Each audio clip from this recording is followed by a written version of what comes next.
Motorsport UK TV, the home of unmissable British motorsport videos.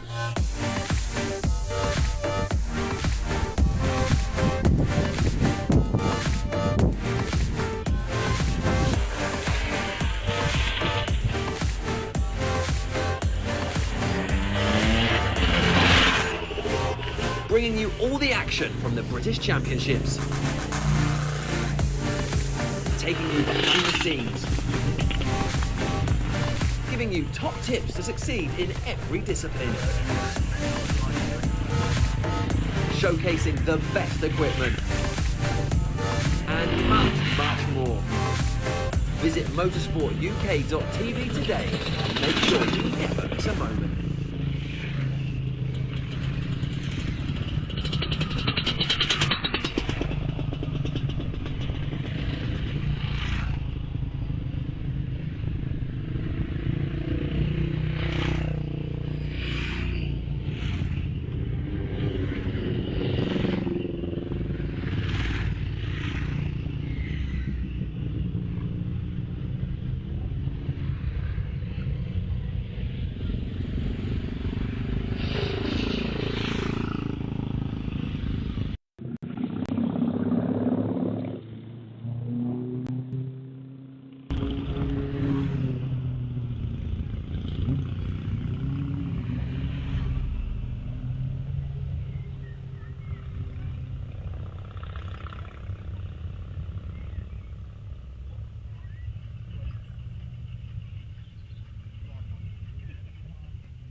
Right then, ladies and gentlemen, our first car is coming down to the start line. This is Steve Hill, Steve from Taunton, with his Caterham.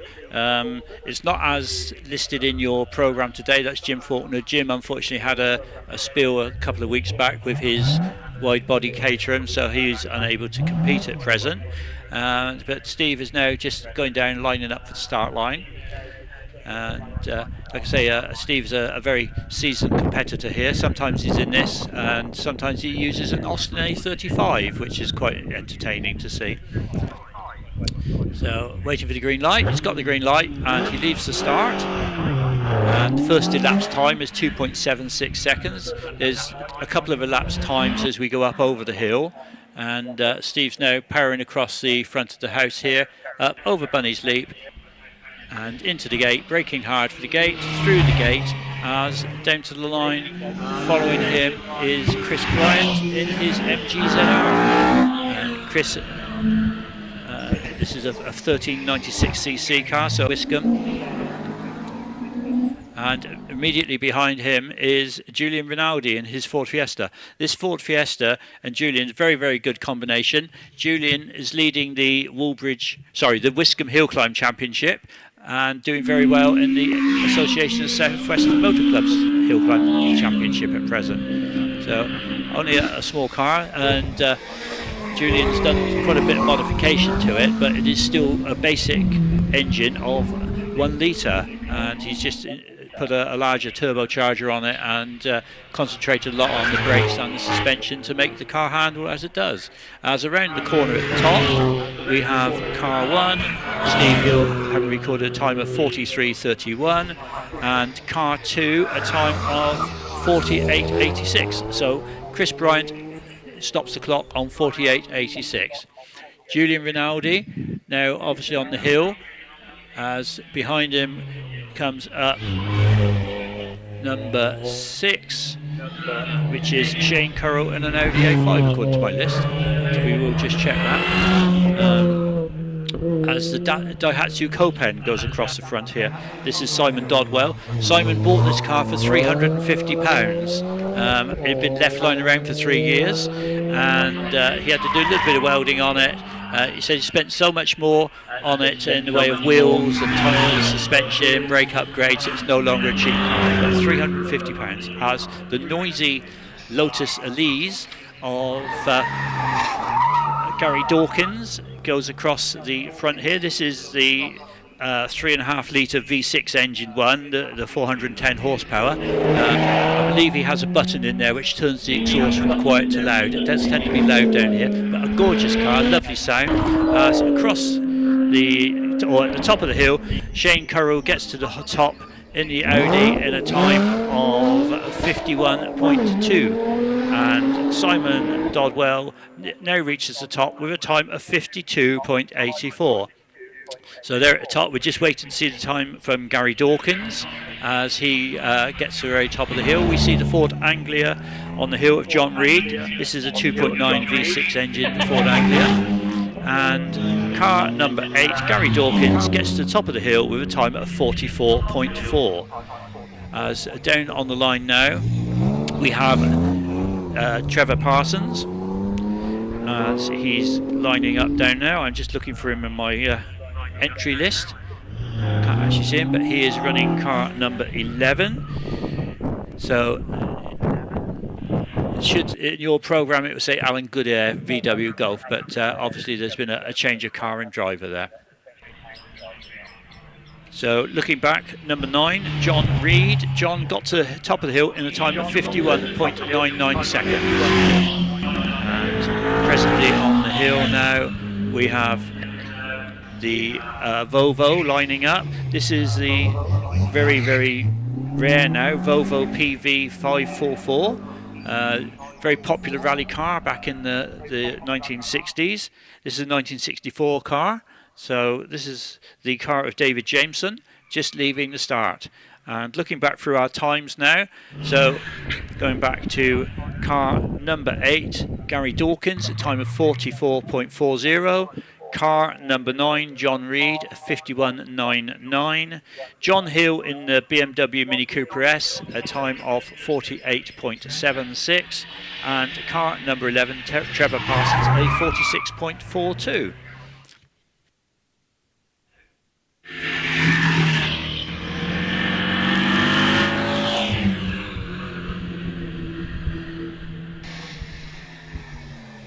And the Volvo is now rounding Sawbench Hairpin, heading along Castle Straight towards Martini and the top of the hill, as away from the line goes the Seat Leon Cupra of Graham Ramsey, a 2 litre Cupra, and heading up over the hill towards the gate at this moment, braking hard for the gate, through the gate and into the S's. So anybody who's come down to spectate, the S's is a very good place to see quite a lot of the action, and well worth having a wander up to have a look from there.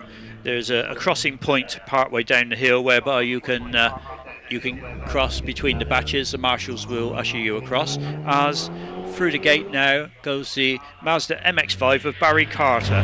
Barry more often seen in an MG down here, but today out in the MX-5 as David Gibson leaves the line in the lovely Ginetta G4, this lovely little silver car which for many years was campaigned by Roger Coote. Roger's another regular here on other events, as David Gibson's bought it from him, and David enjoying the car as much as Roger did.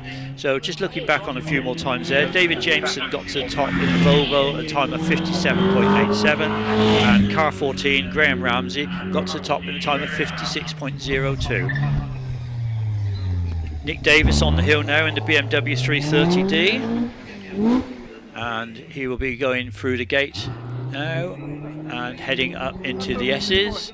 As on the line we have the MGTF of Roger Hodgson. Roger's been competing here for many years. He's down in the programme as having his MGB here, and unfortunately he had a fuel issue with the MGB, so using the MGTF today.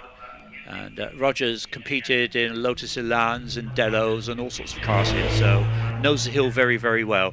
And looking back now, and the times, Graham Ramsey, as I said, done a time of 56.02. Barry Carter in the MX-5, 64.59, and David Gibson to the top in the Ginetta G4 with a time of 52.57. Car 17, Nick Davis, has just crossed the line with a time of 53.45. Roger Hodgson still on the hill at present, and just rounding Martini to top hairpin, and records a time of 55.81. Adam Holland is behind him in the Mini R50, and he's at this present just rounded Sawbench, heading along Castle Straight, and looking for the break point to turn into Martini, as at the gate we have the rumbling TR7 V8 of Larry Jerron-Croft. Larry, a former helicopter pilot, was very much involved in the Falklands War, for which I believe he has a medal, a gallantry medal for the work he done out there. He probably won't tell you about it, he's very shy and retiring. Up to the top of the hill now in that TR-V8, rounding Martini and stopping the clock with a time of, waiting for it to come to, 50.15. Car 19, Adam Holland, got to the top in 52.36. Now we're moving into the Morgan Sports Car Club competitors. Number 22, James Walter, is on the hill at the moment, followed by number 23, Alan Foster. Alan, down from Winchester, a former planning officer up there, has been campaigning this Morgan for many years, heavily involved in obviously the motorsport side of things, but also very much to do with the motorcycle club and the running of a lot of the major trials around the country throughout the year. As my screens have all gone blank.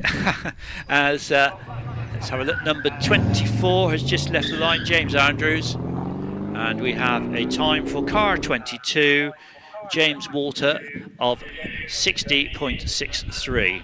60.63. Alan Foster still on the hill, just gone over the finish. Just waiting for his time to come through. And Alan Foster in that lovely +8 Morgan, a time of 50.27. Andrews in the Morgan 4.4, number 24. He's currently on the hill and approaching. Just looking, he should be rounding Martini very shortly. There he goes, and James in car number 24, recording a time of 67.37. And then we're back with the +8, and it's Georgina Dean. Georgina, one of our lady drivers here, just rounded Martini to going over the finish line.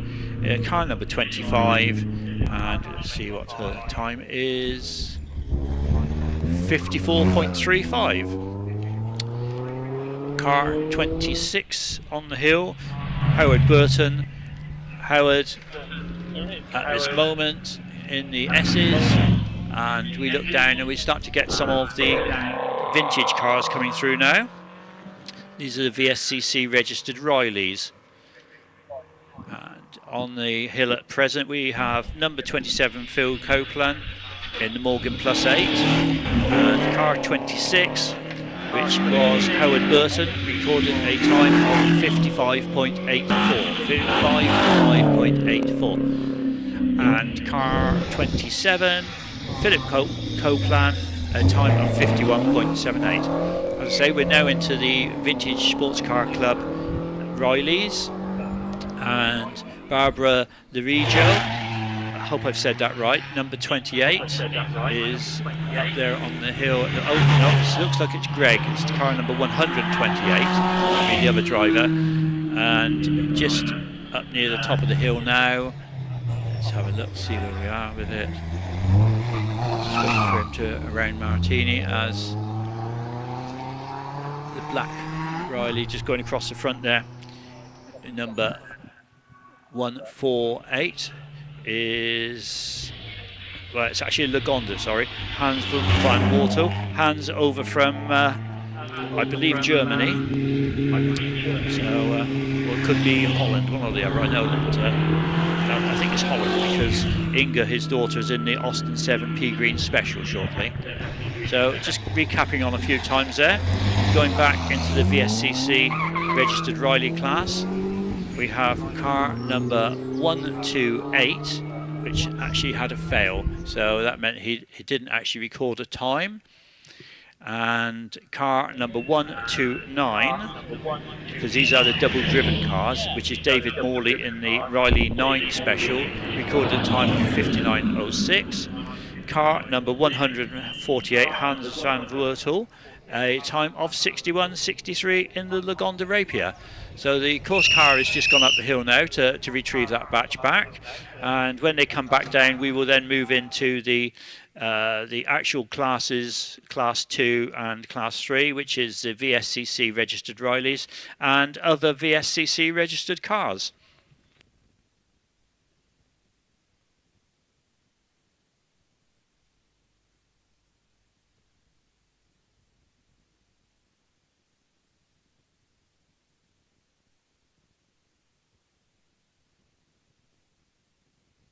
As I say, if you're new to hill climbing, new to Wiscombe, the whole idea of a hill climb is to get from the bottom of the hill to the time here, if you've been here before. So you will have a time what you would class as your personal best. So you would always aim to try and improve on your personal best. I think this year, so far, since the new surface has been put down, a lot of people have improved on their personal best, because the surface is very, very, like I say, it's very new, it's grippy. A couple of weeks ago when the first events were run here on it, and the personal bests have come down. So people who competed here last year in the 500 Owners Association event will be looking to improve on their times this year. So there's a time beam at the bottom and the timing beam at the top, and the car ellipses it as it goes through. And if you have a look on the front of the cars, you'll see a black metal upright strut, and this is the thing that actually breaks the beam and records the time. So obviously come down to the paddock, have a wander around. The drivers are very friendly. Have a chat to them. If they look to be a bit flustered working on their cars, and obviously just give them a bit of space. But if they're just sat there relaxing, have a chat. They're always happy to tell you about their cars and a bit about the sport. It's a very relaxed sport, very, very friendly. So come on down to the paddock. As I say, there's food down here. There's catering. There's a bar. There's a live stream on the screen, so anybody wants to come and have a look at the live stream down here, you can see that. And if you're looking at the live stream from home, welcome to you this morning. And as you can see, we're having lovely weather here at Wiscombe today.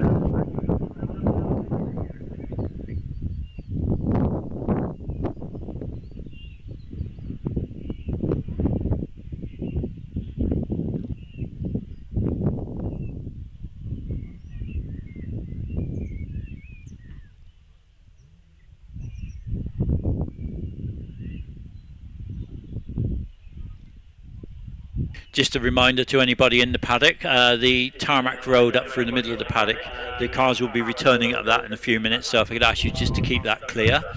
and as I say, the cars will have to go back in their parking spaces. Some of them don't actually have a parking brake, so obviously they won't want to get delayed on the hill on the way back. So if you could just make sure that there's a nice clear passage back through the paddock, that would be much appreciated. Thank you.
So coming back into the paddock now, we have some of the competitors who've been sat up in the top paddock waiting to come down. Ahead of it, you'll see the blue Hillbeam Sports Racer of Rodney Thorne, and Rodney will be going back to his parking space now, ready to take his run very shortly.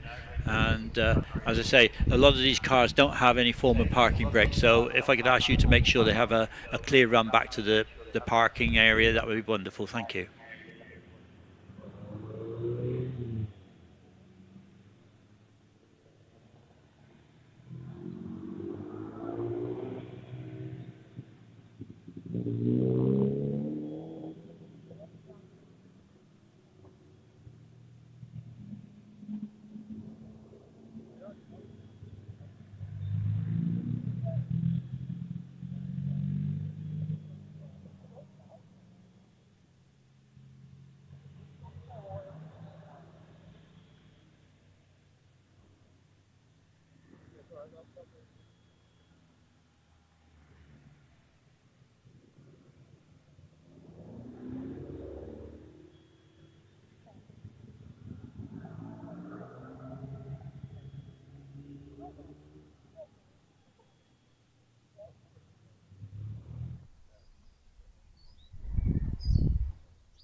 Very shortly we will be back underway with the VSCC registered Rileys and the VSCC cars, registered cars, and the Class 4 Austin 7s. So that would be our next batch of cars that will be coming out.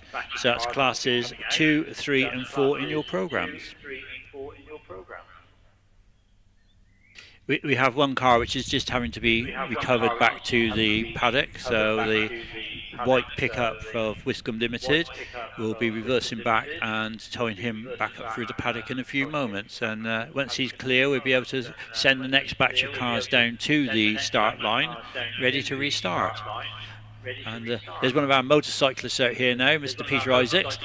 Peter, if anybody's been to Wiscombe before, may have seen him wandering around. He is the MD of Wiscombe Limited, puts a lot of time in down here at Wiscombe, ensuring that the place is kept up together throughout the summer.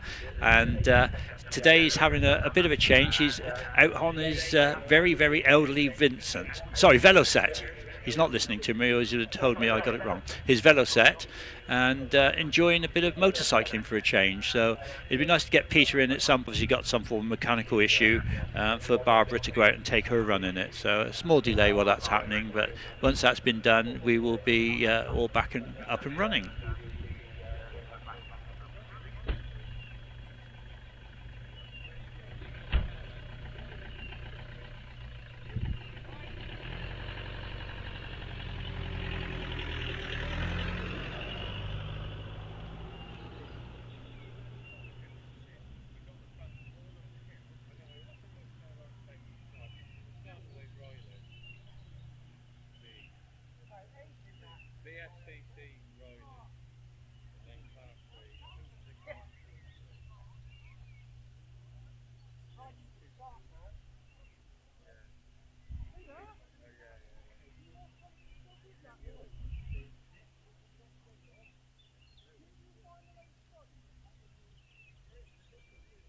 The course car is now parked back at Wiz Corner, ready, just waiting for the lower paddock to release the cars, and here they come. They're coming out now.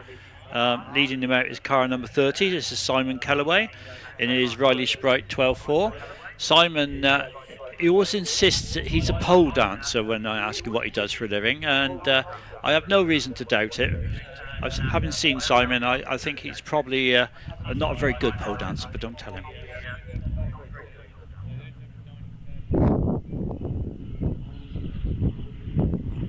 Simon being followed by his good lady Sarah, also in a Riley Sprite 12.4. A couple of lovely cars, these, lovely couple of people. Happy to tell you all about the Rileys, how they work, what the different functions are, pre-selected gearboxes, that sort of thing. As the Riley of Simon Kellaway leaves the start.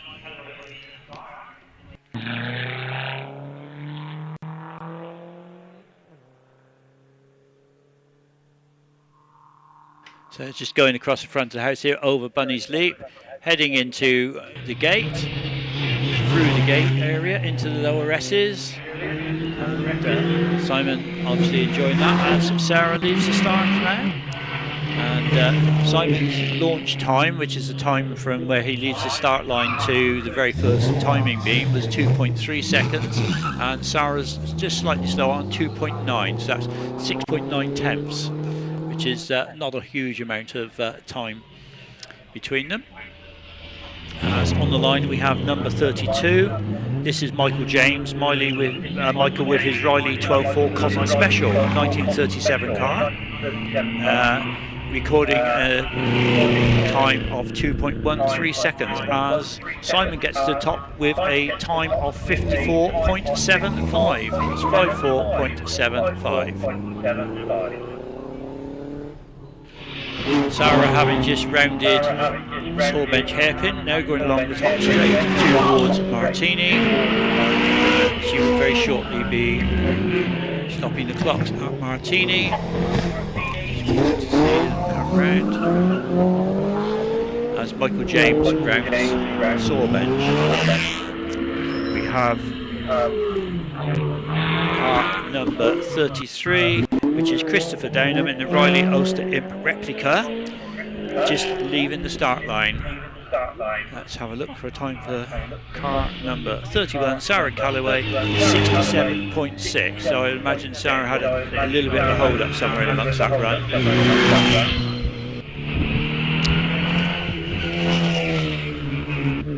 Our next time of car number 32, Michael James, a time of 48.56. 48.56. Car 33, Christopher Downham, on the hill at present. Just waiting for his time to come in, having just gone over the finish line with a time of 54.54. That's car 33, records a time of 54.54.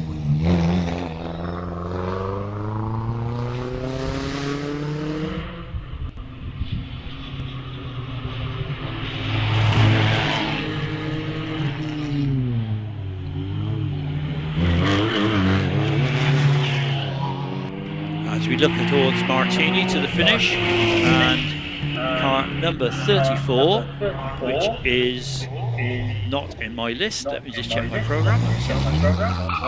No, I haven't got details on that one. I will come back to you on that in a few minutes as we look to see the next car on the hill, which is number 29.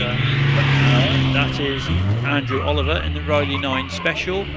Car 29 has just got to the top of the hill in 64.04. Car 34, a time of 60.43. As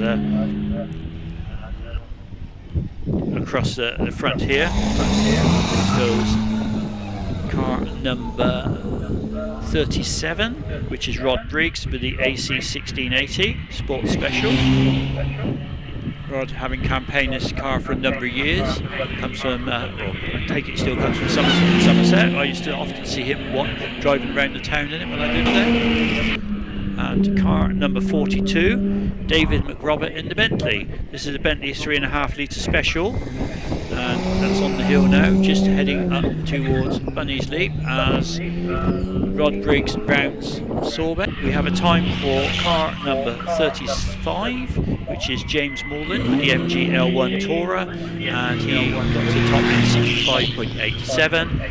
Car 36, Anthony Norton, with a time of 60.52, and Rod Briggs got to the top, number 37, a time of 65.21. David McRobert in the Bentley, just nearing the top of the hill now. Just coming into Martini, quite a big car to get round the hairpins. He gets around Martini as in the S's at this moment is car number 148. No, I apologise, number 38, which is Gary Clare. Gary Clare in Granny. Very famous car this. Been around for many, many years. And we have a time for number 42, David McRobert of 69.41, and car 38, Gary Clare gets to the top in 53.61. On the start line now, that lovely Bugatti Type 51 of Edmund Burgess. Edmund, one of the directors of the Prescott and Bugatti Owners Club, just leaving the start there. Lots of wheel spin, trying to get the power down. This is Edmund also has a Bugatti Type 13, and also he's running a Gould single-seater racing car on Midland Hillclimb Championship runs. So quite a contrast between the cars that he owns there. Meanwhile, number 38, as I say, Gary Clare got to the top in 53.61. Car number 148, Hans von Wertel in the Lagonda Rapier, has just gone up with a time of 68.5. Car number 116, if you're looking at these and thinking why there's a 1 in amongst it, it is because they are cars that are double driven. They have two different people driving them. And 116, the Ginetta G4, just got to the top in 54.27. It's 54.27.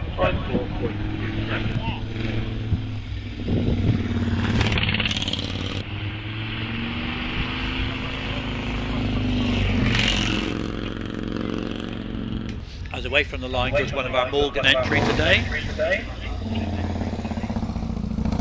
This is car number 45, Tom Gollard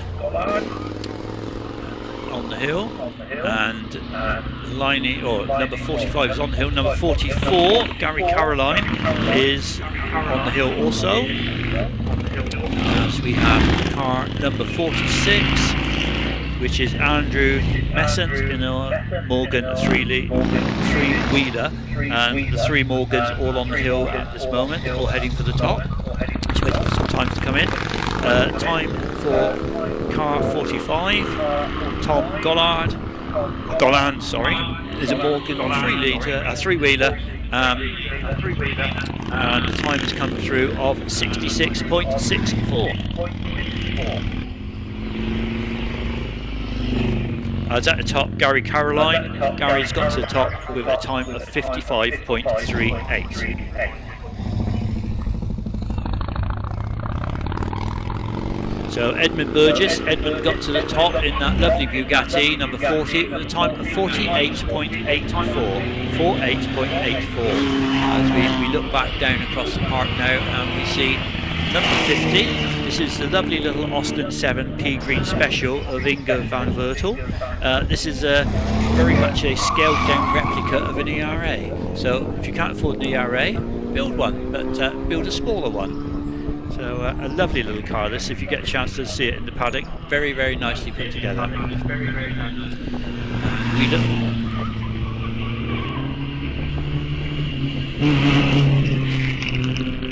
And looking back, number 46, This is the car of Andrew Messant, has got to the top in a time of 64.92, and William Irving in the Alvis 1250, car number 47, a time of 60.63. That's 60.63.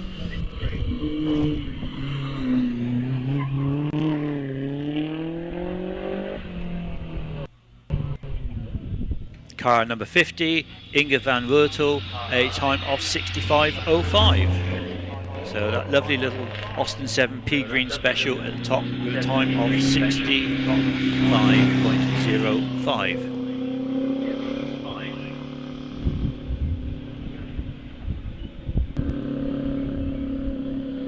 Car 51 just got to top, Peter Howard, and this is the little Austin 7 Ulster with a time of 67.04. As Vicky Sly in the Austin 7 Ulster leaves the start line, a 1930 car this one. Vicky, a member of the Austin pre-war, Austin 7 Club pre-war part. Very, very nice little car. And we look back and we see that car number 28, which is Barbara Larigo, has got to the top in a time of 68.97. So obviously they, whatever was wrong with it, which required it being towed back to the paddock's been sorted and back out competing. As car 54 goes across in front of us, this is Rick Pearmain, again another Austin 7 special. There's a couple more of these to come. And then we will be moving into the actual racing cars. This is the 500 Owners Association racing cars from 1945 to 1960 with 500 cc's. Just starting to line up now the double driven cars in the next couple of batches. So as number 55 goes across in front of us, this is Stuart Rose in the Austin 7 Curfew Special. Just looking back at some times now. Number 52, which is Graham Beckett, went up the hill with a time of 64.15.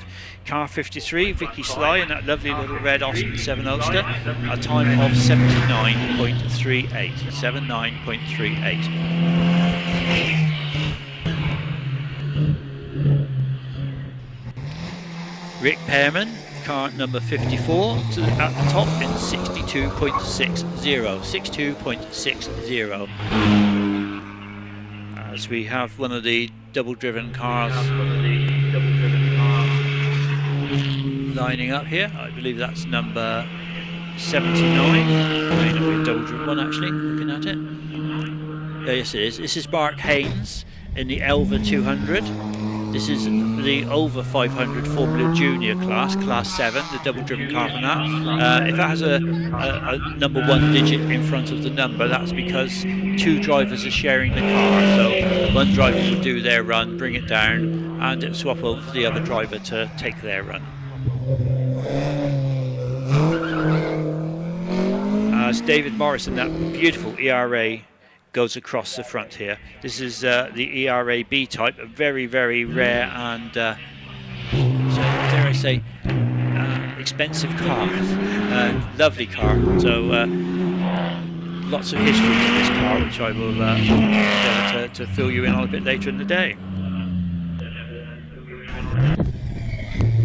As we look back, and Stuart Rose's time of 63.17. And then car 56, David Fennell, Austin 7, the toy, and that got to the top of the hill in 62.09, followed by number 79, Mark Haynes in the Elva, a time of 54 seconds. As away from the line now goes number 159. This is one of the 500cc Owners Club Cooper, is a Cooper Mark 9, and this is Fraser Dean driving this.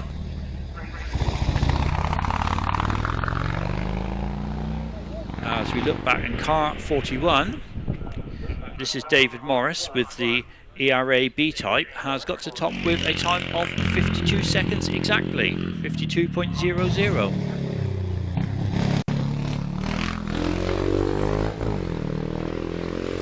So this is nearing to the end of this batch. The course car is just following the cars up the hill now. When it gets to the top, they'll turn them around and bring them back down. As around Martini, we have car number 159. This is Fraser Dean, and he's scored a time of 51.95, so a very respectable time there. Got car 159. So the cars will come back down now. As I said, if you're down here and you're wandering around, pop down, have a wander into the paddock, have a look around, chat to drivers, and the catering facilities down here.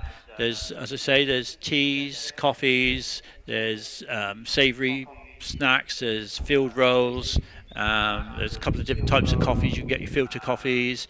Also, they have, if you require them, ice creams. So a lovely day like this, a beautiful day for an ice cream. What a better place! You couldn't find a better place to eat it than here at Wiscombe Park on a sunny day.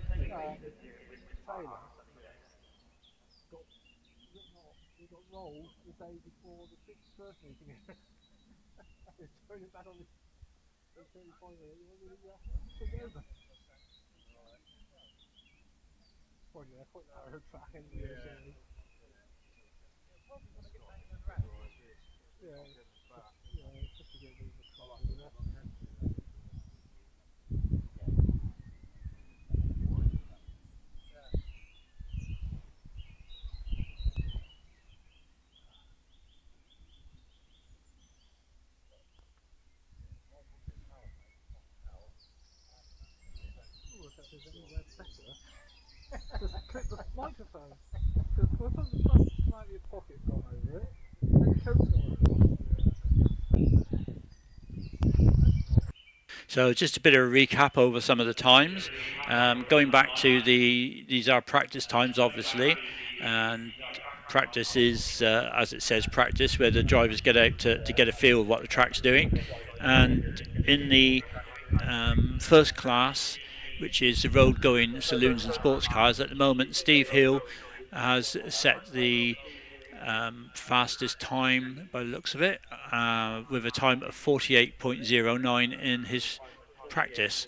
So John Hill very shortly, or very close behind, but the car number one is got a time of 43.31. It looks like to be his fastest at the present. That's Steve Hill in the Caterham.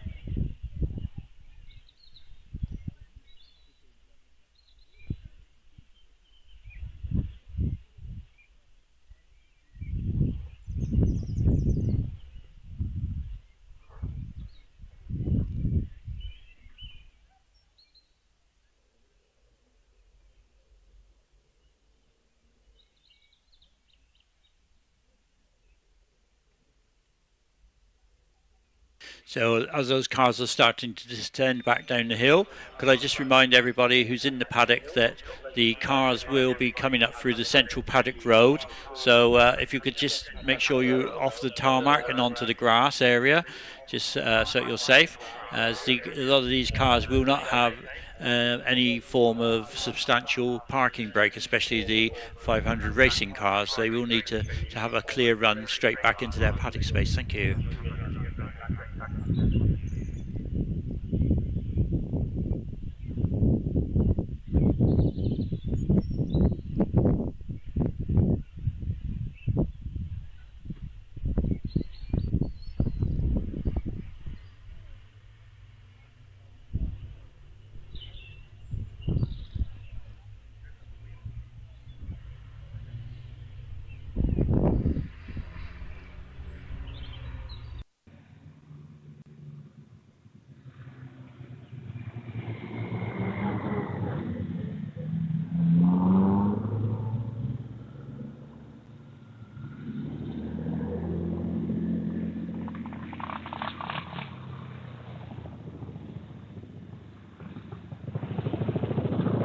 So just give you a bit more info on the lovely ERA that you'll see coming back in now, number 41.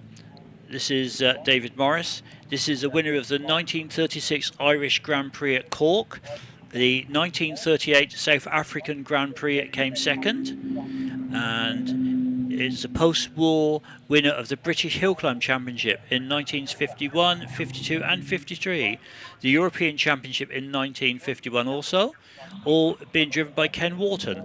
So it's also the 20 times winner of the Seaman Historic Trophy at the Monaco 1979 Grand Prix. It finished 7th.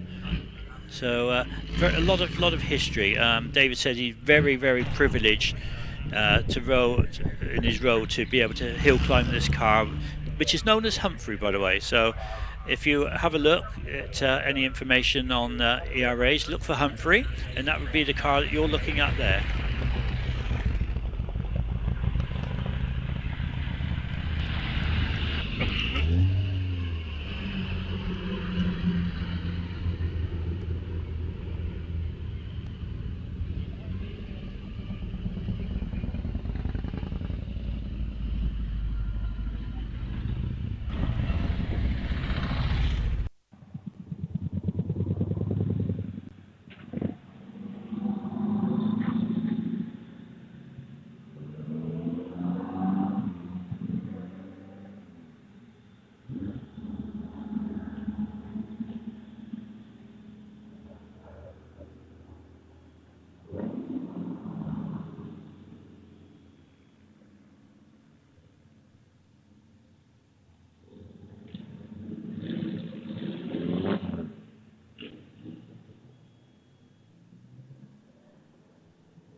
So the next class of cars is starting to ready itself at paddock exit. These will be the 500 Owners Association racing cars, 1945 to 1960, 500cc cars. And it's quite a nice little collection of those. A lot of them are very old Coopers, a Kieft, a Wayne, Iota, and the Star Ride. And something down near the bottom called the Squander Bug. So nice selection of cars coming out now. There will be a few double-driven cars in amongst it as well, but first down is number 58, Richard Robarts in the Cooper Mark 11. So let's watch the little yellow car head down to the start line.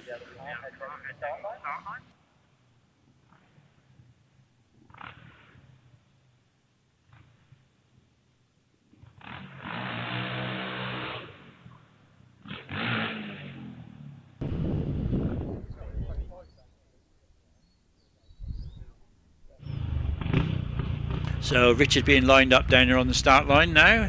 Marshall's lining up his timing beam with the timing strut on the front of the car, ready to go.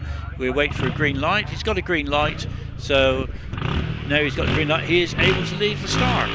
So number 58, and his first elapsed time of 2.62 seconds. So that's Richard Robarts heading across the front of the park here, over Bunny's Leap towards the gate. We look back, we see Vic Dean heading down to the start line in his Cooper Mark 9. As I say, these are racing cars going back to the old Formula 3 of many, many years ago, is where they come from. So these are from 1945 to 1960s. This is a 1955 car. and it'll be followed by John Dent in car 60, which is just heading down to the start line now.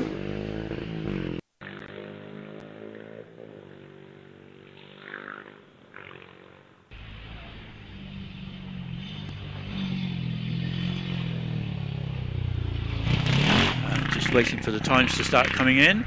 So car number 58, Richard Robarts, got to the top in the hill on a time of 50.27, 50.27. So he's followed on the hill now by Vic Dean, Vic number 59, currently just rounding Sawbench hairpin, heading towards Martini. And when he rounds Martini, we will be able to give you a time that he's completed the hill in. As number 61, Alistair Dent in the Hornet, goes across the front of the house here, up over Bunny's Leap towards the gate. And we get a time for Vic Dean of 57.37, 57.37.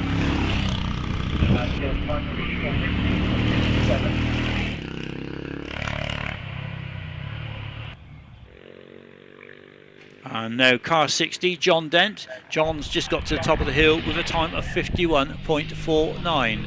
As through the gate we get car number 62, which is Mark Dent in the Cooper Mark 6. And away from the line, Dominic Bishop in the Cooper Mark 6 also. 1952, both of these Coopers. And we look at the times coming in now.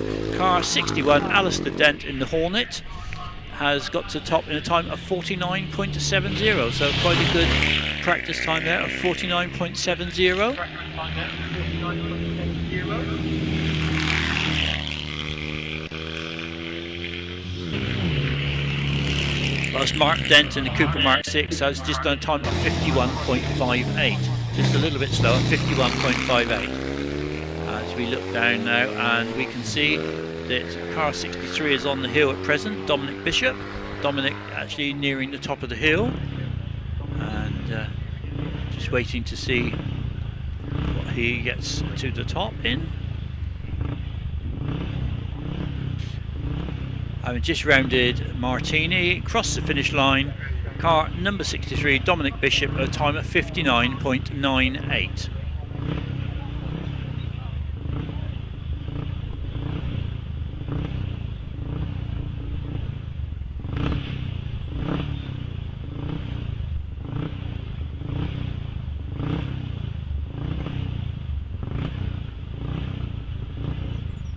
Just waiting now on Stuart Barnes with the Smith Mark III, which is on the start line, just waiting for a green light.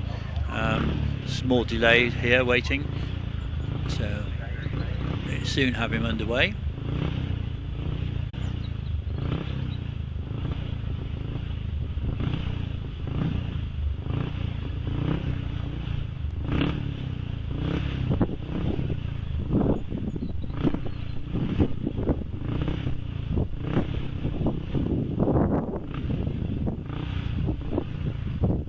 And number 64 just left the start, rounding Wiz corner. And lining up behind him is Finlay McIntosh in the Cooper Mark 11, a 1957 car, just coming down to the start line. And we go back and have a look to see where Stuart is at the moment. So he's into the S's. There's here he comes. Through the S's, and there's a split time partway up the hill of 29.54. As away from the line goes Finlay McIntosh with the Cooper Mark 11. Number 66, Max McIntosh, also in a Cooper, this time the Mark 6, a 1952 car, is down being lined up on the start, ready to start. As Finlay goes through the S's towards the top of the hill, towards Sawbench.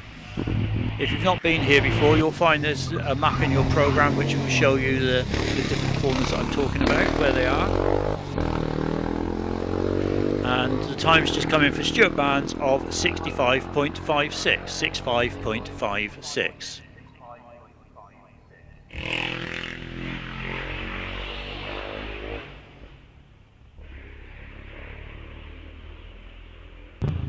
As away from the line is number 67. This is Chaz Reynolds in the Kieft. Pretty looking car, slightly different, and a very lovely colour green actually. So that's on its way. And we look back to see at number 65, Finlay McIntosh's time of 48.37, so a very, very spirited drive there. And number 66, Max McIntosh, a time of 49.97, so not a lot of difference between those two there.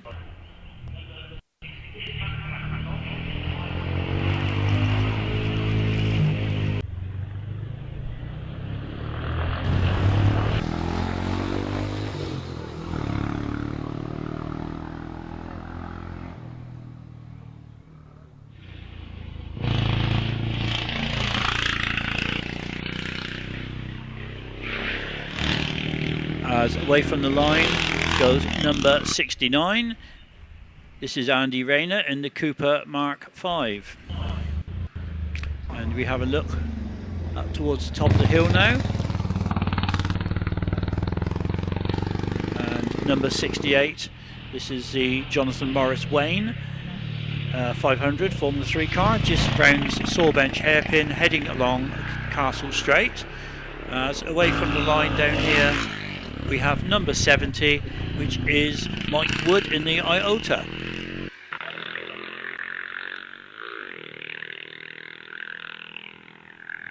Jonathan Morris just having got to the top of the hill in 62.47, and Chaz Reynolds in the Kieft, a time of 60.73.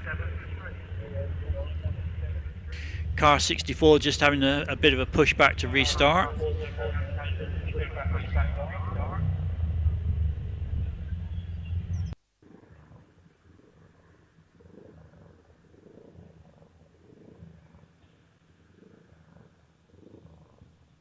No, it says 64 and I don't believe it actually is, because we already have 64 up the hill, so a little bit of a problem trying to start one of the cars down there at the moment.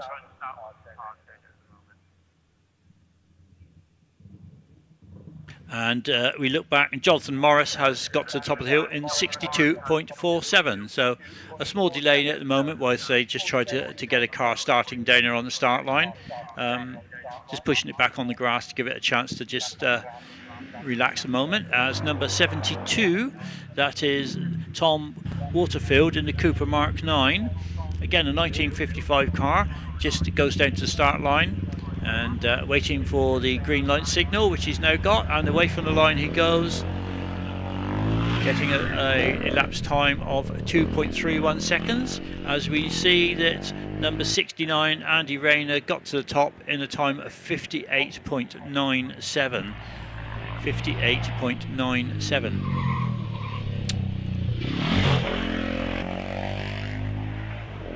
As we watch Tom Waterfield in his Cooper going through the gate into the S's,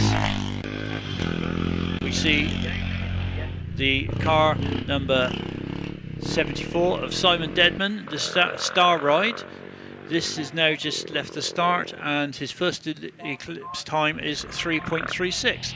As we have a look, Mike Wood in the Iota got to the top of the hill in a time of 53.93.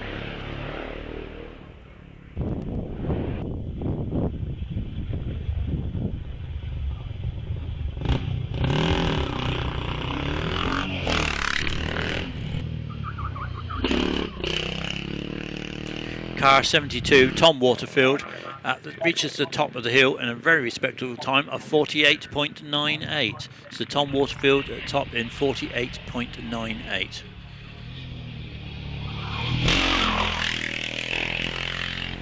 Simon Deadman in the Star Ride, top of the hill, 56.44. And away from the line goes number 77. This is Angus Frost in the Cooper Mark V, a 1951 car, this one, and just left the start, heading up over Bunny's Leap towards the gate, and then through the gate into the S's, into the tree lined area. There he is through the gate. So if you're watching this on the live stream at home, as you can see, it's a lovely sunny day down here at Wiscombe. And it's promising to be nice weather all weekend. And car number 76, Mark Riley in the Squanderbug, has got to the top of the hill in 56.03. Car 74, Simon Deadman, a time of 56.44.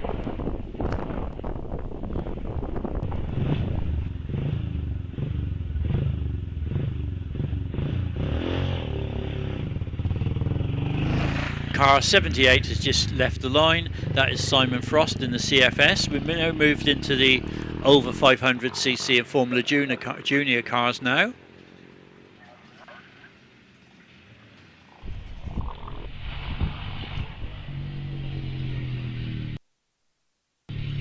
We have the Elva down there lining up, the Elva 200, just leaving the start.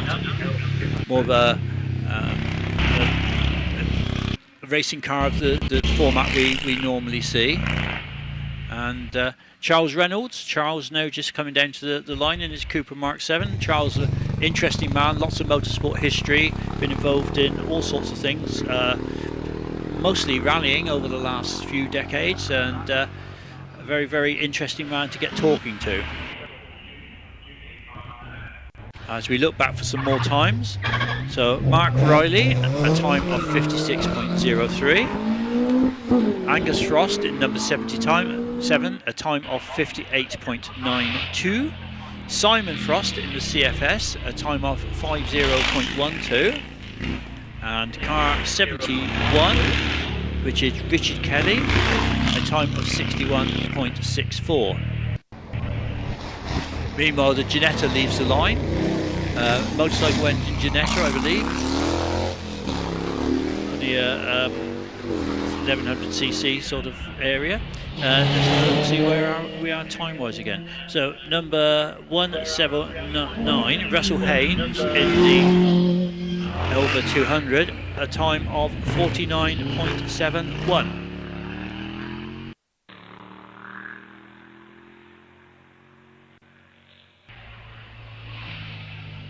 Car 80, Charles Reynolds, a time of 47.93, 47.93. And we have on the hill at the moment number 188, which is one of our double-driven cars. This is James Turrell in the Ginetta. It's 1137cc, so I know it's about 1100cc somewhere. And he's just got to the top in 48.19, 48.19.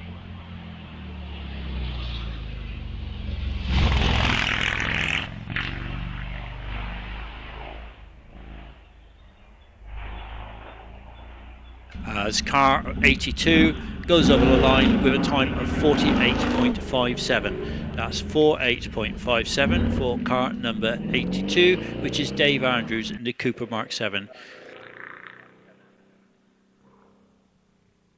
We're now moving on to some of the Allards. The Allard Owners Club registered members, and we have on the line at the moment Ben Stevens. Joe Clegg in the Allard K2, and Christopher Pring is already on the hill in car number 84, heading towards the top, just rounding Sawbench Hairpin now, heading along Castle Straight towards the Martini Hairpin and finish.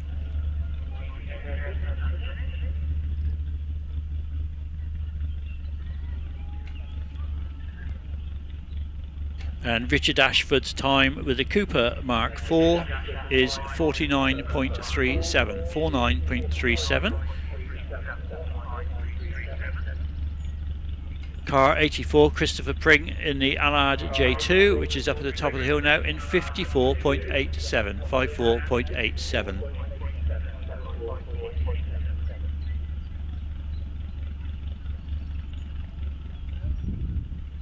Looks like they're doing a little bit of sweeping up on Martini Hairpin. Just obviously a little bit of debris pulled in off the side of the track. So the marshals out there busily sweeping and tidying that up. So a small delay. They'll be holding the Allard down there at the moment on the line, which is number 85, which is Ben Stevens.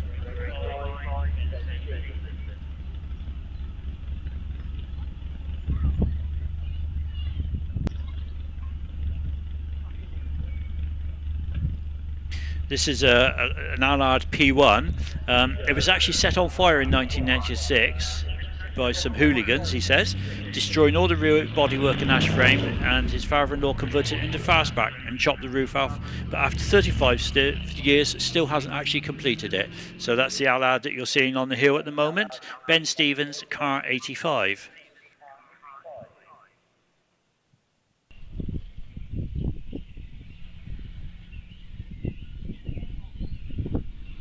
So just going through the gate now, heading on up into the S's. S1, into S2. If you're walking down, have a look in the S's, it's lovely. The bluebells are out as well, which actually makes to the atmosphere. As away from the line goes the other Allard. This is the number 86 car of Joe Clegg, an Allard K2.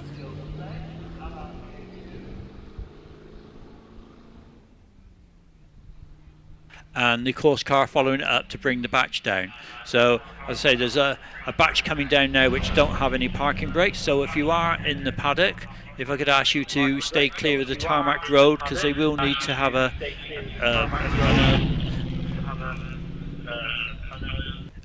clear run back into their parking spaces.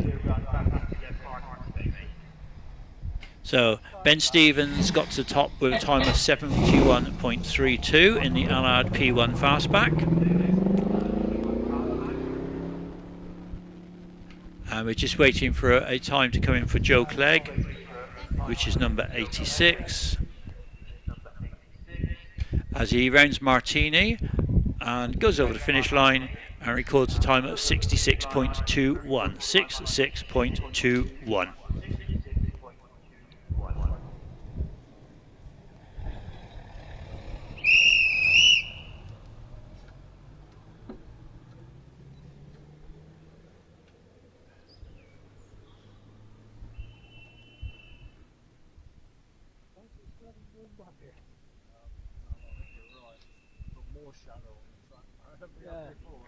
Sun's got around that way now, so.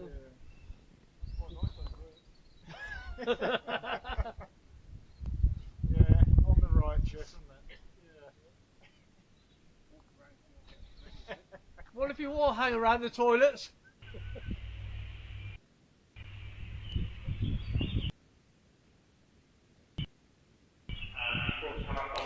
As you see, as the cars are coming back down, you may well see that the marshals are out cleaning the track, having a little brush around, making sure there's no gravel on the track or anything. If anybody's interested in getting involved with marshalling or coming down here to Wiscombe to get involved, please obviously make yourself known to somebody from the marshalling team as you wander down on the post, and they'll always encourage you. It's a very rewarding way to spend the day sat here watching motorcycles and motor cars. And you get close to the action and involved with the event.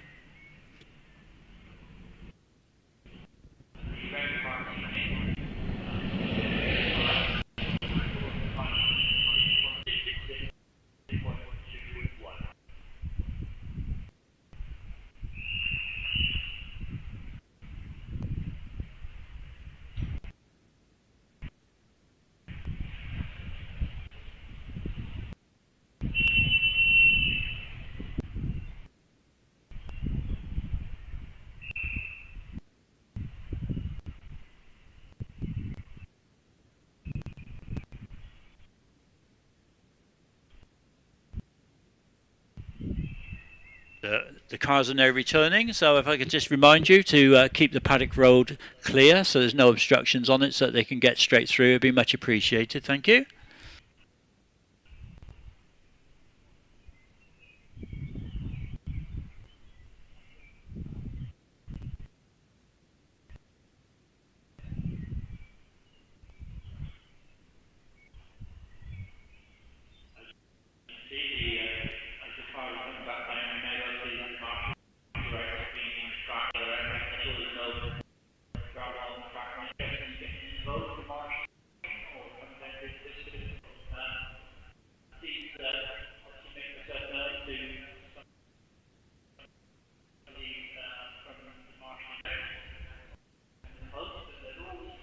We'll shortly be moving on to the sports and racing cars up to 1300cc.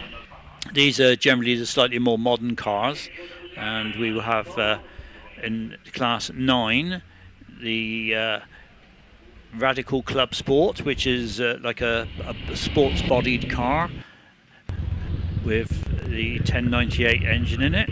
And the car to watch in that class will be Ben Wheeler, number 89, in the Empire Evo 2. Ben, having recently purchased this car, was a previous Empire driver and has set FTD at events here. That's the fastest time of the day at events here in the past with his previous Empire. So he will be the one to watch in that class. Class 10, sports and racing cars. There's a couple of very, very quick cars in amongst that.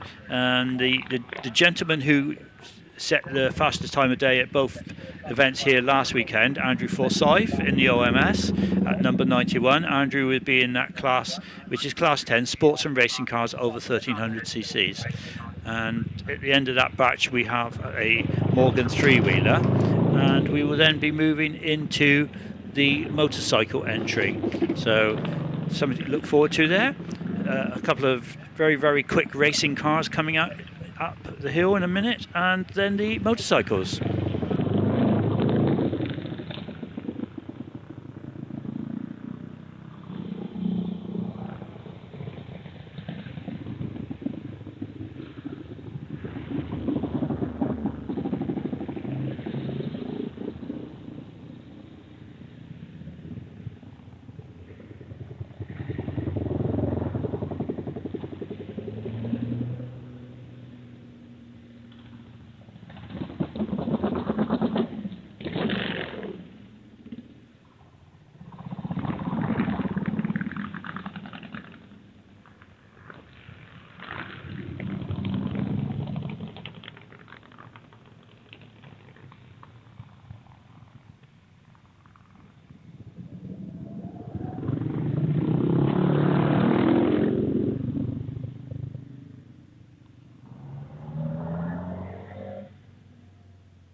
So the course car rounding Sawbench hairpin on its return back down.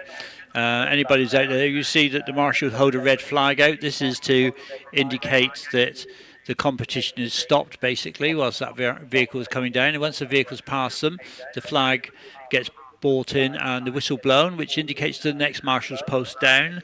It alerts them to the fact that the flag will be coming in.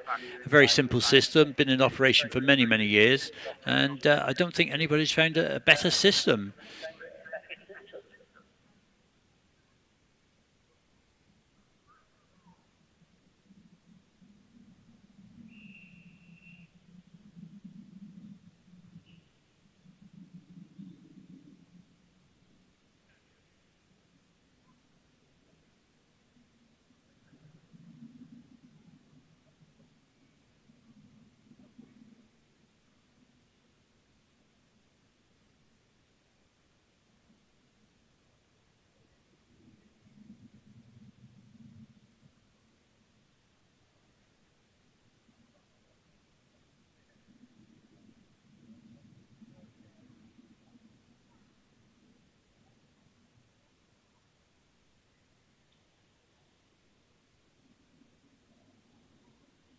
So the course car is now in sight. It's just coming down to park itself on Wiz Corner. Once that's back into position, the marshals on the paddock will be getting the cars to come out. First out amongst the cars should be number 87, Paul Davies, with the Radical Club Sport. I can see him sat there ready to exit the paddock. So very shortly we will have that sent down to the start line.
You can hear the engines running now, so the Radical making its way out to the paddock.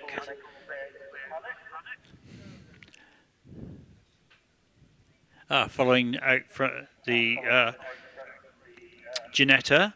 So this is now number 88, which is David Turrell in the Ginetta.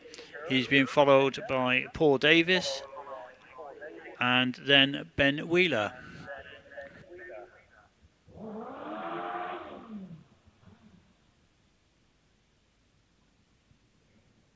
So Marshall's on the start line, lining David Turrell up now. Ready to go, just waiting for a green light to come on. There's the green light, so in his own time he will now start. As he leaves the start, we see Paul Davies lining up immediately behind, and that gorgeous Empire Evo 2 of Ben Wheeler following it down. So just watching as the Ginetta goes through the gate. Climbs his way through the S's, as away from the line goes Paul Davies in the Radical Club Sport.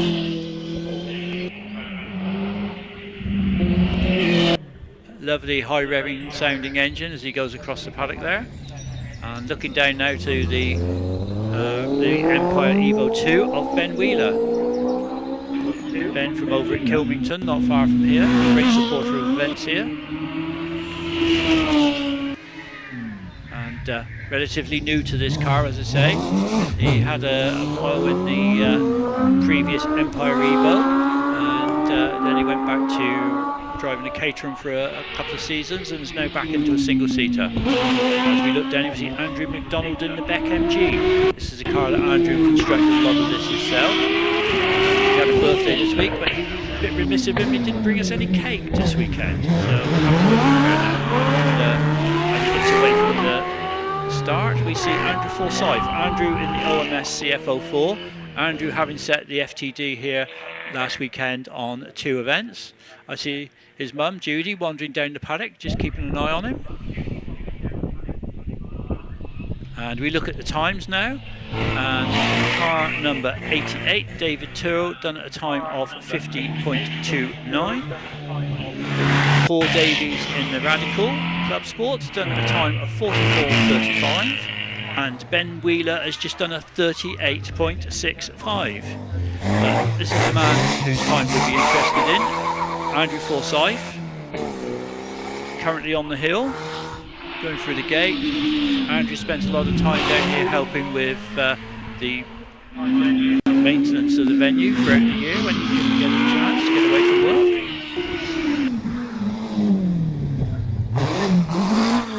Andrew just rounding Sorbench Hairpin and heading along Castle Straight, with Andrew McDonald having scored a time of 60.20, as Rodney Thorne in that Pilbeam, that glorious sounding V8 Pilbeam, goes across the front of the park here in front of us. So Andrew Forsyth does a time of 36.92. He'd be very happy with that. As I say, this is only practice. This afternoon I expect the time to come down a little bit more. As Peter Eade is lining up in the Toy House Westfield. So called because somebody said, has anybody seen Peter? And they said he's in the Toy House playing with the Westfield over there. So they've called the car the Toy House. So we're looking back now, number 91, obviously Andrew Forsyth's time of 36.92. Car 92, Rodney Thorne of a time of 39.34. As the Fiesta leaves the line, this is Arnon Torto in his historic rally car that he's running, a Fiesta Mark 1 1600S. And a time of Peter Eade getting to the top of the hill, car number 93, a time of 42.19. 42.19. And we have the number 97, Morgan three-wheeler. This is running as part of the motorcycle entry of Anthony Quinn, which is on the hill at present, followed by the horse car. Just waiting for the time to come in for Arnold in the Fiesta, car number 94. And it's a time of 53.31, 53.31. So just the one car on the hill at the moment, the Morgan, and once that's got to the top, that will conclude the car practice for this morning, and we will then move into the motorcycle entry.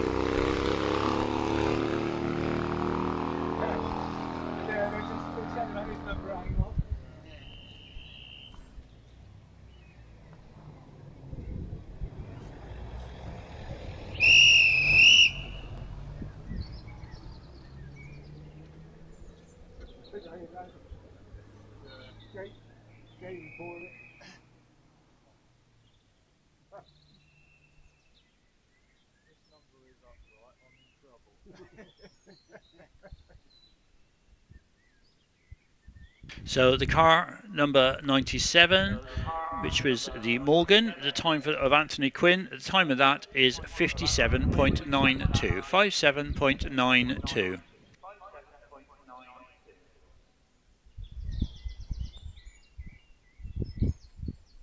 So looking at the motorcycle entry now, we have the 100 to 250cc class, then the 251 to 350 class, and then 351 to 500 class would be the first three classes that will be coming out. Quite a selection of vehicles in amongst that, including the Veloset of Anthony Isaac. Anthony, the son of Peter, who's the MD here. Anthony's on a 350s Veloset, and his father's on a 500cc Veloset. Both very rare antique motorcycles.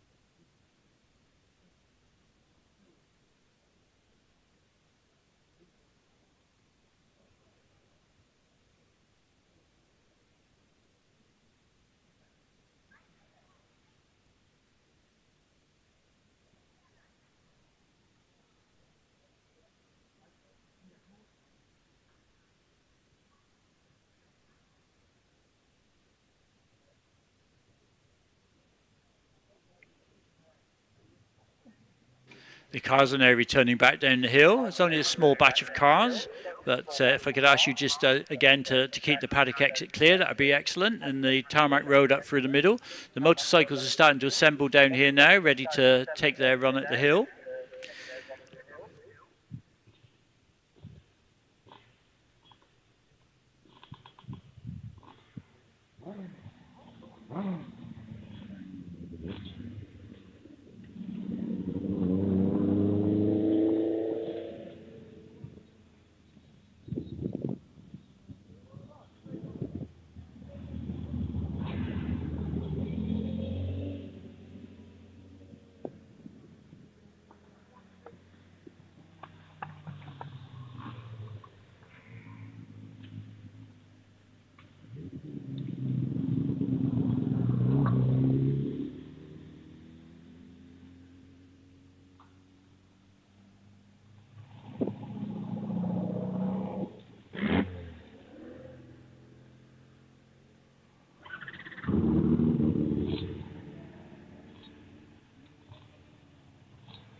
The course car currently descending, coming through the S's at the present.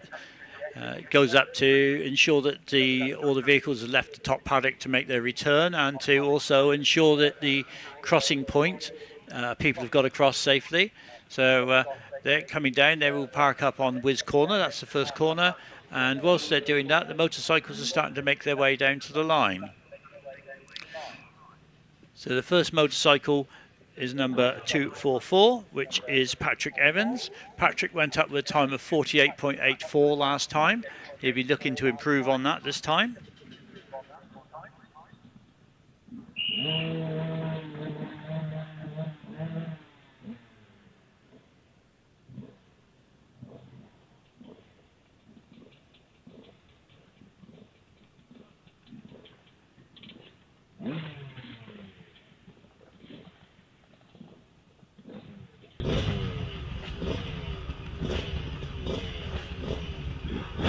As away from the line goes Patrick Evans on the KTM. This is a 250cc motorcycle.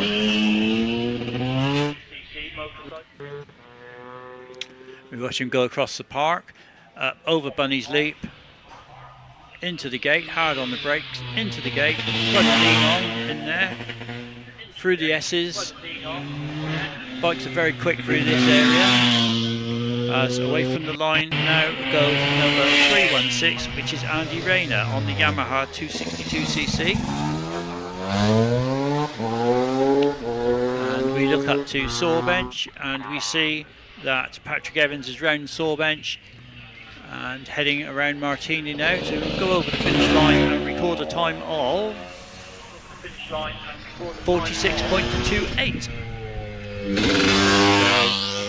Having gone up in 48 last time, he's now taken over 2 seconds off his time this time on this practice.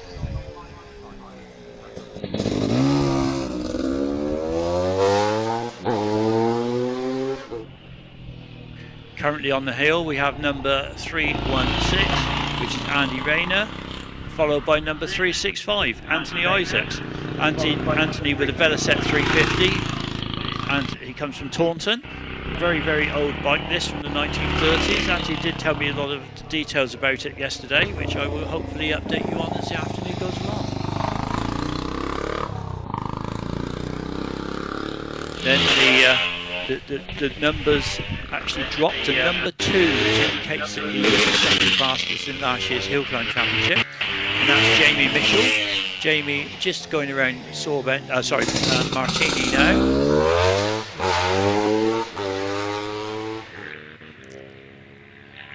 Any minute now, I will get a time for him. Well, meanwhile, Anthony Isaac gets to the top in a time of 61.18 on that motorcycle, which is approaching 100 years old.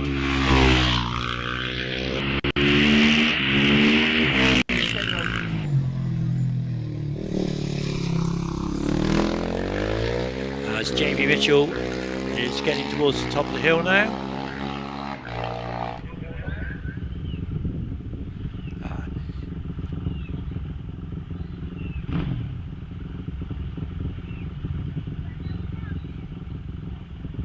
Jamie's run didn't go obviously as to plan. He's got a fail on that run, but obviously you need to get to the top and record a time. In practice it's not quite so important to record a time as long as you get to the top.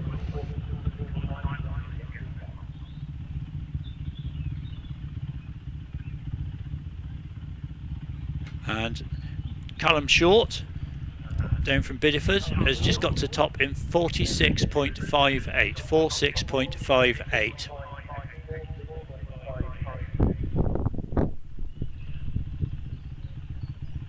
The marshals at Sawbench out having a bit of a look, doing a bit of sweeping just to tidy up the track.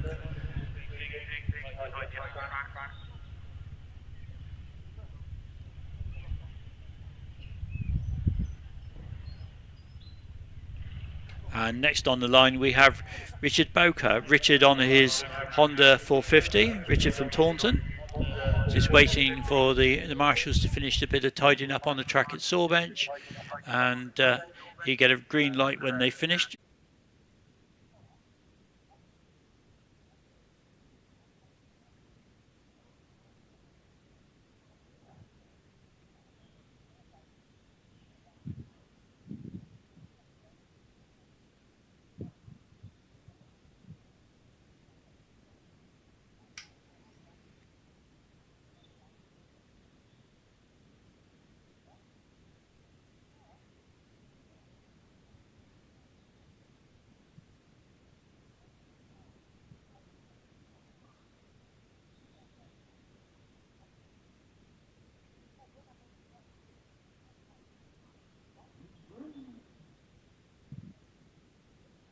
So a small delay for a few minutes. Just to remind everybody, if you're coming down for lunch at lunchtime, the marshals will be also coming down for lunch. If you could let them have priority at the catering van queue. They obviously have a limited time to which to have their lunch, and then they have to be back on post ready for this afternoon's timed runs. And there is generally 2 queues down there to ensure that you can get fed and watered. And as I say, we have quite a selection of food stuff down here, so come down, have a look, see what the caterers have.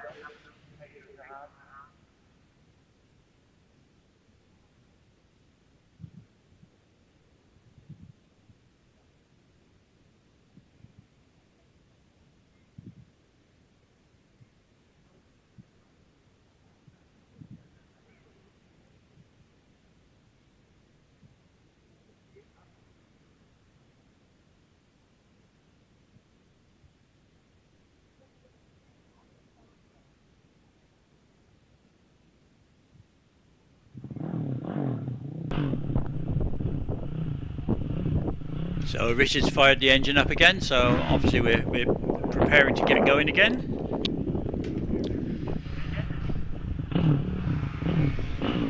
As he leaves the start line.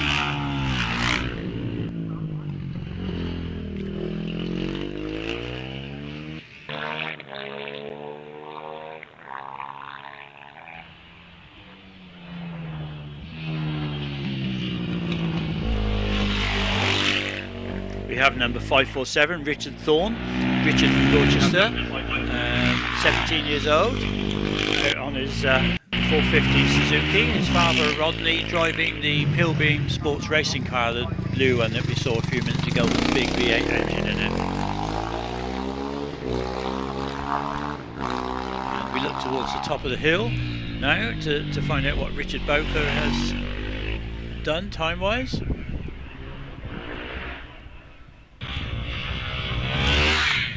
And he scored a time of 47.72. 47.72.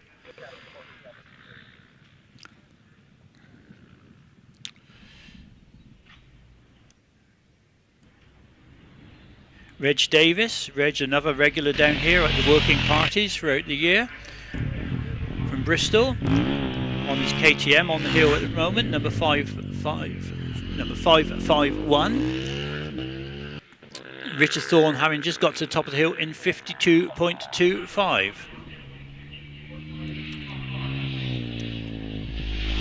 Richard Peaty, number 553, is on the hill at present. As away from the line goes Mr. Peter Isaac. Peter being our MD of Wiscombe Limited and enjoying a day out riding his motorcycle for a change instead of having to rush around and do Wiscombe type things. So number 551, Reg Davis. Reg got to the top with a time of 52.19. 52.19. Number 587, Stephen Butler on the Suzuki behind Peter. And he'll be aiming to get up there. Obviously a more modern bike than Peter's Velocette. So let's have a look at our times. Number 553, Richard Peaty, a time of 45.29.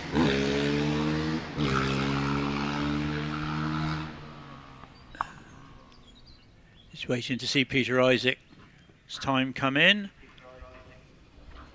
of 56.64. As away from the line goes number 691.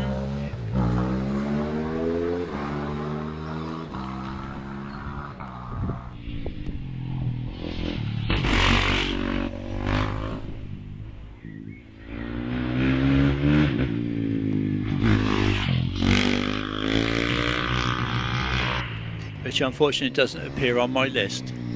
So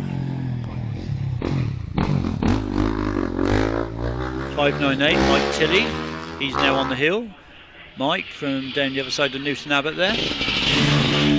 Very much a motorcycling family.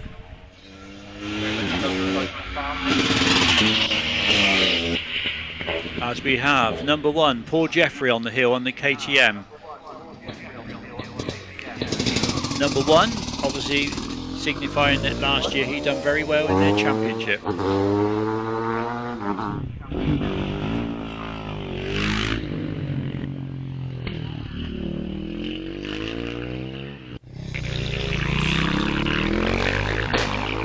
We look back at the times now,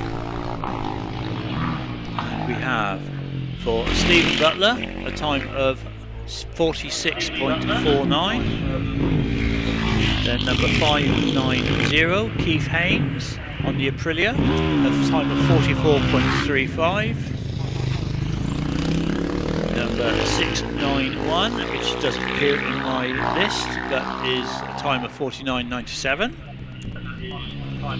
Mike Tilley, number 598, 49.62. And then Paul Jeffrey, a time of 42.01. Followed by number 5 with a time of 43.92. 43.92. Again, not in my list, unfortunately.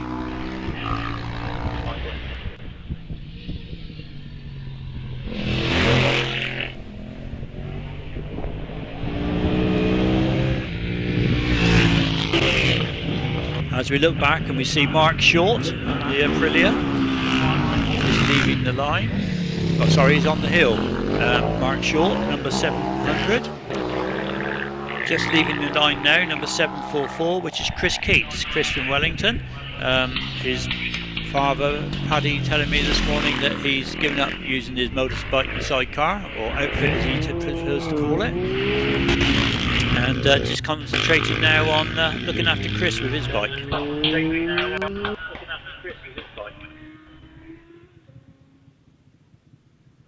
And looking at the times, number 6, which is Peter Short, went up with a time of 43.58, 43.58. And number 700, Mark Short, a time of 44.58, 44.58.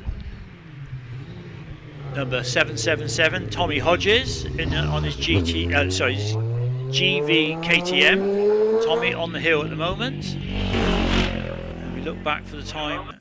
Chris Keats did a 44.64. And just watching them through the S's, they're very committed, these riders.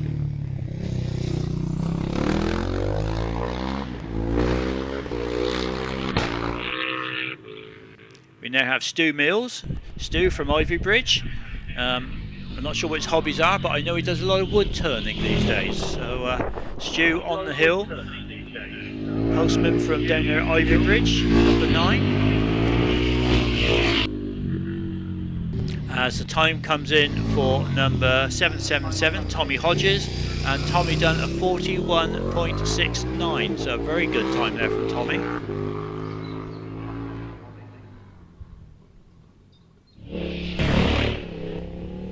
Stu Mills just rounded the top of the hill on 46.19. As number 10, Andy Jolly, also on a KTM, down from Bath, is on the hill at present. Just waiting for his time to come in.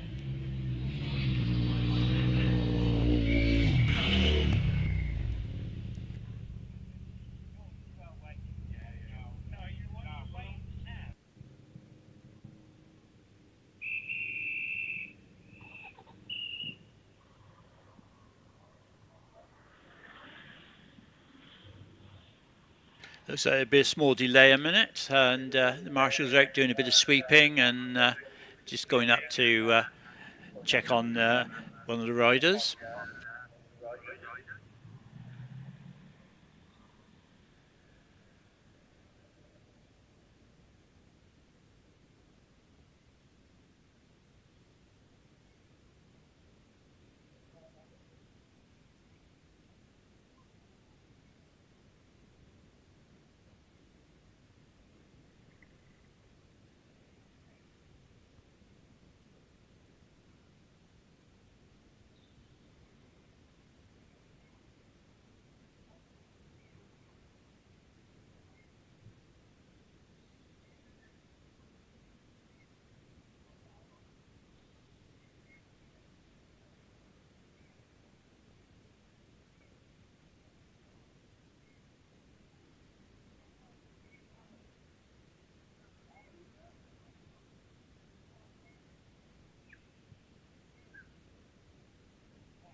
So just looking back over the motorcycle times, where we got a short break, and having a look at it, the times have been coming down quite quickly. We have a Paul Jeffrey on a 42.01, which was an improvement of just over a second from his previous run, and Guy Ursel with a time of 43.92, his previous run being 45.41.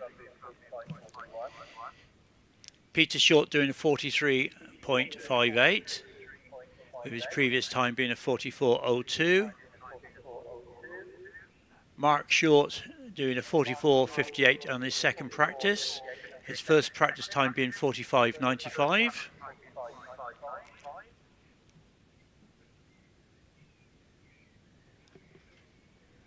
Done a 44.64, previous time being 45.93.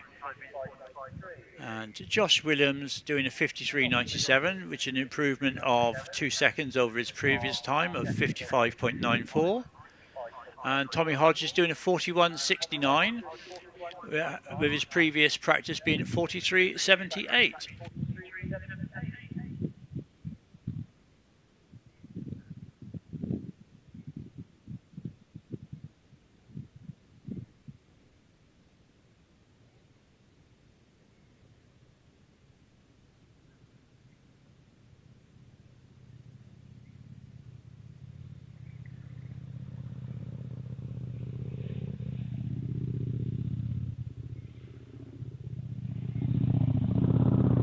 And then going back through the car classes now, Class 9, James Turl having done a 48.19, his previous time being 50.53.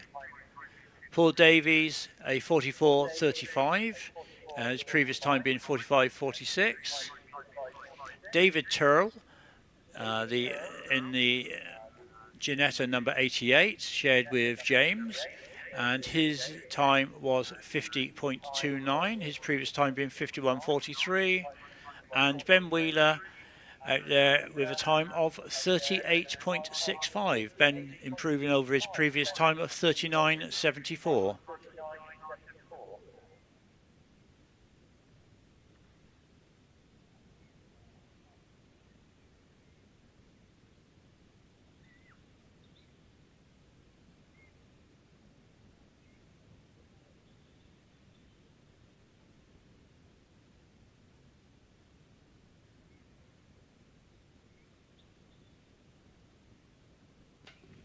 And then into Class 7. The times from the cars competing there. This is the 500 Owners Association Racing Cars over 500cc and Formula Junior. And we have a time of 47.93 is the fastest we've seen in practice there this morning from Charles Reynolds. As I say, Charles, a very interesting man, used to be over the Ford Works rally team. If you get a chance to chat to him, very, very interesting. Lots of history, lots of knowledge. And looking down through there, we have a 49.71 of Russell Haynes. And Ruth Ross having done a 62.04. So it looks like the marshals are still doing a little bit of work up on Sawbench hairpin. So we just wait 0.12. Mark Haynes 54 seconds, his previous time being 60.42. And as I say, Charles Reynolds now having done a 47.93, his previous time being a 49.4. And Richard Ashford doing a 49.37, his previous time being 51.14. And finally, number 82 in that class, Dave Andrews, with a time of 48.57 over his previous time of 49.01. So the times generally coming down as they've been going along. We'll have a look back now to the 500 owners to see where we are with that. The 500 owners class 6, which is 1945 to 1960. And just looking to find the fastest time in there, which I think, looking at it, looks to be Finley McIntosh. Oh no, it may well be Andy Rayner on his run, number 69, with a time of 57. Oh no, hang on, Max McIntosh done a 50.75. So Alistair Dent 49.7. So the time's generally coming down right the way across the field there.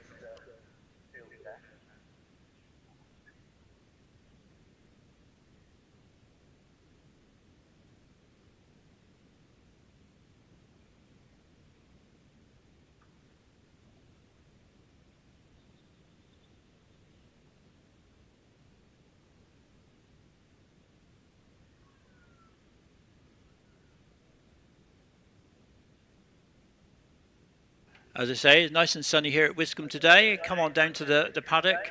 The catering unit is open. They have, apart from hot food and cold food, they also have some ice creams there. They have teas, coffees, cakes, donuts, fudge. And the bar is serving a selection of ales today. I haven't been told which ones they've got there.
As I say, a small delay at the moment, so while that's going on, take the opportunity to get lunch, because as the marshals will be coming down off the hill at the end of the motorcycle batches, and as soon as they're down here, obviously they would take priority over the lunch queue. So if you're looking to get yourself a sandwich or a bite to eat, now's the time to head to the catering unit to do so.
Anybody who's interested in the history of Wiscombe Park, there is a nice little book put together a few years ago by Colin Rose, one of the directors of Wiscombe Limited here.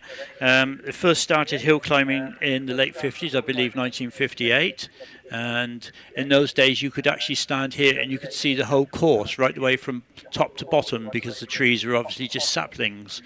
And occasionally you do see a nice picture pop up on the internet, and you suddenly realise that how open the venue was in those days. very, very scenic. The family, the Chichester family who actually own the land, always very, very accommodating of the motorsport here. And without their help and everything, we'd not be able to run. And they have to do quite a lot of things prior to us coming in. They have to move animals around, and they have pheasants and all sorts of stuff that they need to deal with. But the history of hill climbing started here, I believe, in 1958, and it was the idea of Major Richard Chichester, who lived in the house, and a friend of his, Mr. Lampton, or Major Lampton, and the two majors got together and thought it would be a jolly good idea to have a bit of motorsport going on such a nice drive and such a nice venue, and they got together and started the very first hill climbs here. I believe that the West Hanson Dorset Car Club in those days was one of the original clubs. And there's, like I say, there's quite a lot of history. If anybody can find one of these copies of these books, written by Colin Rose, has quite a lot of definitive history on the early runners. One of the earlier winners of the hill climb here was a man called John Buncombe, John from Burnham-on-Sea. His son Jonathan went on to become a saloon car racer in the 70s, and his grandchildren Alex and Chris are very much involved in motorsport now. Chris being heavily involved with Jenson Button and a lot of the stuff he does, and also races himself. And Alex was part of the Bentley team. Prior to that, he was part of the Nissan team, circuit racing. But quite a lot of people have come through here. There's pictures of people such as Sterling Moss here as well. But one of the early people involved in the hill climbs here was Dennis Jenkinson, who many people will remember as Jenks. He was a journalist for Motorsport magazine for many years, always wrote a very, very interesting column, and he would come down and ride his motorcycle here and thoroughly enjoy his day out. So as well as doing his actual work as a journalist, he would also be out enjoying his motorcycling.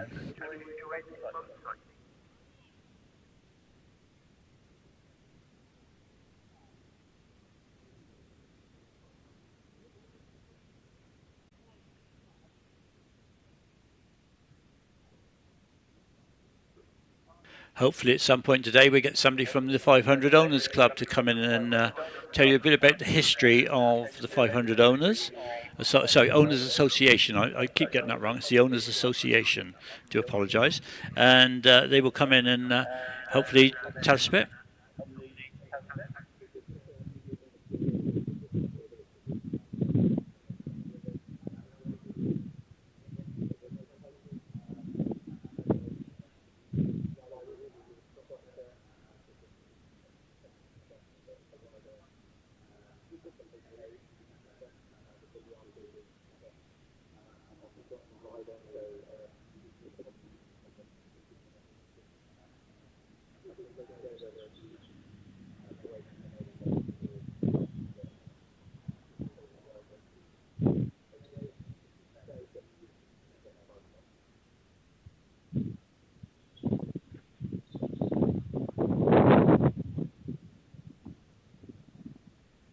Those of you in the paddock will have just heard the announcement that there is a motorcyclist just taking a tumble on the hill, and the medical team are in attendance, just checking him over, making sure he's all right, and we will shortly hopefully be resuming, or we may call an early lunch depending on the time the incident takes to just resolve, and hopefully shortly we will be able to give you an update which way we're going with that. But as I say, if you wish to get a lunch, I would go to the catering establishments now and get yourself something to eat whilst we got this little lull, because once the marshals come down off the hill, because we will have this delay, they will need to be able to get to have their lunch and back on the hill as quickly as possible.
Just to give you an update, the organisers have decided to halt now for lunch, so the marshals will be coming down off the hill very shortly for their lunch, and then we will resume.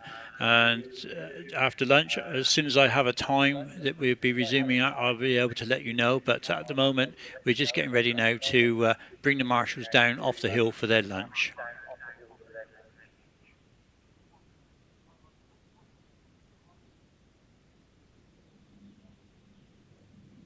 So the medical team are just going back to their places, having seen the rider on the motorcycle, and obviously as soon as they're back into position, it will be a case of the motorcycles that are at the top of the hill will be brought back down, taken back to their paddock places, and we will, as I say, break for an early lunch.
Could I just remind people in the paddock that the motorcycles are now returning and they will need free passage to get back to their... So if you could keep the tarmac road clear, please, just so the motorcycles can return to their parking area. Thank you.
So just an update from the Clarking team. We're now stopping for lunch. The actual lunch break will be less than an hour. The marshals would need to get back onto their posts for 13:40 for a 13:50 restart. So effectively they're having about half an hour by the time they get down here. So as Jason and the Clarking team have said, if we could make sure that the marshals get priority at the food queues, please, that would be much appreciated. So a lunch break now, and aiming to restart at 10 to 2. Thank you.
Good afternoon, everybody. Welcome to the 500 Owners Association Wiscombe Park Hillclimb for 2023.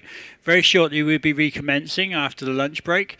We've got some motorcycle practice runs still to do, so they're going to go up first, and then we will be into the timed runs for the car entry. So we're just waiting for all the marshals and all the officials to get themselves back into position.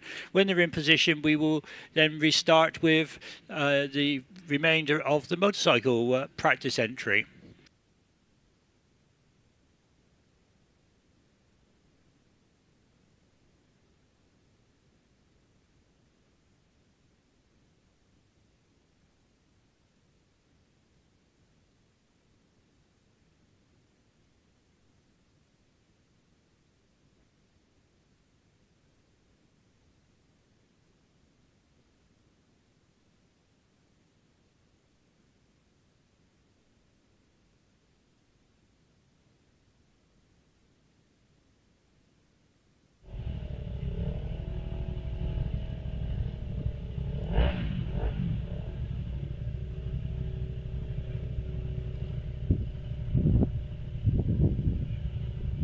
I can see the course car now returning back down the hill, so very shortly we'll be getting back into operation.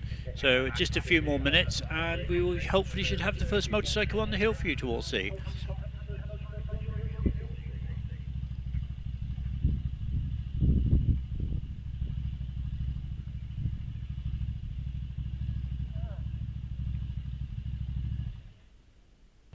If this is your first visit to Wiscombe, we'd like to welcome you. Hope you have an enjoyable day with us here.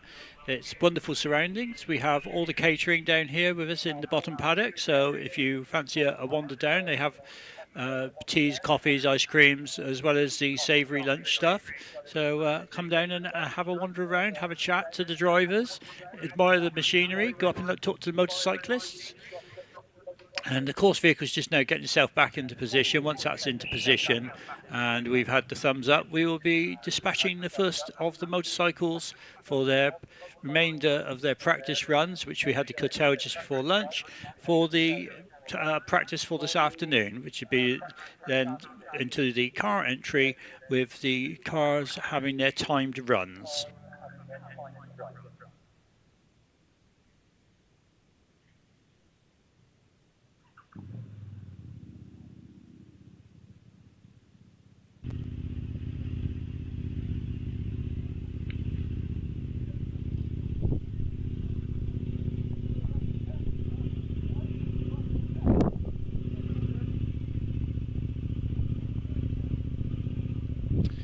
So motorcycle number 817, Marcus Bisson, now on his KTM over from Jersey on the start line, got the green light, and any minute now, there he is, he's away around Wiz Corner, across in front of the house here, up over Benny's Leap, which is just approaching now, and onto the brakes and into the gate, through the gate area, and he will then be into the S's.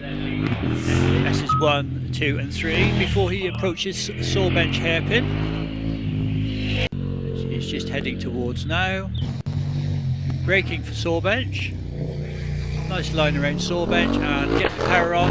Up Castle Straight, past Castle 1, Castle 2 into Martini. And when he gets to Martini, hard on the brakes again. Hairpin left around the corner, and he has just completed his run with a time of 45.14. 45.14.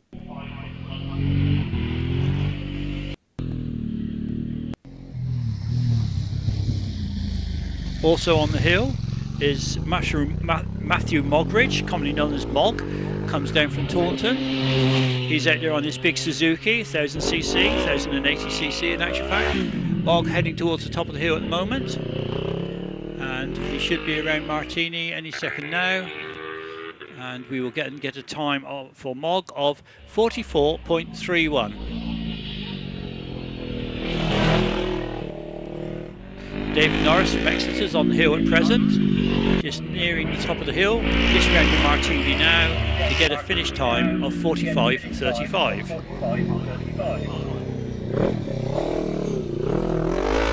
Pete Ford on his Hill Dragon 750 supercharged motorcycle.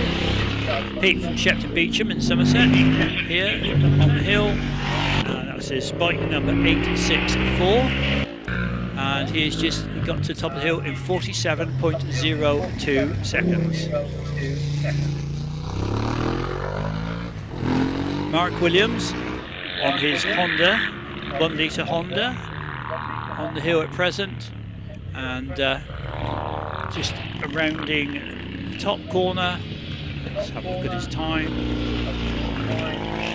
of 46.84. Nigel and Kirsty Glover on the Triton motorcycle outfit, or Tigger and Hedgehog as they call themselves. They're just up near the top of the hill now. That's motorcycle outfit number 956.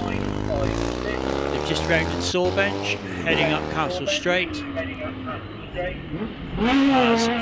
Through the gate go Simon and Jane Foster. Simon's auntie, Carol, very, very much to do with the 500 Owners Association here for many, many years. And a great tribute was paid to her after her passing a couple of years ago, where we had a minute of noise led by Simon and Jane with their Honda outfit. So going back to the times, 956.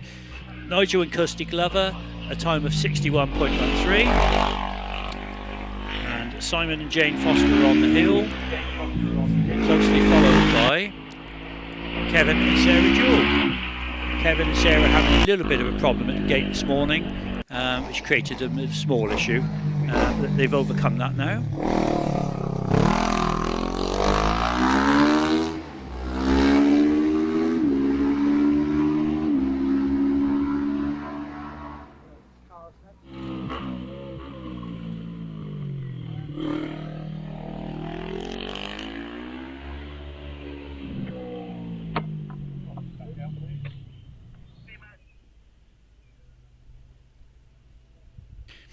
Kevin and Sarah having got to the top on the Windle Kawasaki with a time of, let's have a look, I'm just waiting for it to come through, 58.71. Unfortunately, Simon and Jane Foster, no time recorded on my printer at the moment, so whether they didn't make it over the finish, I'm not sure.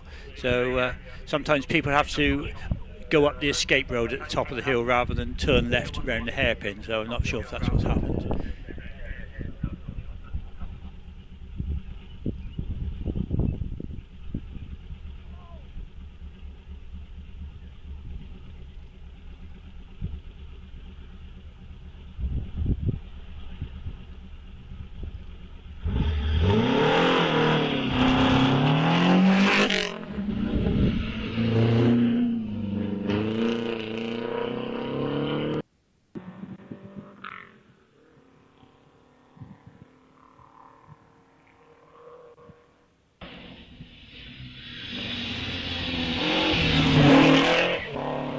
Just a quick update from the timekeepers there. Simon and Jane Foster got to the top with a time of 46.48. 46.48.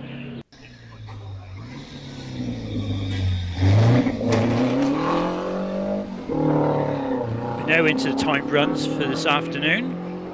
We have at this moment number 128, Greg Larigio, who's on the hill in his Riley, and closely followed by the Morgan of James Dean following up behind.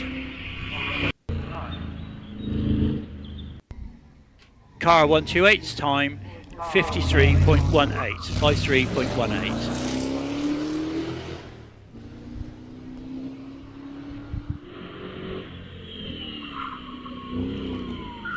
As the Morgan rounds Martini hairpin to go over the finish and gives us a time of 50.20. So that's 50.20 for James Dean in the Morgan Plus 8.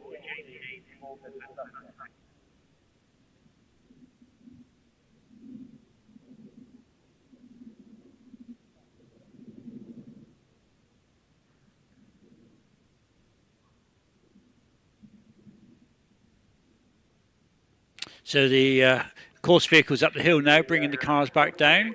The two cars we've just seen are the first cars of the timed runs for this afternoon. They're the double-driven cars, hence the number 1 prior to their number. They come back down, and we will have the cars in your programme as Class 1, 1A, and 2 going up in the next batch. So that's the next lot of cars to go, you'll see. Starting off with car number 1, which is Steve Hill in his Caterham, as opposed to Jim Faulkner in his Westfield. Jim having had a bit of a spill a couple of weeks ago down at Warrington Park, so unable to get his car repaired in time. And Steve is now running at number 1.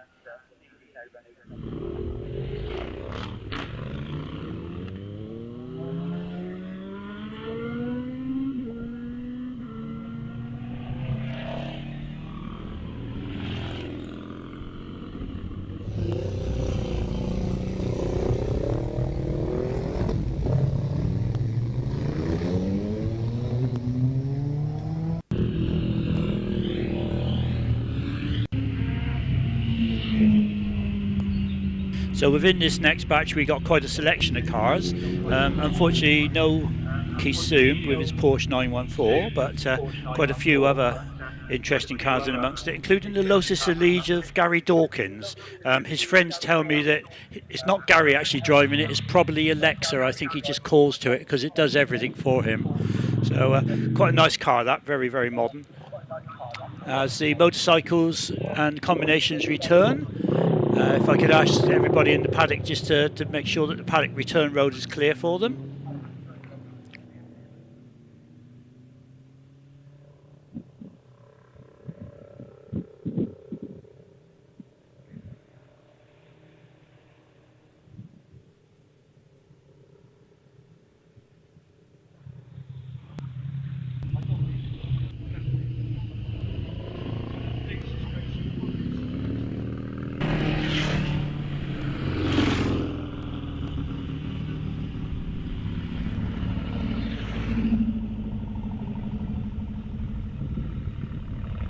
So Riley and Morgan heading back to their respective places in the paddock for the other driver to get in and ready to take over the drive of it. So they'll be coming out again shortly, as Steve Hill is sat there waiting to lead the cars out for this afternoon's timed runs.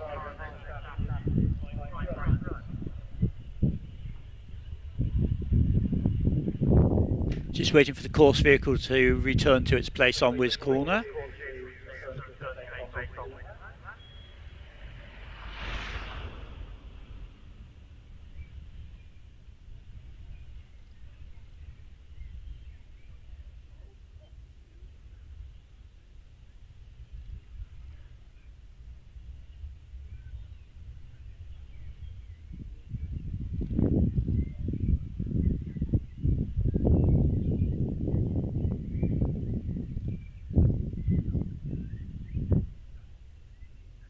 The course car having to stop on the the crossing point on its way back down the hill, just to ensure that everybody's across and the gates are shut before we resume.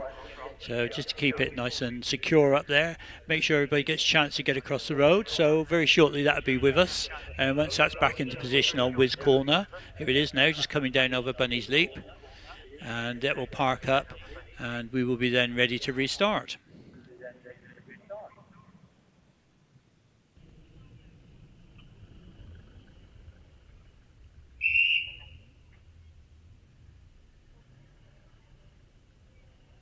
So the red flags are brought in from the marshal's post, which indicates that the course is clear, and we have Steve Hill and Chris Bryant heading down there, numbers 1 and 2.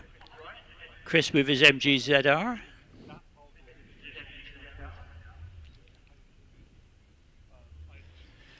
Followed by Julian Rinaldi with his Ford Fiesta.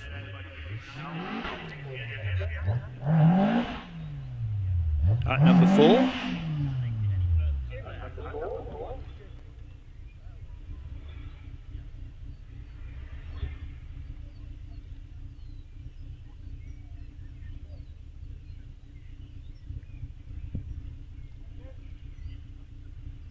And then Shane Currow at number 6. So just waiting for the lights to go green for Steve. Lights gone green, and away from the start he goes. This is car number 1. His first split time of 2.67 seconds, so a fairly rapid launch there.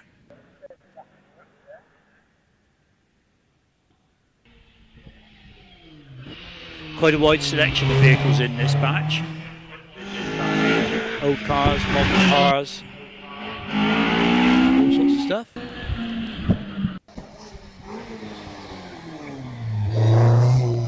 Steve round Sawbench hairpin at the top, heading along the start, and Chris has just got around Wiz Corner and heading across the front of the house here. Steve just getting around Martini, which will give us a time now, and the time he has recorded is, have a time come through for him again, so just maybe my printer's playing up a wee bit. I'm sure the timekeepers will actually inform me what the time is that Steve Hill has just done.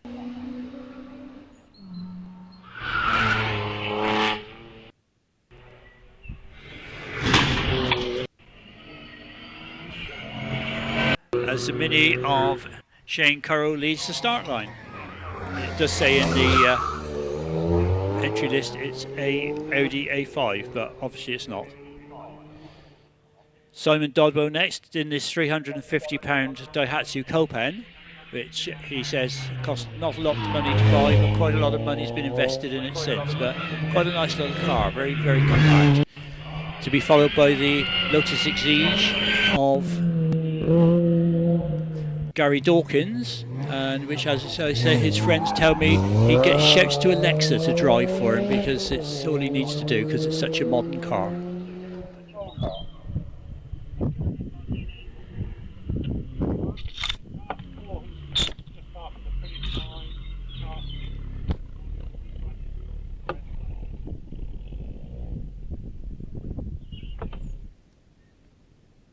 Put it ours out. Can't see it. Careful one others.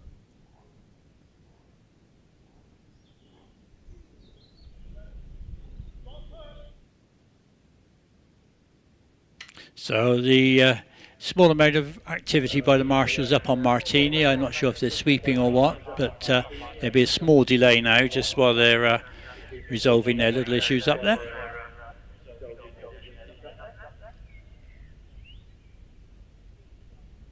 So the Daihatsu Copen will be held on the start for a few moments whilst we have a bit of a tidy up at Martini.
So Julian Rinaldi having scored a time of 47.18. I have a time now for Steve Hill.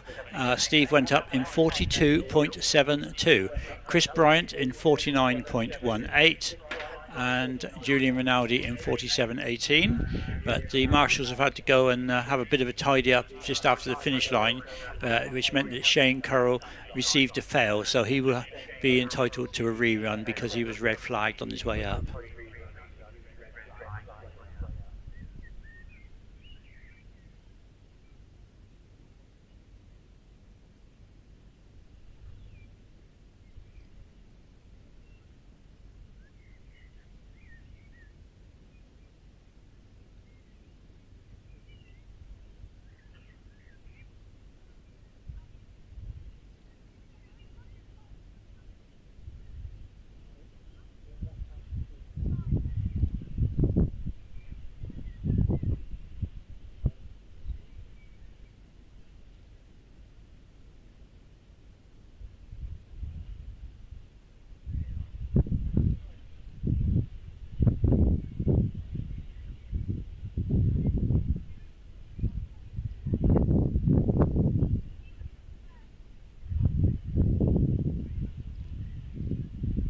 So it appears the flags are coming in down the hill now. I see Tim Pitfield, one of our regular competitors who's marshalling on Sawbench, just brought his flag in. So the flags are coming down, so very shortly we'll be back in operation. We'll just see what the times are then. Obviously we've got the, like I say, the Daihatsu down on the line there. Simon Dodwell, so very shortly he'll be going, followed by Gary Dawkins in the Lotus Exige, and then John Reed in the Ford Anglia.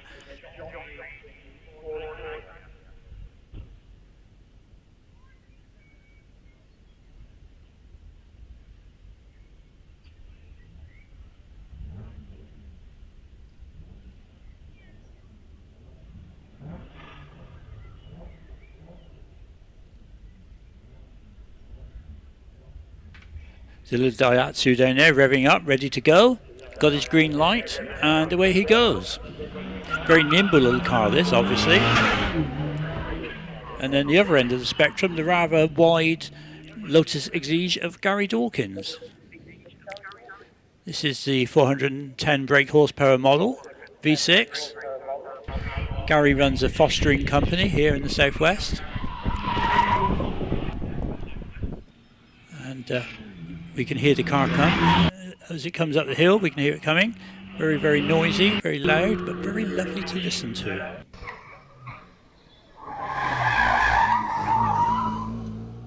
As the little Daihatsu rounds Sawbench hairpin, heading towards the top, Gary gets a green light and away from the line he goes with a launch time of 2.47 seconds. As car number 7, the Daihatsu, has got to top in 52.78.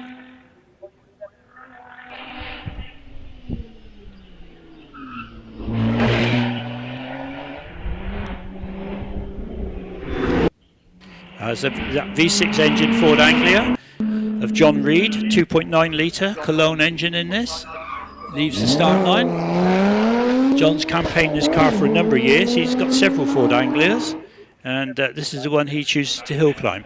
And John Hill was immediately behind him with his BMW Mini Cooper S as Gary Dawkins rounds Martini and records a time of 43.55.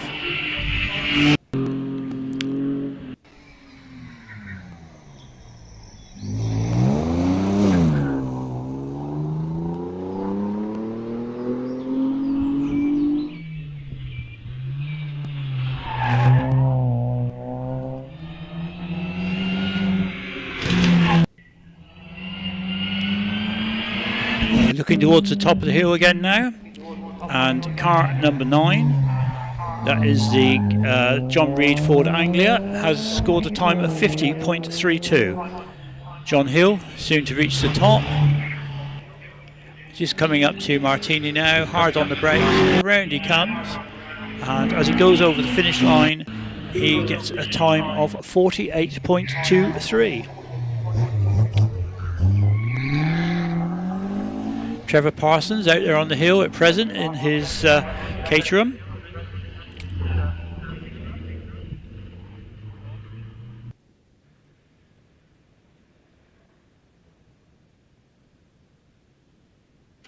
And we have a time for car 11 of 46.45.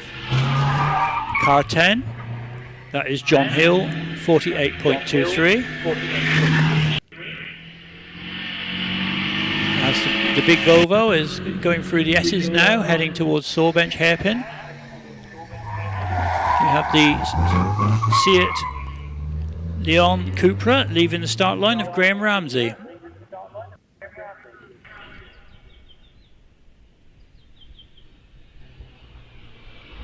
As the Cupra goes through the gate, and now we're looking for a time for car number 12, David Jameson, and it comes in of 59.67. That's the Volvo, 59.67.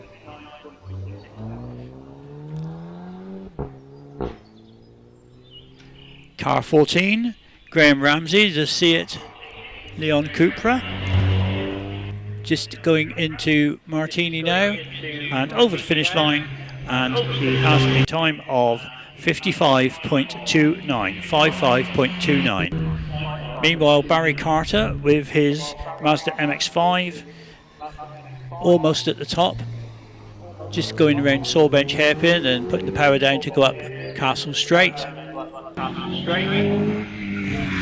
We have the Ginetta G4 of David Gibson coming through the S's.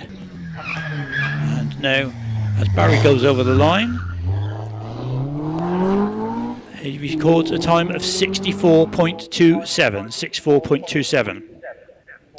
David Gibson and the Ginetta G4 just now not far behind him, and a time of 49.12. Nick Davis in the BMW out there at the moment, and Roger Hodgson just leaving the start line. Roger in his, it says MGB Roadster, but he's actually in his MGTF today because he had a fuel issue with the Roadster. Roger, a seasoned campaigner down here.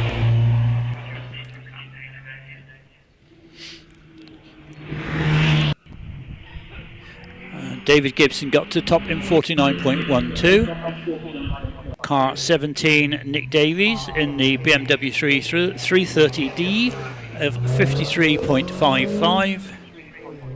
And Roger Hodgson in the MGTF is up there now. As through the gate goes the Mini R50 of Adam Holland. On the start line down in there we have the Triumph TR7 V8 convertible of Larry Jerram Croft. Larry comes from Martock in Somerset, as I say, a previous Royal Navy or Fleet Air Ram helicopter pilot, decorated in the Falklands War, and been very much involved with TRs over the years.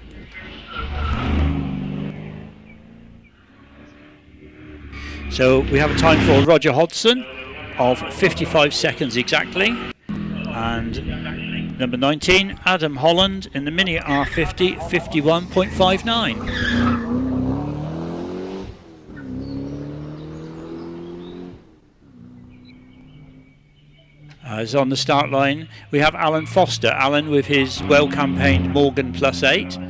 Been hill climbing this for a number of, I'm going to say a couple of decades at least, if not more. And a lovely turned out car. And we look back to see that Larry done a time of 49.05.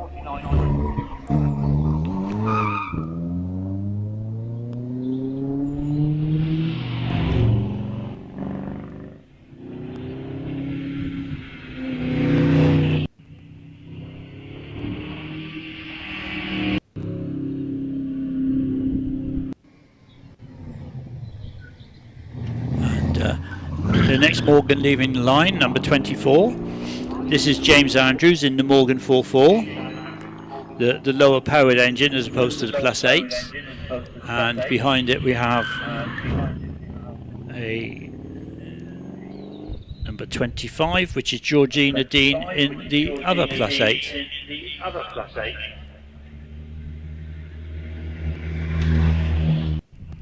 James Walter having got to the top in a time of 58.88, and Alan Foster in a time of 52.36. As car 25, Georgina Dean, goes across the front of the house here,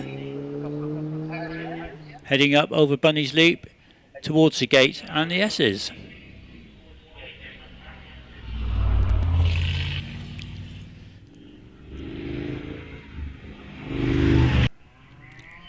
And number 26 has just left the line. That's Howard Burton in the Morgan 4.4. Again, the 4-cylinder engine model rather than the V8. As Philip Copeland's Morgan Plus 8 is being lined up ready for his start. And car 24, James Andrews, got to the top in 65.21.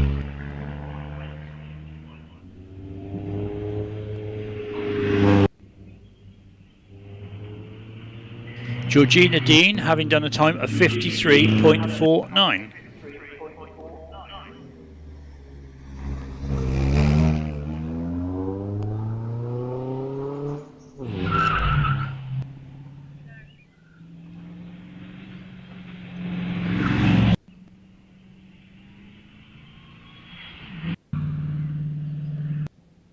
And on the hill now we have the double-driven Riley 9 Special of Dave Morley, the blue car, just having left the start line. This is a double-driven car. He's sharing it with Andrew Oliver. As the time comes in for car number 26, Howard Burton, a time of 56.55. Just waiting now for Philip Copeland's time. As the last car in this batch goes up the hill, which is number 148, Hans von Wertel.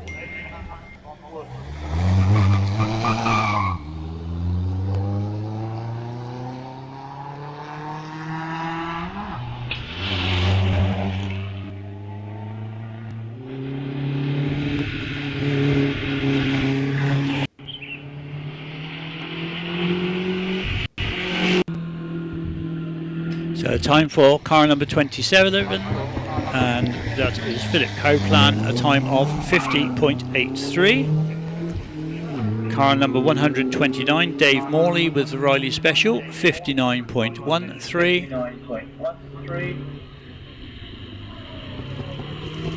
And just waiting for number 148's time to come in. which is 61.01.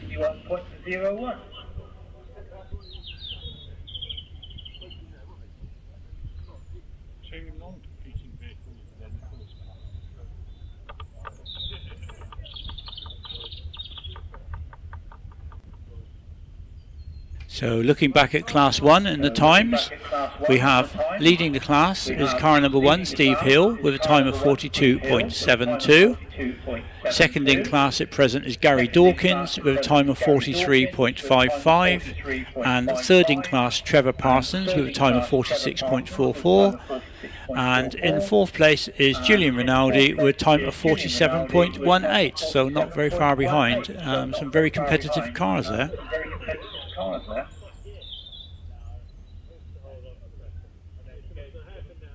We still have Shane Currow to obviously have a rerun as his run was interrupted, so obviously that could actually make a difference to those times.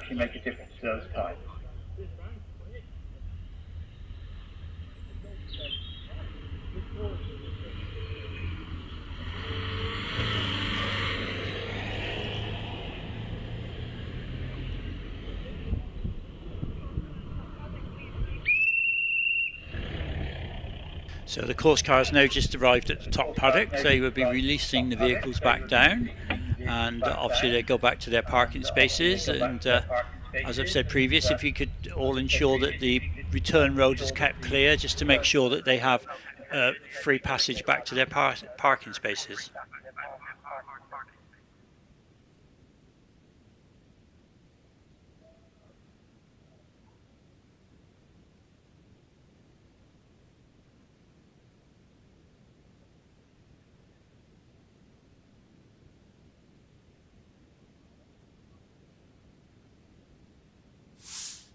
Anybody who's not been to speed hill climbing before, I hope you're enjoying your day. It's a wonderful venue to come to here, Wiscombe Park. It's very much a family owned and run farm normally, and we're very, very lucky to be able to come here and have some motorsport during the summer months. There's quite a nice selection of cars here today. A lot of these will be here tomorrow as well for the Vintage Sports Car Club event. And then the next event will be towards the end of July.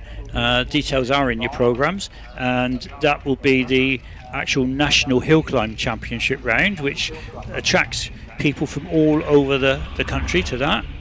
And we will have big racing cars as well as the smaller cars, road cars, all sorts of stuff. And that's the last weekend of July. Obviously just check the Wiscombe website just to make sure that nothing's changed on that.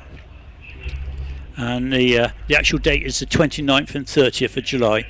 And then on the 2nd and 3rd of September, the first weekend in September, it's the 5 Clubs Hill Climb. This is put on by a collection of clubs to run the hill climb here, and always a good turnout of club cars, competition cars and what have you. The following weekend, the 9th of September, is the MG Car Club event on the Saturday. Obviously, as it says, MG's very much to the fore on that event. And on the following day, it's the NHCA Arnold Gimlet Speed Hill Climb, which is the motorcycles as a purely motorcycle event, and well worth coming down. If you like motorcycles, that's the event to come to. Even if you don't like them, it's the event to come to, because it is such a great day. They're all very relaxed and enjoying themselves. And the final event this year, just for this 1 year only, on the 23rd and 24th September, there will be another hill climb here. This is to replace the Manor Farm hill climb that was normally run at Manor Farm near Charminster, but unfortunately due to the track surface having deteriorated over the last winter, it was decided it was not ideal, so it's been decided not to run there, and the event is going to be run here instead. But that's just for this 1 year, so quite a calendar of events coming up for you.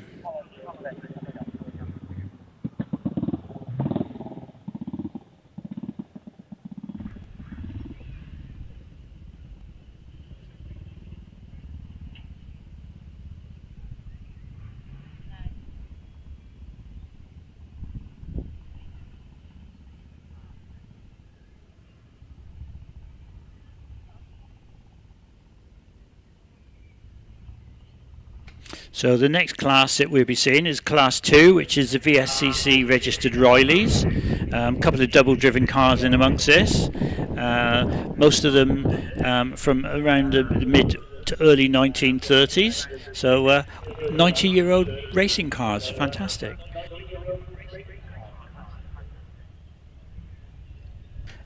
One of the cars, or two of the cars, we've actually already seen go up, but they will be going up again. And then we have Simon and Sarah Kellaway, husband and wife, who have a Riley each here today. Simon always tells me he's a pole dancer in a previous life. I think it's a very strange life, but there we are. So yeah, something to look forward to. And then we move on to the other VSCC registered cars, which is the Vintage Sports Car Club registered cars. So very shortly we'll be bringing out the VSCC registered Rileys to take their first time run of the afternoon. And the first one is going down towards the line now is number 30, Simon Kellaway. Simon being followed by his good lady Sarah in her Riley.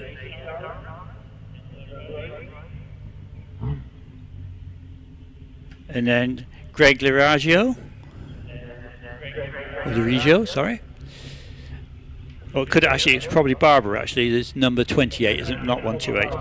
So that's the first three Rileys down there. So just waiting for the green light, and Simon is away.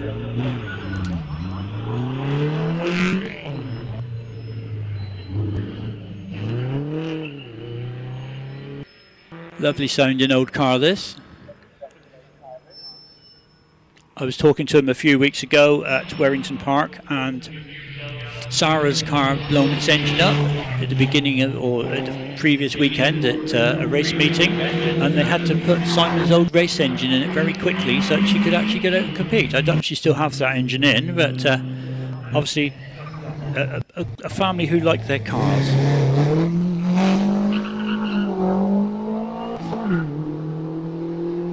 So Simon's approaching Martini hairpin now. Very shortly be there, and he rounds the hairpin, and we will very shortly have a time, which is any second now. 52.83. So Simon gets 52.83. And Sarah's on the hill. Whereas down on the start line, lining up now, is Michael James in the Riley 12.4 Cotton Special.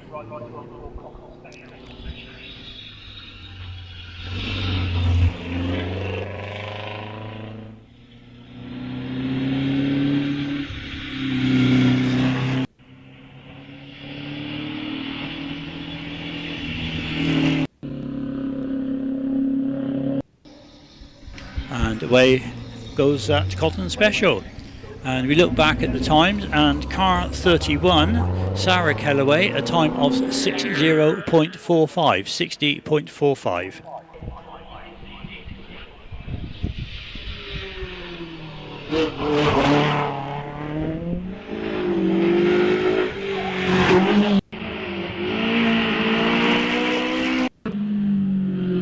That's number 29, which is Andrew Oliver.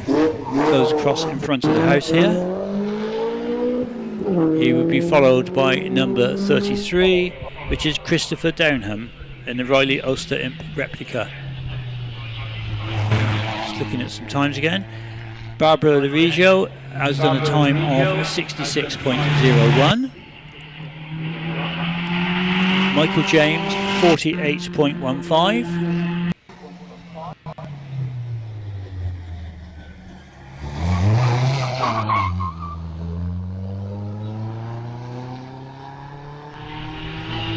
Andrew Oliver, nearing the top of the hill now.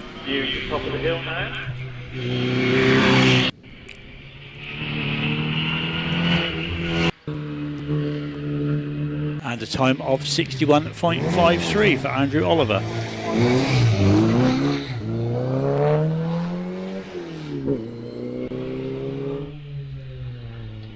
Christopher Downham just approaching to Martini, hard on the brakes, turns it in, comes around Martini, accelerates over the finish line to give himself a time of 54.63.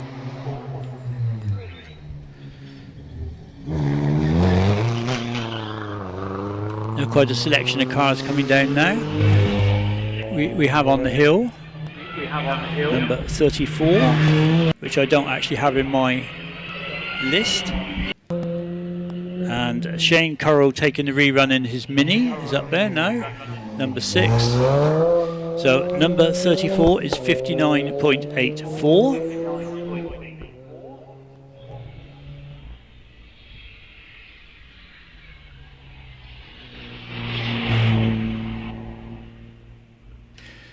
Number 6, which is the rerun of the Mini for Shane Currow, is a time of 50.49.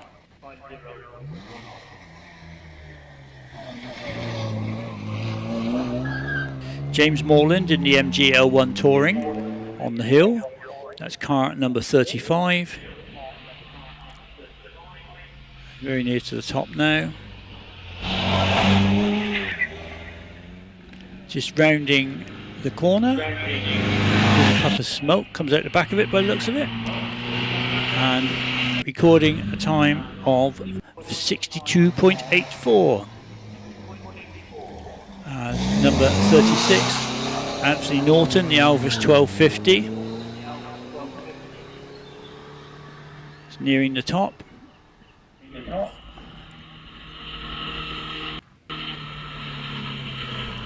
And he turns it into Martini. As you can hear, one of the first of the older motorcycle engined 500 VSCC registered cars. Maybe not the 500, which is Gary Clare in Granny, the Jap engine car. He's following number 37, Rod Briggs. And car 36, Anthony Norton in the Alvis got to the top in a time of 60.31. Rod Briggs from Somerton with the Alvis, sorry, the AC. The AC has done a time of 63.52. Just waiting for Gary Clare's time to come in now. Gary's just up on the approach to the hairpin at the top, and he goes over the finish line to get a 55.54. That's 55.54.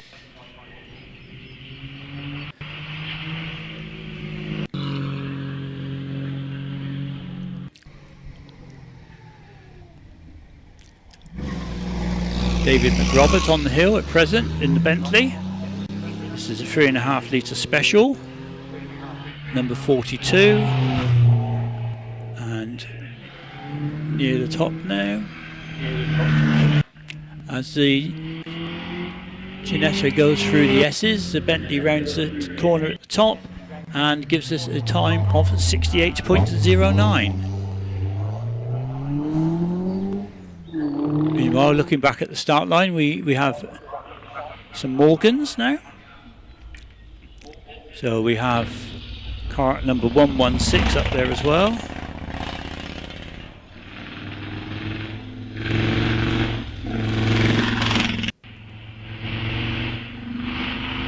Which is the Ginetta, of a time of 53.77.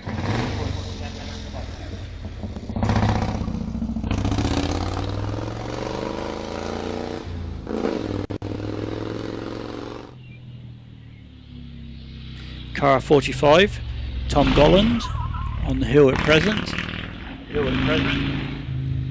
And round Martini, over the finish, and gives us a time of 66.74. Meanwhile, Gary Caroline on the hill, waiting for his time to come in.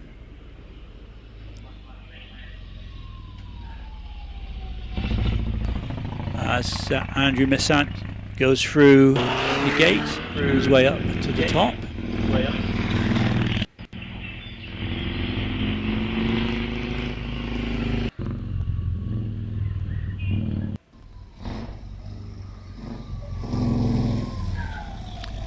Gary Caroline got to top, and that car number 44 in 53.99.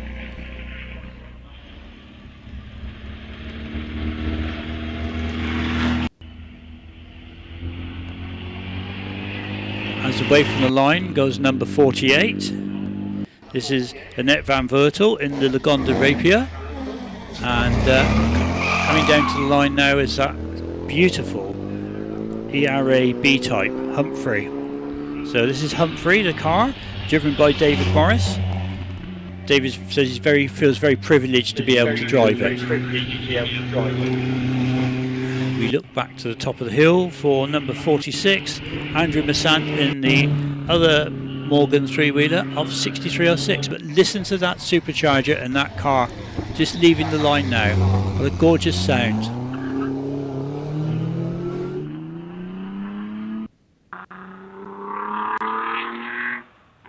This is a former Grand Prix winning car from many, many years ago. As Edmund Burgess goes to the line in his Bugatti Type 51. This is a 1932 car, number 40. And spirited pull away from the start line there by Edmund.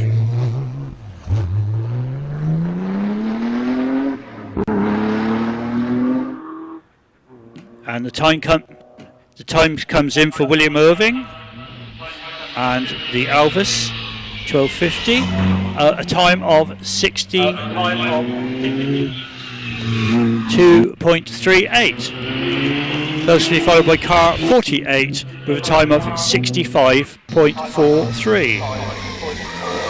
And car 41, that lovely ERA, a time of 50.65.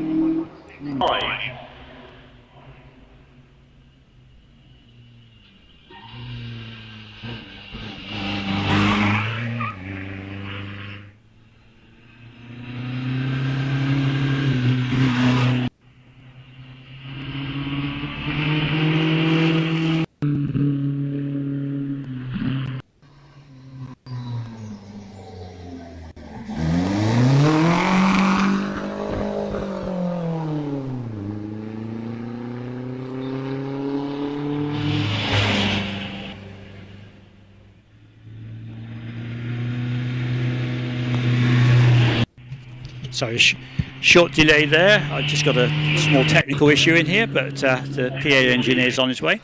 So back to where we were on times. Car 40, Edmund Burgess, 49.61. Car number 50, which is Inga Van Weltel in the Austin 7 Pea Green Special, and she has done a time of 63.34.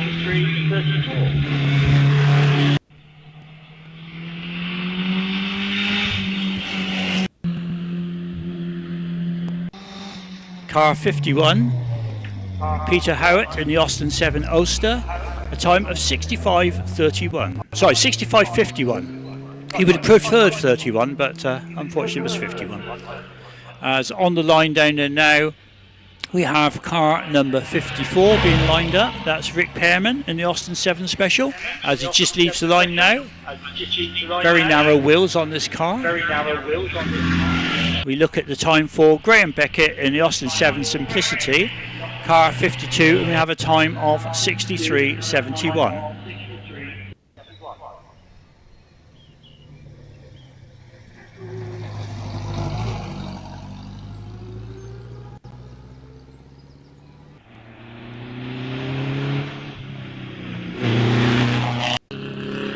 On the hill now, number 56. This is David Fennell in Austin 7, the toy, the lovely little yellow car, just going up the hill as we speak. And looking back at the times, car 52, Graham Beckett, 63.71. Car 53, Vicky Sly with the Austin 7 Ulster of 76.33.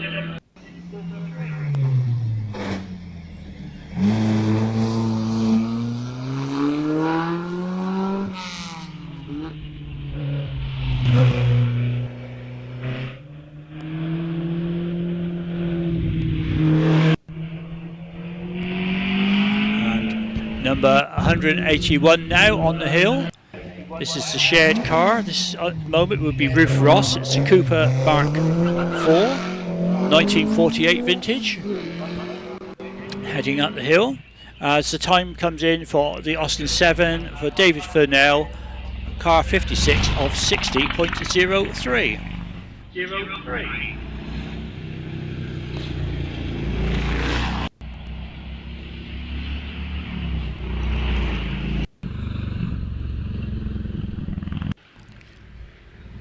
And this is getting towards the end of this batch, so there'll be a short break now whilst the cars are returned back down from up the hill.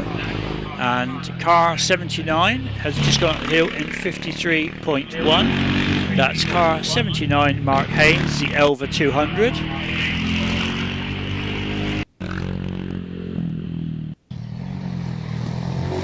Car 181, that is Ruth Ross, has just done a 60.2. And car 159, which is still on the hill at present, which is Fraser Dean. It's just waiting for a time to come in, and just rounding Martini as I speak. And let's have a look. And his time is 50.95 for car 159, 50.95.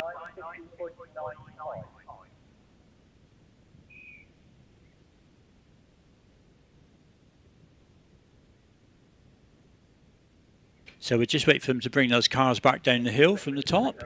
And in the meantime, if you are here and you're down in the paddock, don't forget they have ice creams for sale at the catering unit.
So the cars are now coming back, a couple of motorcycles amongst them, and just looking back over the times for Class 3.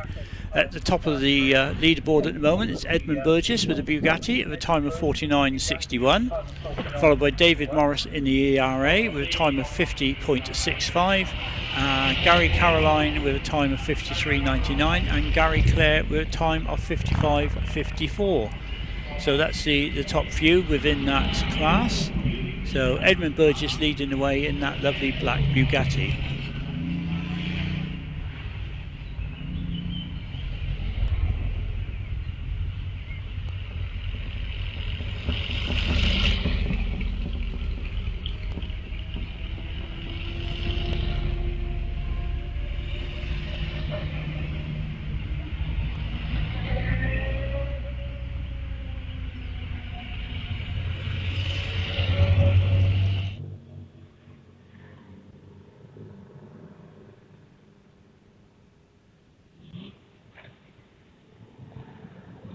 So anybody who's enjoying these cars here today, don't forget it's the Vintage Sports Car Club meeting tomorrow, where a lot of these older cars will be performing, and obviously a great day, especially if the sun stays like this. What a glorious day we're having here at Wiscombe Park.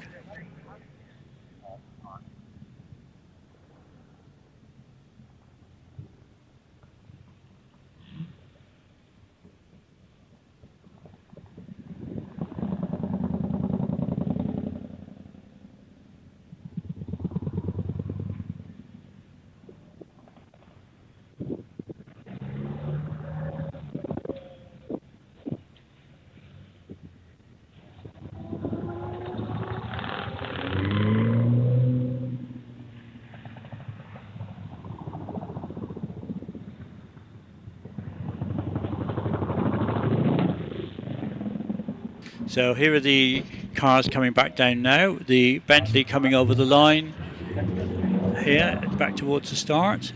The ERA looking lovely, isn't that silver, Humphrey, followed by the man who's leading the class at the moment, Edmund Burgess, in that beautiful Bugatti of his.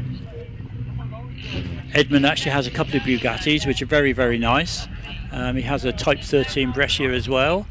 And when he's not out in the Bugatti, he's hill climbing in the Midland Hillclimb Championship in his Gould. So very much a sporting driver with chances to drive several different types of car with different speeds, that sort of thing, different abilities. So could I just remind everybody in the paddock, the cars that are coming back now do not have any form of parking brake, so they need to be able to drive straight up and back into their parking spaces. Thank you.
So the course car's now back in position, just waiting now for the cars to come out of the paddock to start the next lot of runs. Very shortly they'll be with us.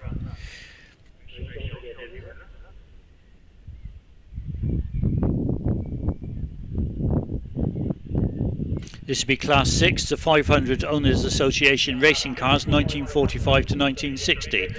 This is the 500cc cars, or up to 500cc cars. Quite a big batch of these cars coming out. Hopefully a bit later in the afternoon we'll be able to tell you a bit more. We're hoping to get a little chat in at some point with Nigel Shallis. Nigel knows a lot about the 500 Owners Club and its history, and I'm sure he will take the time to come and have a chat to us.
So going down to the line now, we have the Ginetta.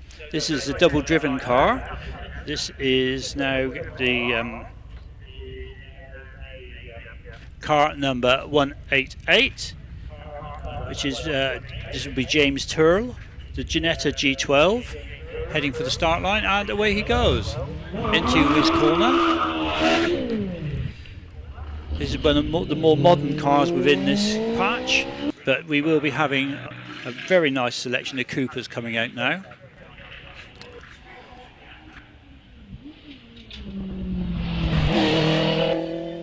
And number 58 on the line.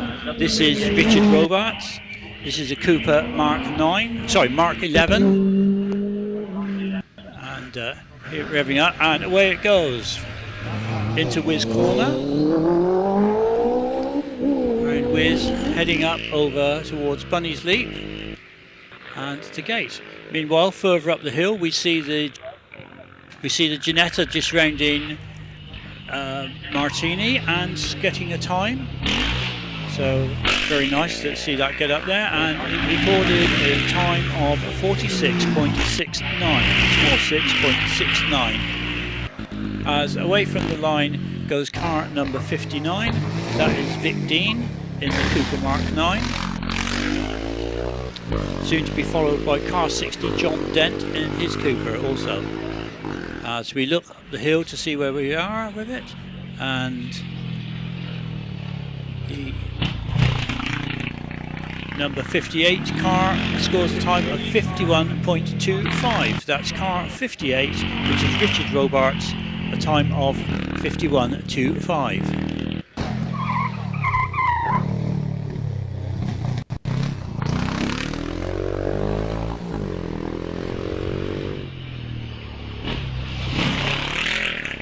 Away from the line, we have car 61, Alistair Dent.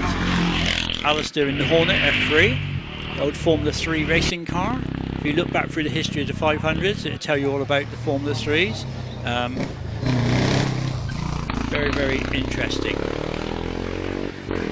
I've just got Nigel Shallis just come and sat next to me. We'll have a chat as this batch comes back down, and he'll tell you a bit about the history of the 500 Owners Association.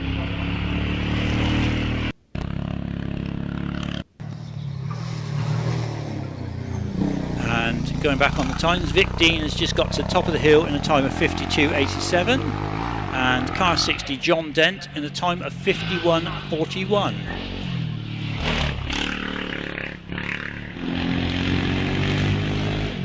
As we watch a rather sideways looking car 61, Alistair Dent, go around Martini to cross the finish line.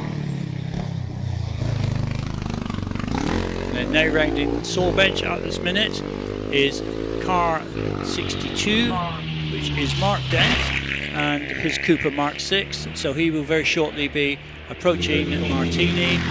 Quite a wide line around there with the back end hanging out, and he's just scored a time of 52.18. So that's Alistair Dent on 50.10 and Mark Dent on 52.18.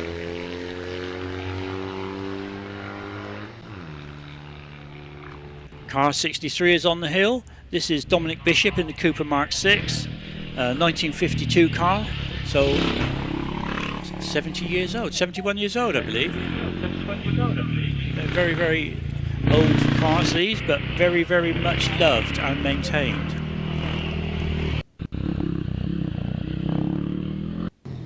And we look at Dominic Bishop's time, and it's 56.96, 56.96.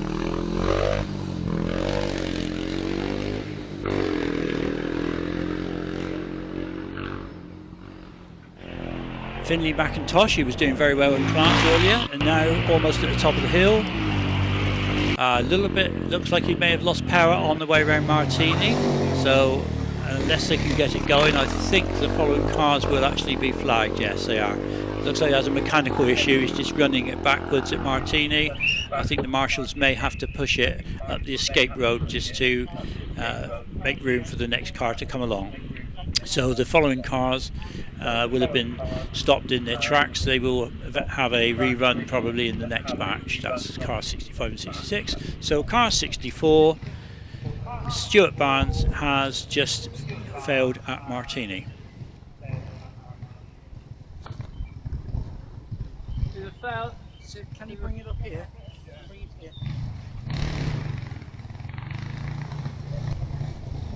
So the Marshal's just pushing 64 off up the side road up there, and Marshal's down here on the start line just moving cars around so that they can make room for them to restart. Obviously the air-cooled engines, it's a warm day, they don't want to be running them for too long stationary.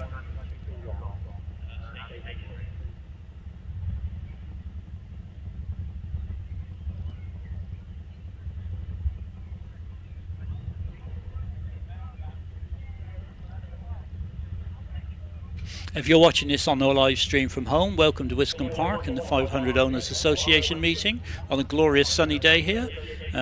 We couldn't ask for much nicer weather. I think it's fantastic today to see these cars in action. And if you're enjoying it at home, why not come down tomorrow and support the Vintage Sports Car Club meeting and see a lot more of these nice old cars.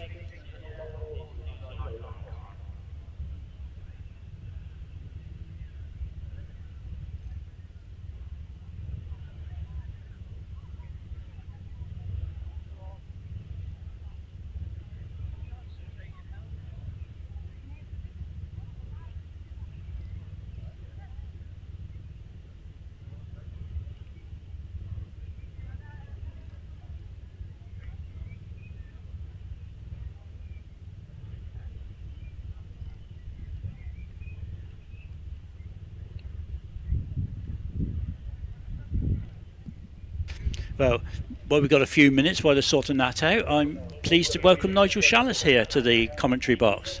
Well, good afternoon all. Good afternoon, Dave. I must say, I think something you said a short while ago about the age of these cars. When you own one, you don't really realise just how old they are. And I just did the maths, and I think 78 years, something like that, they'll be getting soon. So soon, we'll be getting our cars into their 80th year.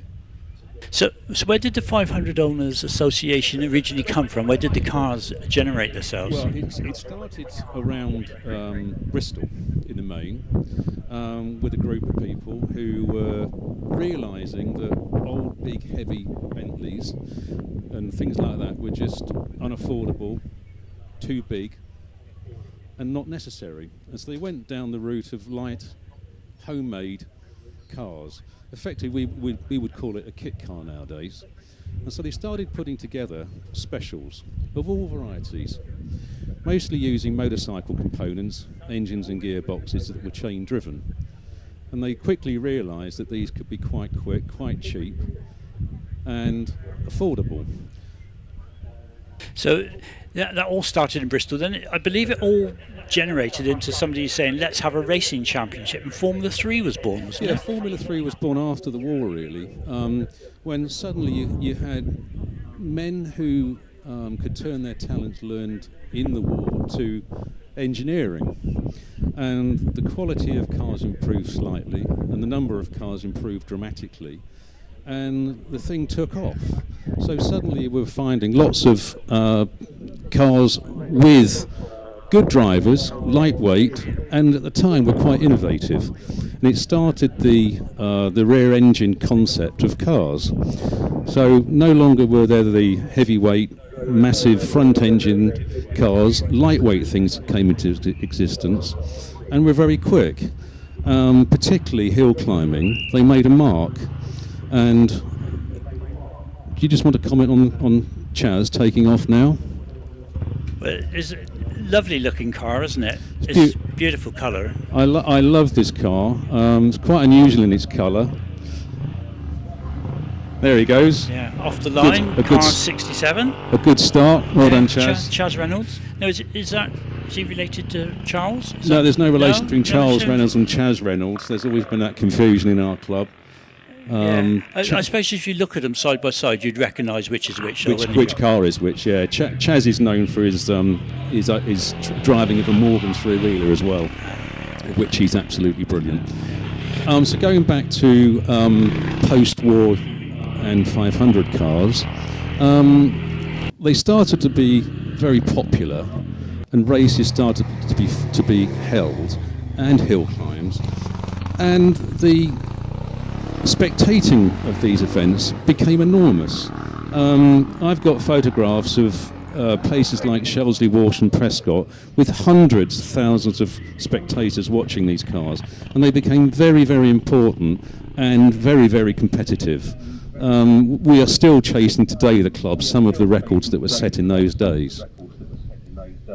Yeah, they are deceptively quick, aren't they? Well, even looking at the times today, you'll see that Edwards Type 35 Bugatti that went up earlier. We're only, I think, a quarter of a second off that time. So, I think quite remarkable little things. And when you drive one, particularly here, you really do realise just how quick they are. You hold your breath from top to bottom, and it's just remarkable. Yeah. You're obviously missing driving here today, I can tell. I am very much missing driving today, and sat here with you at the start line, watching people thrash over to bunnies. I am actually missing it, yeah. Thanks for reminding me. No, that's all right. Jonathan Morris is out there now on the way 500. He's heading up the hill. We have a time for Chaz Reynolds of 56.63. So we're waiting, obviously, for Jonathan to reach the top of the hill, and there's a nice flow of cars coming down at the moment, which is quite lovely because it just keeps it all going, doesn't it? So let's go on a few years then to when the FIA gave the 500 car a formal status as an FIA class. Then it really took off with the stars, and Moss came along and so on. And circuit racing started sort of becoming the primary event over hill climbing. And circuit racing proved to be a hugely popular event for a new wave of drivers, really, that led on and springboarded into junior racing, into other formulas after that. Give it a couple more times now. Jonathan Morris, car 68, got to the top in 58.12, and car 69, Andy Rayner in his Cooper, to the top of 53.21. So they're all fairly close, aren't they, in that mid-50s? I mean, the task really today is trying to get below 50. That's, to me, the magic number. If you can get below that, then you're going to start to be competitive. So I haven't done it yet, by the way. Just going to ask that question. How close have you got? It's easy to say these things, isn't it? It's harder to do them. It is. The weather conditions and the track conditions today, though, I think are conducive to a good time out there, aren't they? Now here's a man to watch, Simon Dedman, in this beautiful car. This car. This is the Star Ride. The Star Ride, yeah. You used to belong to Jan Nitsch, who kept it absolutely pristine. Even though Jan used to use it about 15, 16 times a year. Passed it to Simon recently. Now Simon's put it back to its original blue colour, and I'm really pleased to see that this car is now at least at the same standard as Jan, if not slightly better. Simon keeps a wonderfully conditioned car. Yeah, just a couple more times just come in. Number 70, Mike Wood, 57.69. 71, that's Richard Kelly, a time of 59 seconds. Number 72, Tom Waterfield, 47.81. So we're getting slightly quicker now, aren't we? Yeah, Tom is the guy that's annoying us all at the moment, both on circuits and hills. He's phenomenally quick. Drives an awful lot, drives all sorts of cars, Nashes and things like that. He's a lovely driver. I only get a chance to drive behind him, of course, but he's wonderful to watch. They say if you follow somebody and stay in their wheel tracks, you can become quick. Really? Yeah. I must try that one day. Yeah. But anyway, getting back to the history of the 500 Owners Association, it has been going a number of years now, and quite a healthy club, I believe. So yes, what happened sort of towards the end of the 50s, the 500 sort of died out a little bit in appearance, and the junior came along and other series and sort of put it in the shade a little bit. But in 1968, 4 guys from the Midlands area bought one car. I think it was originally between 2 of them, and then a second car between 4 of them. And before long, there were a few cars back running again. And so they had the idea of reigniting the 500 movement and called it the 500 Owners Association. It started a little bit centred around Chelseley and got going again. And in a couple of years they were circuit racing, and it really took off. The motorcycle engines, but that didn't really catch on enormously. And again died out fairly quickly. But after that, the 500 movement as we now know it got going really well. And I first joined about 24 years ago, I think it was. As a teenager. As a teenager, exactly, Dave. And this was my first event here. And I actually came down here for an event the week before as a dry run. I packed my car up in the trailer and came here with no intention to drive at all, but just as a driver to see how it all worked. And then I came a bit later and competed. And it was one of the nicest weekends I can remember. I brought my 6-year-old son with me, and I didn't see him all day. It was a wonderful day out for both of us. So a few more times just coming in while we're chatting here. Number 74, that was Simon Deadman in the Star Ride at 55.76. Car 75, Robert Burke in the Arnott, 82.53. Car 76, that is Mark Riley and the Squanderbug, time of 55.57. Car 77, Angus Frost, Cooper Mark 5. No, well, he is a bit of an actor. Simon Frost in a time of 49.89, and car 179, the double-driven car with Russell Haynes the Elva, a time of 47.12. I think on the hill at the moment we have Charles Reynolds. He's a lovely guy, isn't he? He is, really. Yeah. A remarkable career in motorsport too. I got him together with one of the old Talbot team managers around a table for a meal a few years ago before we come here on a Friday night.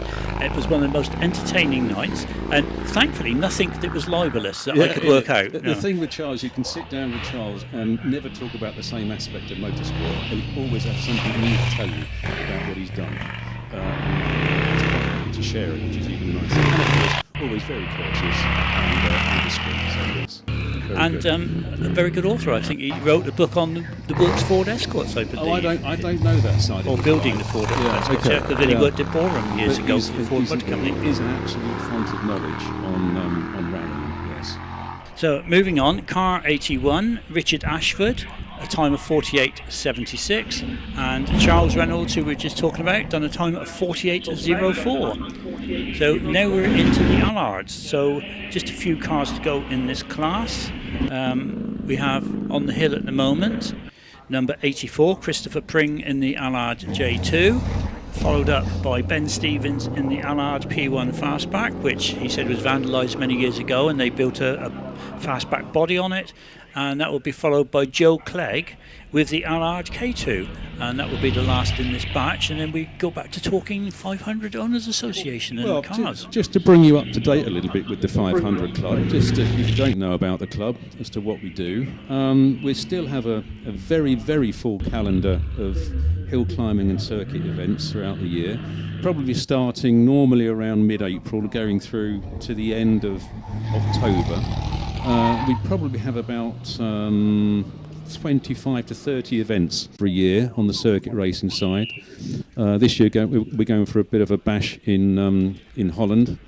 Really, really good time. We're a very friendly club that everyone tries to help each other, and always do. And it's a remarkable club for young and old to join.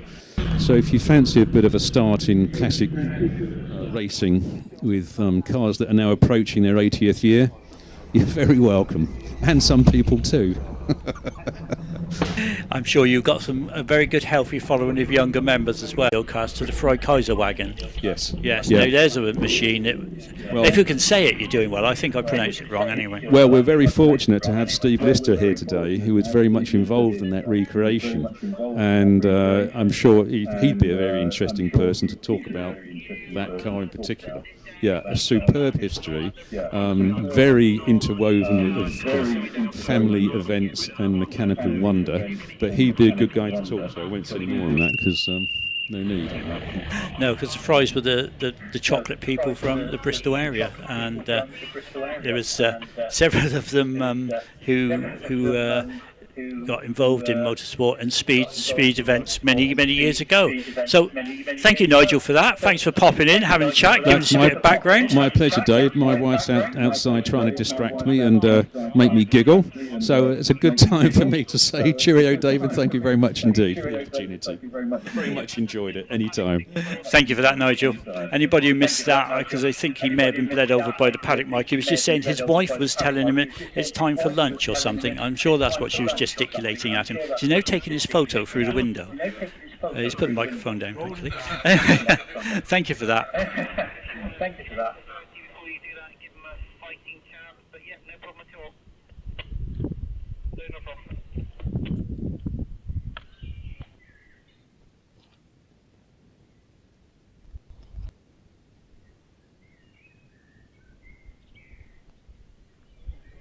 Just looking back through those times in Class 7, and car number 179 is leading the class with a time of 47.12, and car 80, Charles Reynolds, a time of 48.04, followed by Richard Ashford with a time of 48.76. So that's the top three in Class 7.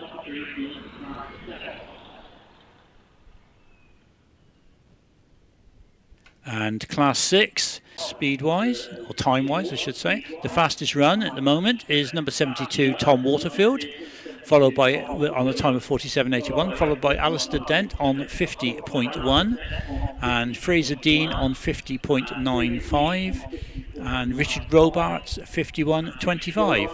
Then the two Dents, John and Mark Dent, on 51.41 and 52.18 respectively.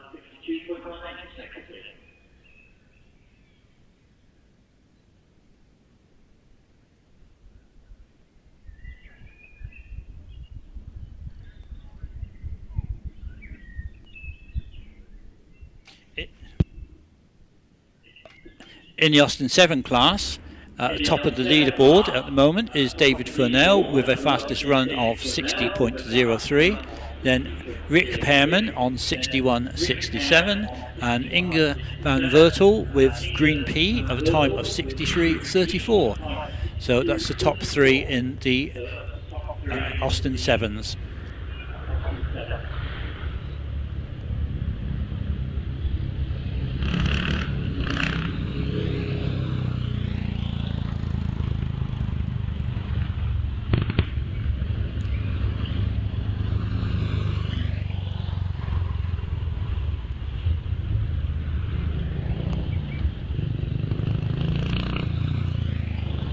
Just having a look at the live stream now. Anybody who's looking at home, I see Toby Lamacraft has just commented, and he's saying, isn't it lovely to see all these cars going up the hill, especially with the lovely weather? And he's so right.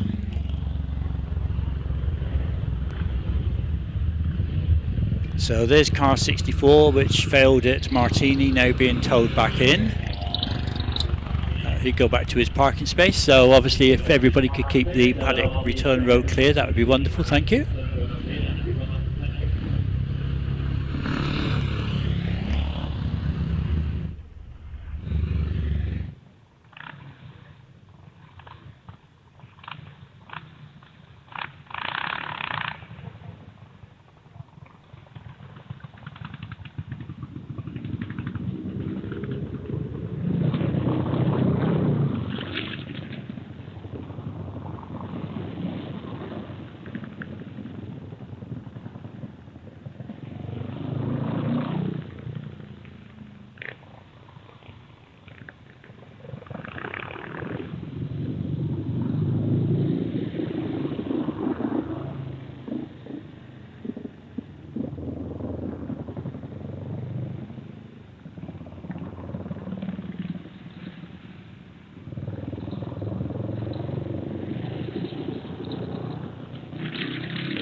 So a few of you at home making comments on the live stream, thank you very much for that. You are right, it's a glorious day down here at Wiscombe.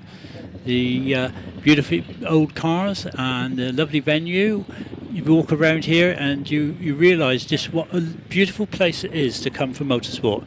It's even nicer when there's no cars here and it's peaceful and you hear the birds singing and that sort of thing, but we're here for the cars, so, and the motorcycles of course.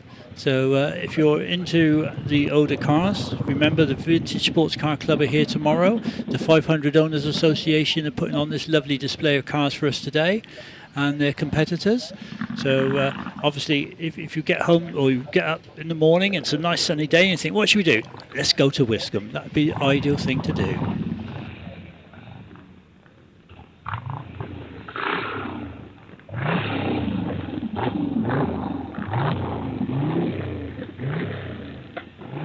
So our next batch of cars will be the more racing car classes, and there'll be some interesting cars coming in amongst that. There's the Radical Club Sport, the Ginetta, the OMS, the Pilbeam, and finally a Morgan Supersport. So the next batch of cars just about to get ready to come out. We just got to get these cars back into the paddock. Unfortunately, as they don't have a parking brake, if they have to stop, the cars cannot actually regain traction and move. So you can't do a hill start with one, so to speak.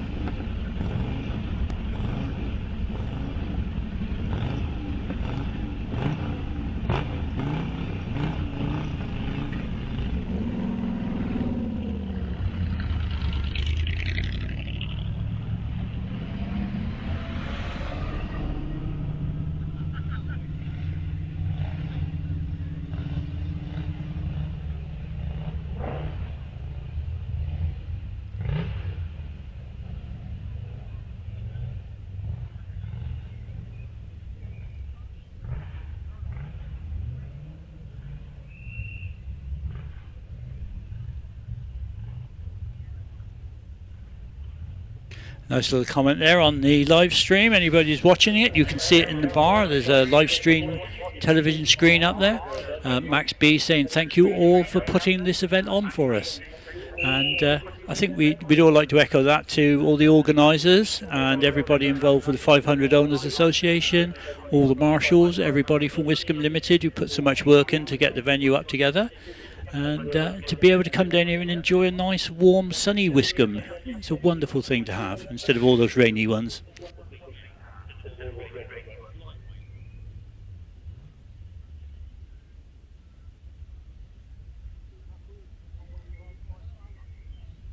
Heading for the line now is Paul Davies with the Radical Club Sport, a motorcycle engined racing car. And he'll be lining it up down there, looking for the best line to leave across the bridge in a straight line. That's not David Turl, sorry. As Paul gets away, leaves the line, and has a launch time of 2.59 seconds, so a very rapid launch time there.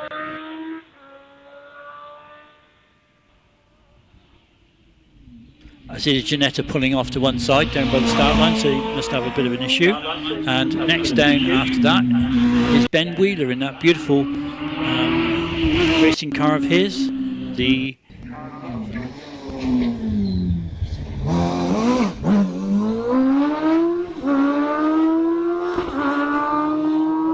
Ben, a former fastest time of day winner here over the years, his Empire EV02. Couldn't remember which model it was then, hence the pause. But Ben just about to leave the start. Local man. There's a lot of computer type stuff. Last weekend used to be able to get here.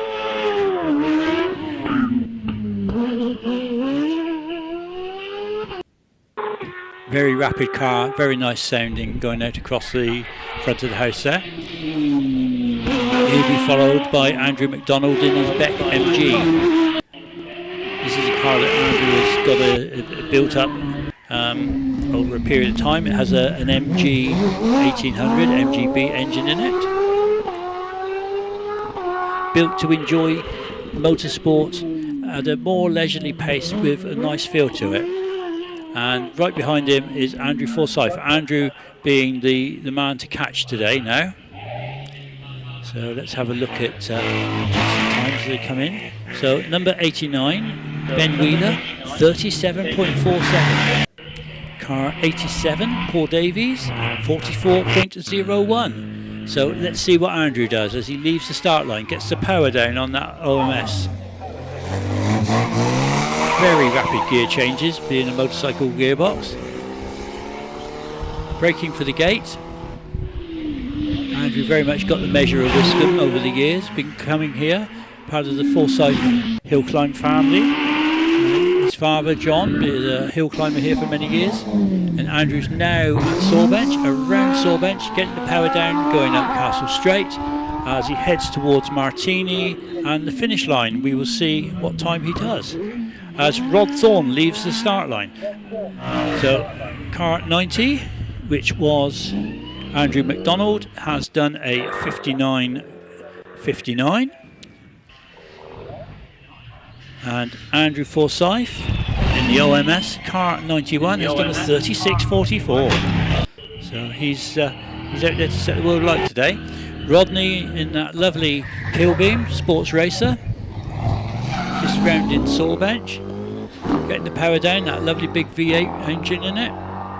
As he'll be hard on the brakes now, turns it into Martini, gets around the corner at the same time as Peter Eade leaves the start line. So Rodney's just done a 38.78. 38.78. So the Ford Fiesta now of Arnold Torto down at the start line. This is a 1600cc historic rally car. So out for a bit of fun in the Fiesta. Just leaving the start now. As we watch Peter Eade go around Sawbench hairpin. Straight as anything, going up through the Castle Straight, heading up to the finish, and around the finish, over the finish line, and records a time of 43.30. So a very respectable time there. So now we have a couple of 500 cars that were red flagged on their timed runs, just taking their reruns now.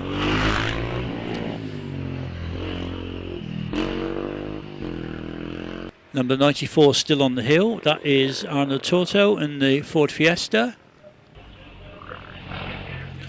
He's followed by number 65, which is Finley McIntosh in the Cooper. And 66, which is Max McIntosh in the other Cooper. So, just looking back now, number 94, Arnold Torto has got to the top in a time of 53.03. We have number 97 lining up on the line now, which is Anthony Quinn in the Morgan Supersports. This is a 1933 car, so 90 years old this year, and still being used competitively.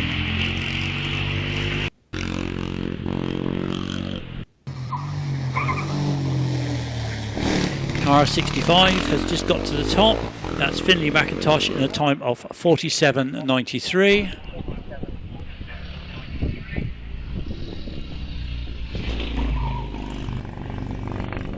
Waiting for the time for car 66 to come in now.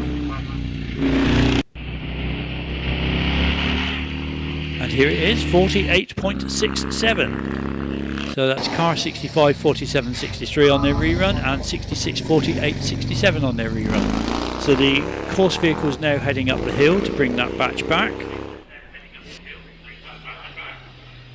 We still have car 97 on the hill, which is Anthony Quinn in the Morgan Supersport.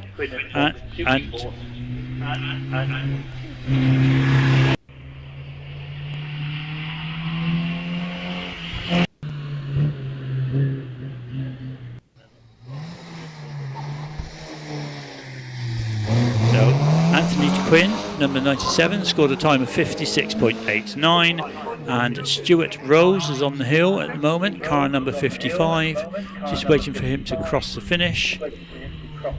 And he's just getting to Martini now, turning in and bringing it around the corner.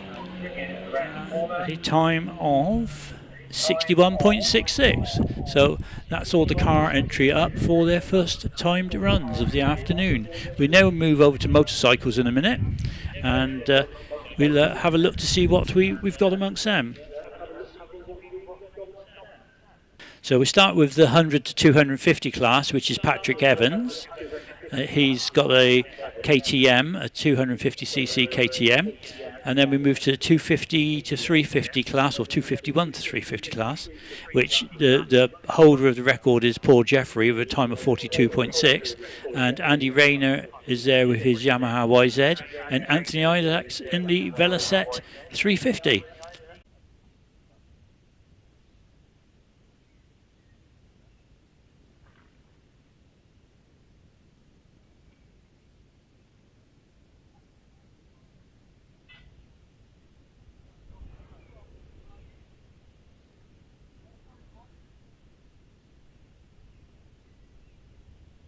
So just looking at the times for Class 9, the leader of the class is Ben Wheeler in the Evo, and a time of 37.47, and then that's the Empire Evo, I should say, and then Paul Davies with a time of 44.01, and James Turl in a 46.69.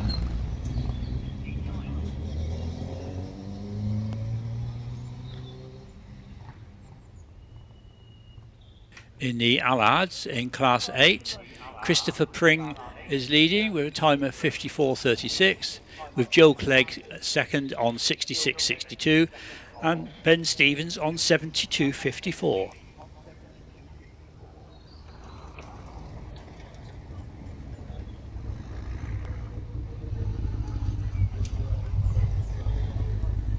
So if I could remind you that there's a vehicle being towed back up through the paddock, if I could ask you to stand back to make sure there's plenty of room for it to come through.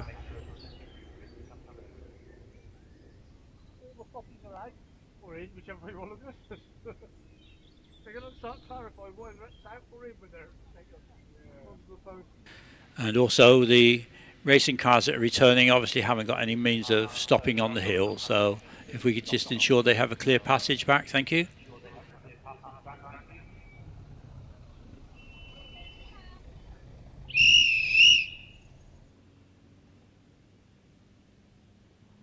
So on the overall times at present, top of the leaderboard is Andrew Forsyth in the OMS on a time of 36.44, and Ben Wheeler is lying second with a time of 37.47. Rod Thorne in that thundering great Pilbeam, wonderful sounding car, at a time of 38.78, and then Steve Hill in his Caterham with a time of 42.72. So that's the top four, and number 5 is Peter Eade, 43.3, and Gary Dawkins has sneaked that Lotus Exige in there at 43.55. So very, very quick top 6 cars there.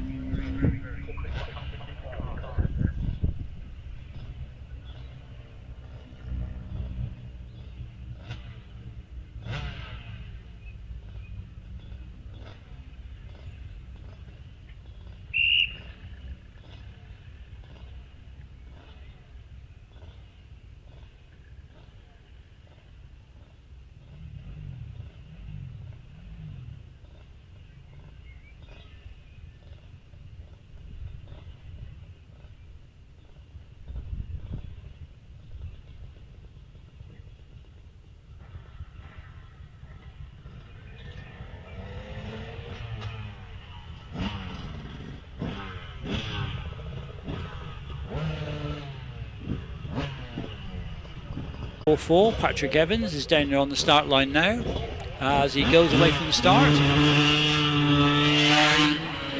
Leans it over to get around Wiz corner. Little 250cc KTM, but rapid at the same time.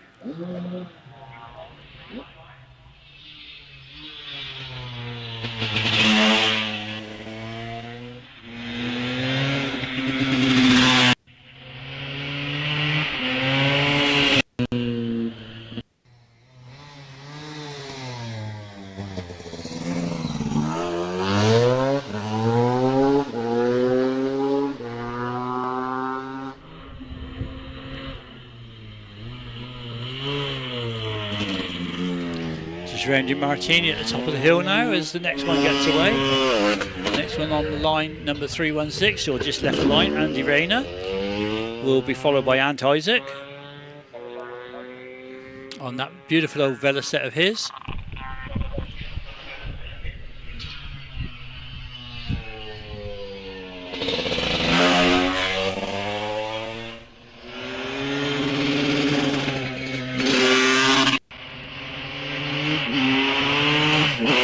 And just rounding Wiz Corner, and away off up the hill he goes. As we look up the hill to see Andy Rayner just rounding Sawbench and heading up the Castle Straight towards Martini and the finish line.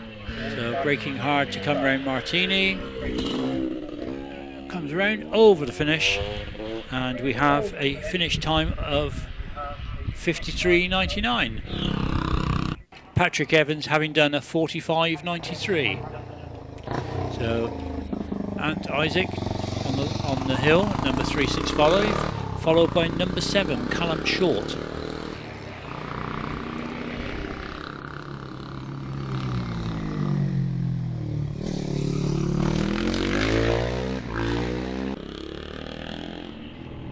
So, and got to the top in 60.64, and Callum Short is now just rounding the finish.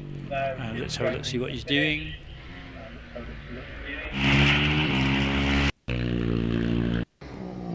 He's on a time of 44 seconds exactly.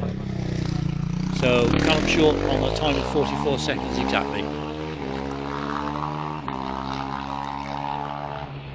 Richard Boker down there on the start line now, waiting to go, number 511. No, Richard, I apologise, is actually at the top of the hill now on time of 46.26. It was so fast I didn't see him. So there we are. Having just left the line now is 551, which is Reg Davis. Reg comes down and helps with the working parties down here in the off season. Keeps the hill up together.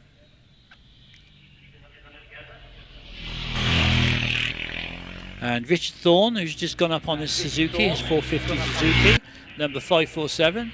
Very good ride at a time of 50.71, 50.71.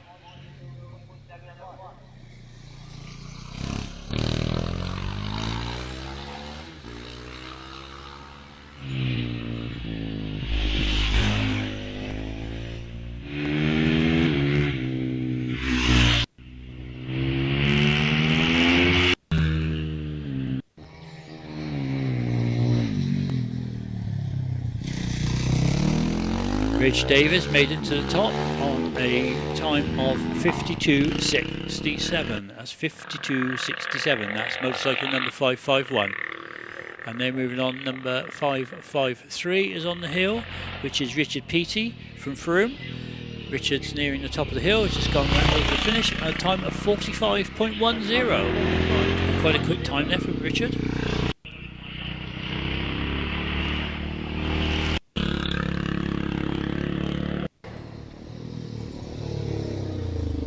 Peter Isaac, the genial old chap who looks after us all down here, is the head of Wiscombe Limited, is on the hill now. He's the MD of Wiscombe Limited, and that's Peter Isaac on number 561, his 500cc Velocet. He's just rounded Martini, and he's got a time of 56.51, so 561, got 5651. There we are.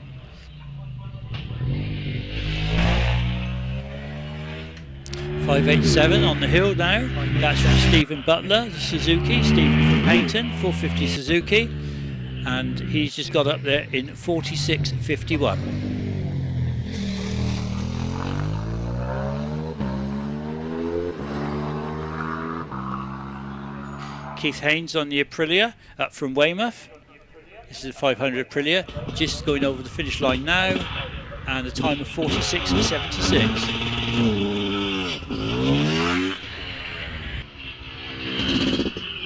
Look back down the track, and then bike number 591 is out there now, which isn't in my list unfortunately, but heading towards the top now.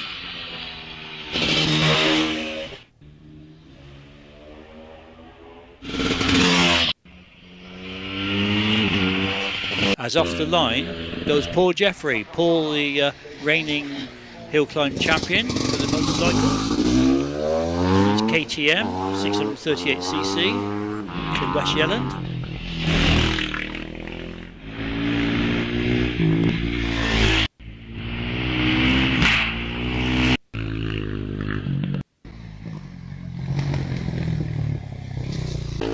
And Mike Tilley is at the top of the hill in a time of 45.77. 45.77. That's motorcycle number 598.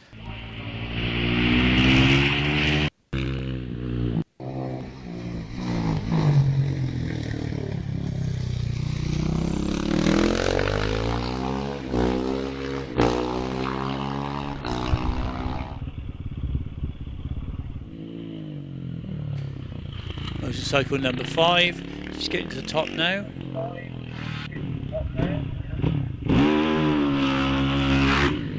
With a time of 44.65, 44.65.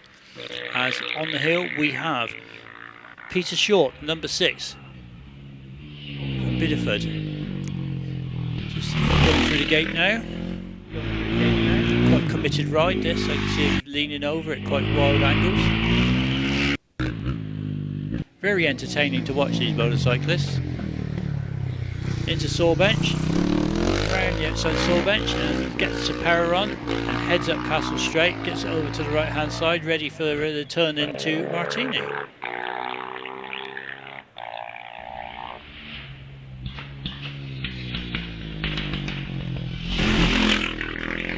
And Peter's time 43.4. 43.4.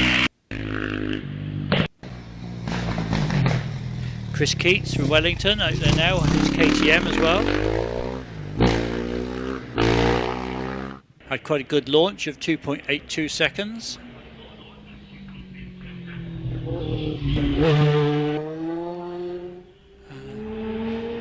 Over the finish in 45.33. 45.33.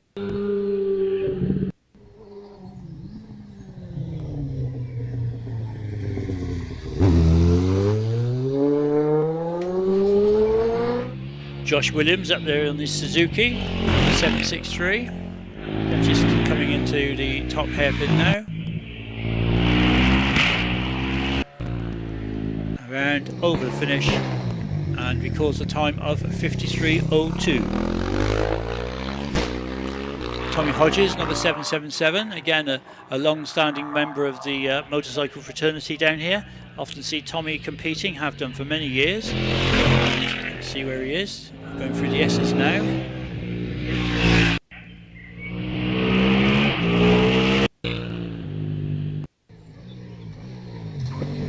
And Tommy's done a 42.21. 42.21. He's being followed by number 9, Stu Mills.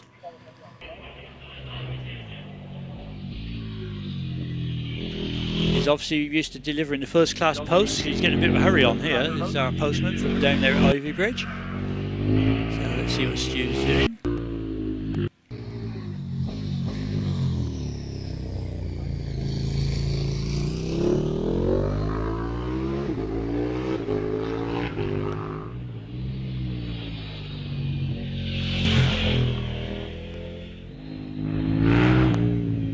As we see, Mark Short went up, number 700, time of 44.61. Stu got on with it, a 45.05. Well done. 45.05.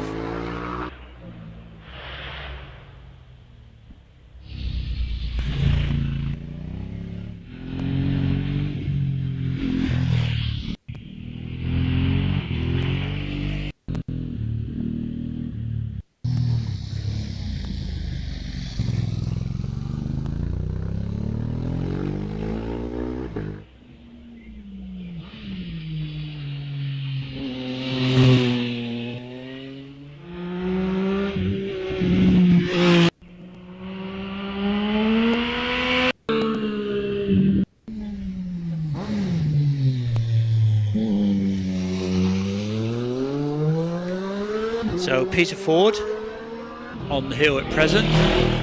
chasing after number 826, which is David Norris. So the last of the solo motorcycles now just leaving the start line as well, which is number 871, which is Mark Williams. They'll be followed then by the motorcycle outfits. So the first of those being Nigel and Kirsty Glover, or Tigger and Hedgehog as I'm told they're affectionately known. There they are, just leaving the start line now in their 750cc Triton. And safely around Wiz Corner and heading on up across Bunnies. They will be followed by Simon and Jane Foster.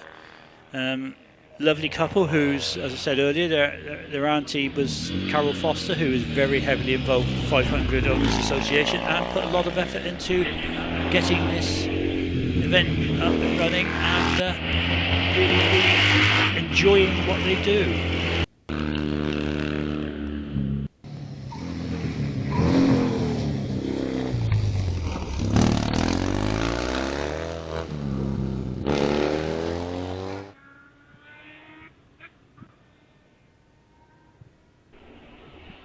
So just a few times that I've got here for you now, and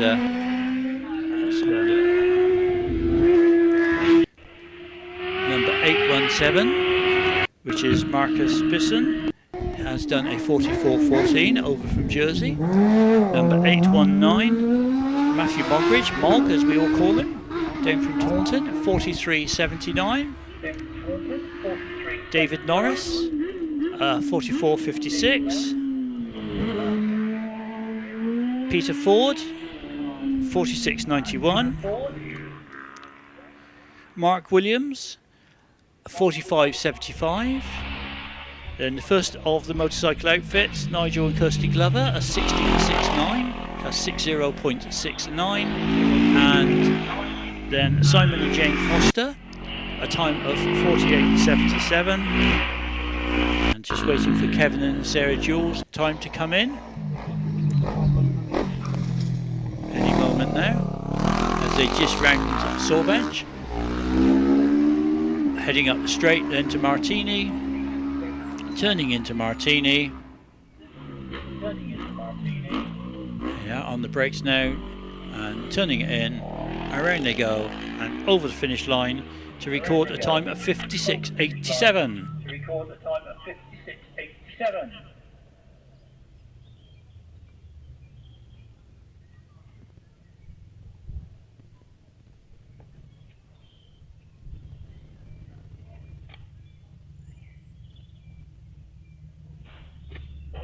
So that concludes the motorcycle entry. The marshals on the hill now will be replacing the reflective marker posts back into their places, ready for the cars to run. We have to remove the marker posts because obviously the motorcyclists get over at quite an angle, and the last thing you want to do is have one of them hit the marker posts as they go around the corner. So the cars are waiting now on the start line. We have two cars down there at present. We have the Morgan, which is number 125, and then we will have behind that, which is James Dean, by the way, and we have number 128, which is Greg Lerigio.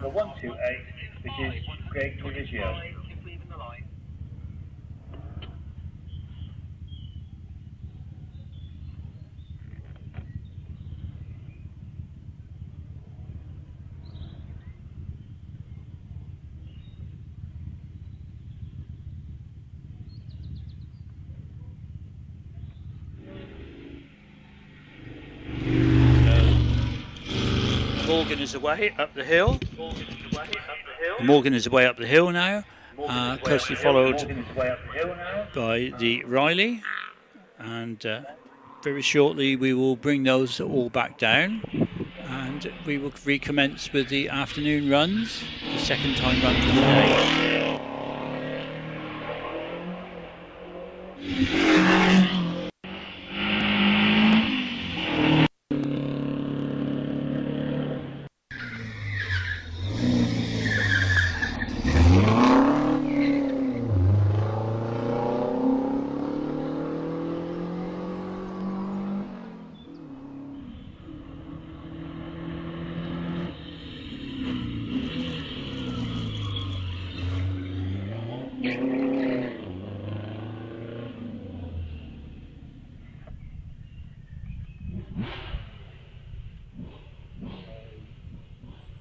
So going through the motorcycle entry and the top 5 class positions for the Z500s. We have Paul Jeffrey on 41.76, Tommy Hodges on 42.21, Peter Short on 43.40, Mark Short on 44.61, and Guy Urso on 44.65. Guy being the one who's running at number 5 that I didn't have notes on, but I now do.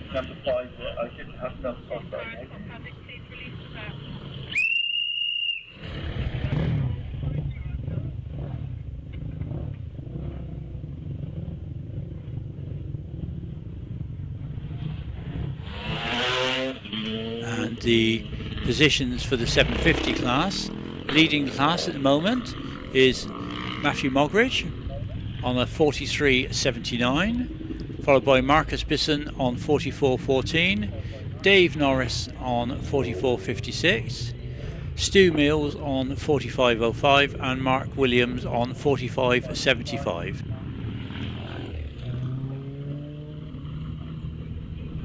In the sidecars or outfits, we have Simon and Jane Foster on 48.77 leading the class, with Kevin and Sarah Jewell on 56.87 and Nigel and Kirsty Glover on 60.69.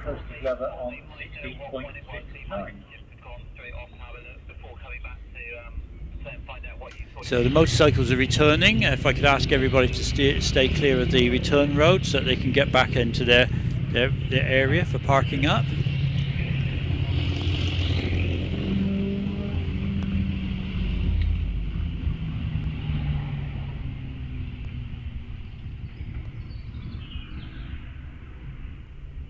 And again, if anybody's watching the live stream from home, I hope you're enjoying your afternoon with us. It's lovely here at Wiscombe, the sun's shining as you can see, and a truly glorious day.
The course vehicle now reappearing, shortly be back in position. When that's back into position, we will start again with the second time runs for the afternoon, and number 1 car, Steve Hill, coming down towards the start now. That's the Caterham. Steve from Taunton. He's a bit of a car fanatic. He very much into classic cars over the years. One of his other cars that he occasionally comes out and competes in is an Austin A35. So quite a different end of the spectrum to this Caterham he's in today.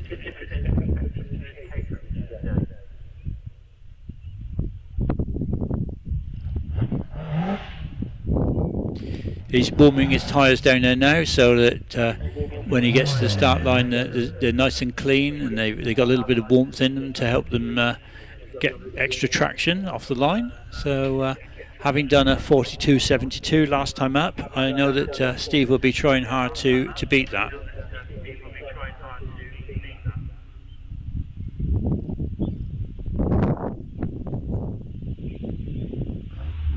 As away from the line he goes, turns it into Wiz, gets the power down. So 42.72 being his time he would be wanting to beat.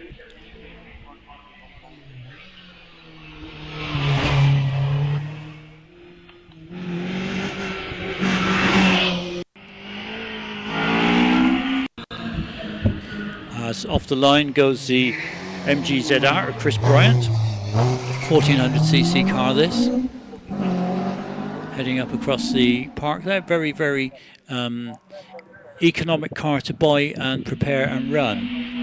You could buy a lot worse than to buy an MGZR, because the designer of it, Peter Stevens, also designed the McLaren F1, so quite a bit of kudos in it, and of course the Lotus Lotus Esprit.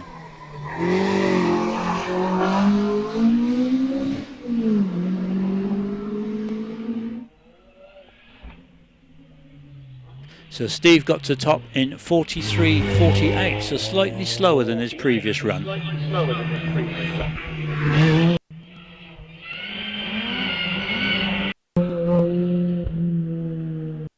The Daihatsu Copen heading across now of Simon Dodwell, soon to be followed by the lovely Lotus Exige of Gary Dawkins.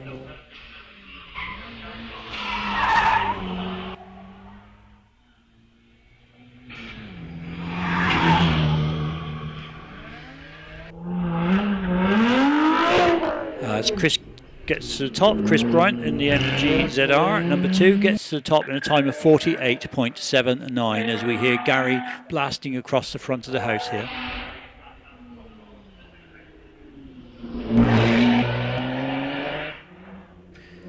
Shane Currell in the Mini has gone up in a time of 50.93.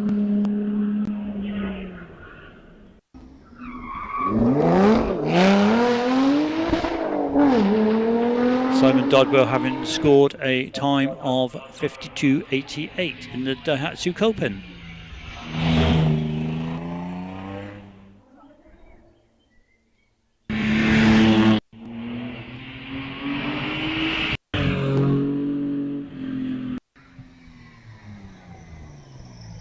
Line. We look up to see that Gary Dawkins done a time of 44 seconds exactly, which is a wee bit slower than his previous time of 43.55. Trevor Parsons leaving the start now.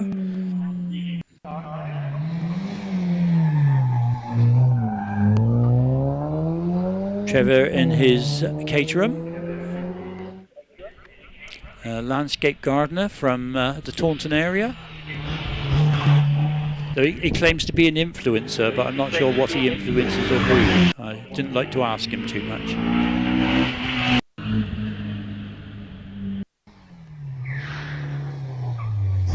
As the Volvo 544 leaves the start line of David Jameson.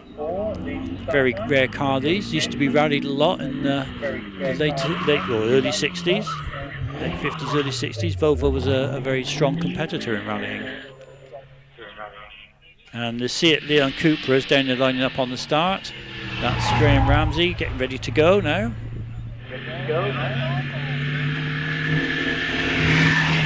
And Trevor Parsons done a time of 47.37. All three of those a little bit slower than their earlier time.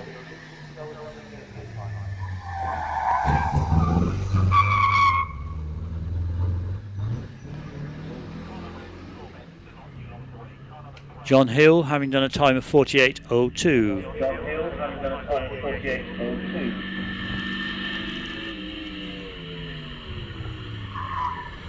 The Volvo having just cleared to finish now. Let's see what time he's done. 62.55. That's 62.55 for the Volvo of David Jameson.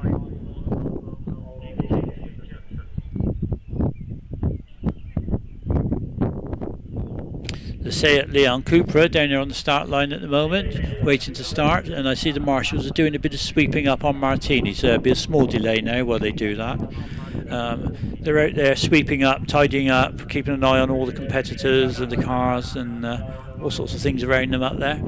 They are the eyes and the ears of the clerk of the course, really, who's sat in the control caravan, making sure that everything works as per plan. He has several variations of plan, but as per plan.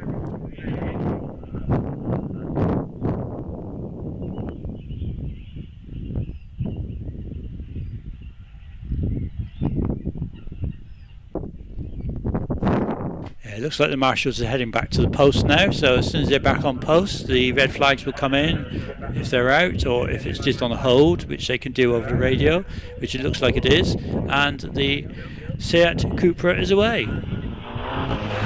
So that's number 14, Graham Ramsey, heading off across in front of the house here in that lovely Seat.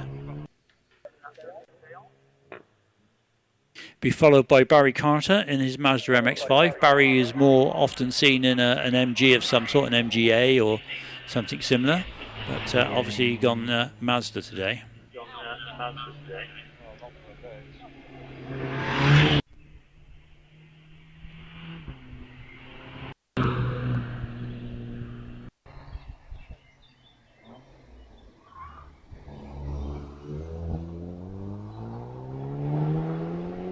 We're waiting for the time to come in now for Graham Ramsey as he gets towards the top of the hill. He rounds Martini, goes through the timing beam and records a time of 54.33. Just as number 22 pulls away, that's James Walter in the Morgan +4.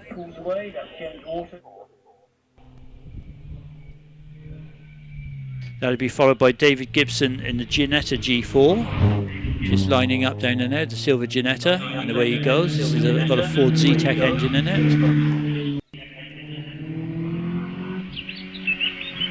The ex-Roger Coote car, and Roger said, I'd said this morning that David was having a lot of fun in it, and he said, not so much fun as I had because I was faster than him, but then he is older.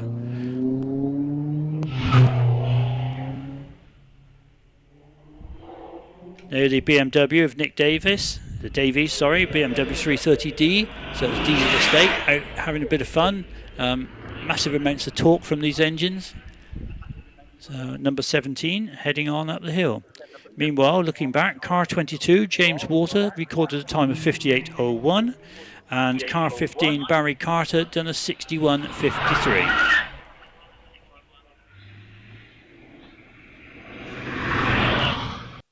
Roger Hodgson leaving the start in his MGTF. Should have been the MGA, but he's changing the carburetors on it and had a fueling issue this week, so he's decided that he would bring the TF out instead. David Gibson's just got to the top of the hill in that Ginetta on a time of 49.74. 49.74.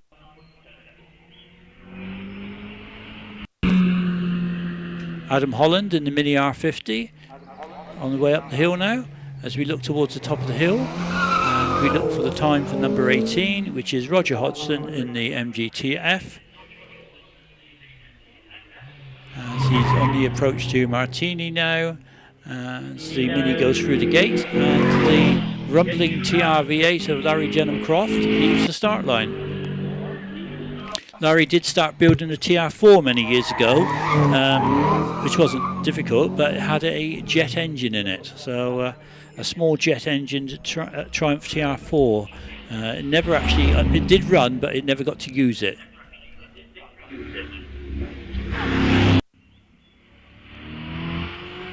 So Roger Hodgson got to the top in a time of 54.36. Nick Davies in the BMW had a 53.14, and Adam Holland in the Mini R50 a time of 51.13. Just moving into the Morgans now. Car 20 Larry Jenham-Croft 49.61. The Julian Webb, Chris Smith TR3A not here this afternoon. Had a little problem first thing this morning. So we're straight on to car number 23, and that is Alan Foster in the Morgan +8, the green Morgan +8, which is up the hill now. and Alan has done a time of 51.25.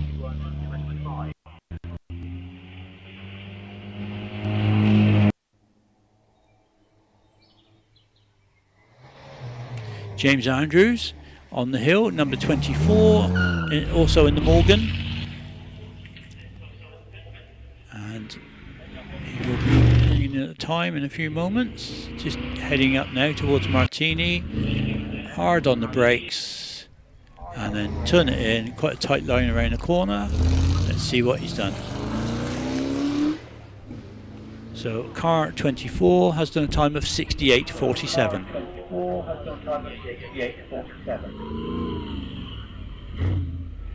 Georgina Dean on the hill at the moment, just getting to the top of the hill in that lovely red Morgan, +8.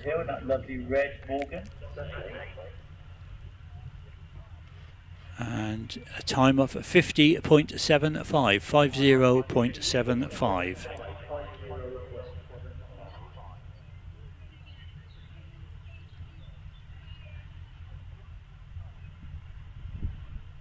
Car 26 just down there on the start line now. It looks like they may be pushing it back. It may have an issue, so just pushing it back onto the grass so that car 27, Philip Copeland, can take his run.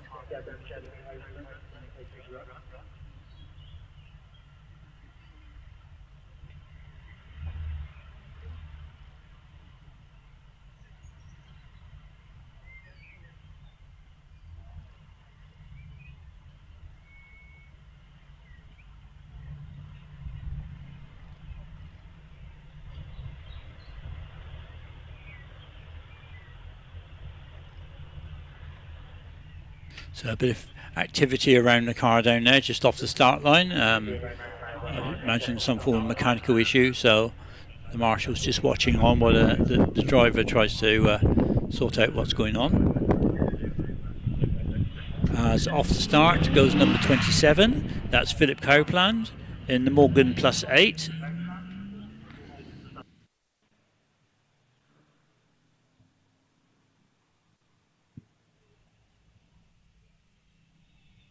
We then have David Morley in the Riley 9 Special lining up. He's just going up. This is a double driven car, so it'll go up now and then it will come back in the next batch and be immediately ready for the next driver, the shared driver, to do their run in it. Hans van Vertel is here with number 148. He's now actually going up for his run. That again, a double-driven car, the Lagonda Rapier.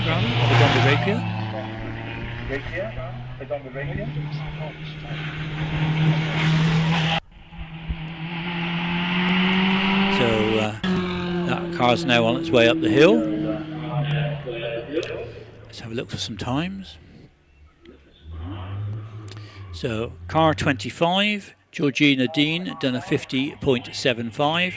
Car 27, Philip Copeland, a time of 50.34. And now they've got the other car back up and running, number 26, which is Howard Burton, and he's just left the line heading up the hill. That concludes that batch. And as I say that, the time comes in for number 129, Dave Morley in the Riley 9 Special of 58.28. And just one more time to come in on the double-driven cars, and then the Morgan. So we're just waiting for the double-driven car to get to the top of the hill, and it's turning in around the corner, and that's Hans van Vertel, and he has a time of 61.57, 61.57, with just the Morgan that's on the hill, number 26, to come in at a time, which is Howard Burton, and he's approaching the top of the hill now, rounding the corner.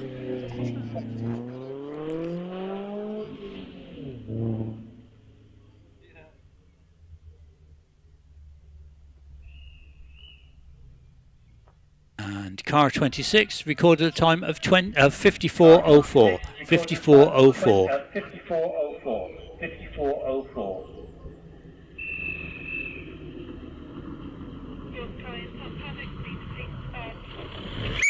So a message from the Clark's Caravan. They have had something handed into them. It says Hornet 200 on it. If anybody knows something that they've lost with Hornet 200 on, if they can actually go across and identify what it is to the Clarks in the Strode Sound lorry, immediately behind the Portaloo on the paddock exit or below the paddock exit, they will try to reunite you with it.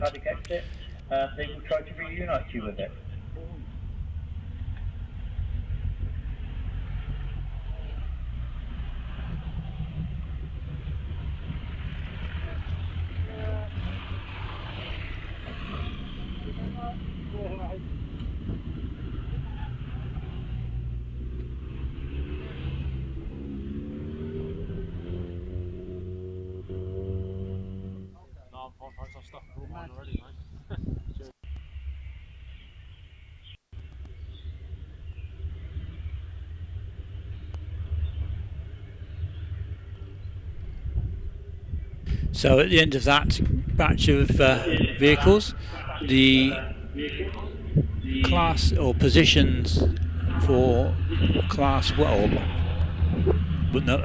1, the top 5 class positions, I'll get it right in a moment. First of all, leading the class at a time of 42.72 is Steve Hill. Second in class at the moment is Gary Dawkins with a 43.55. Trevor Parsons with a 46.45 and Julian Rinaldi with a time of 47.18, and bringing up the rear, the top 5, John Hill on 48.02.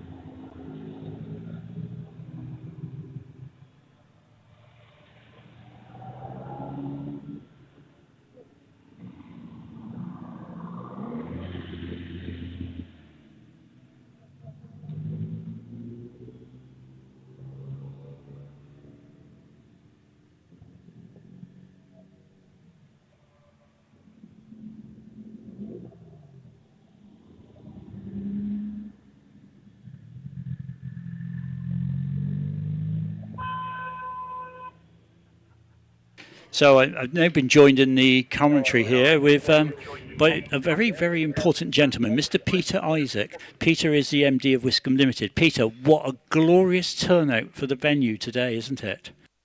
Yes, it is, David. Yes, it is a perfect day, isn't it? Absolutely perfect and lovely. All these various cars, and and we've got a few bikes, and I just booked myself a ride on a 1910 tricycle tomorrow morning.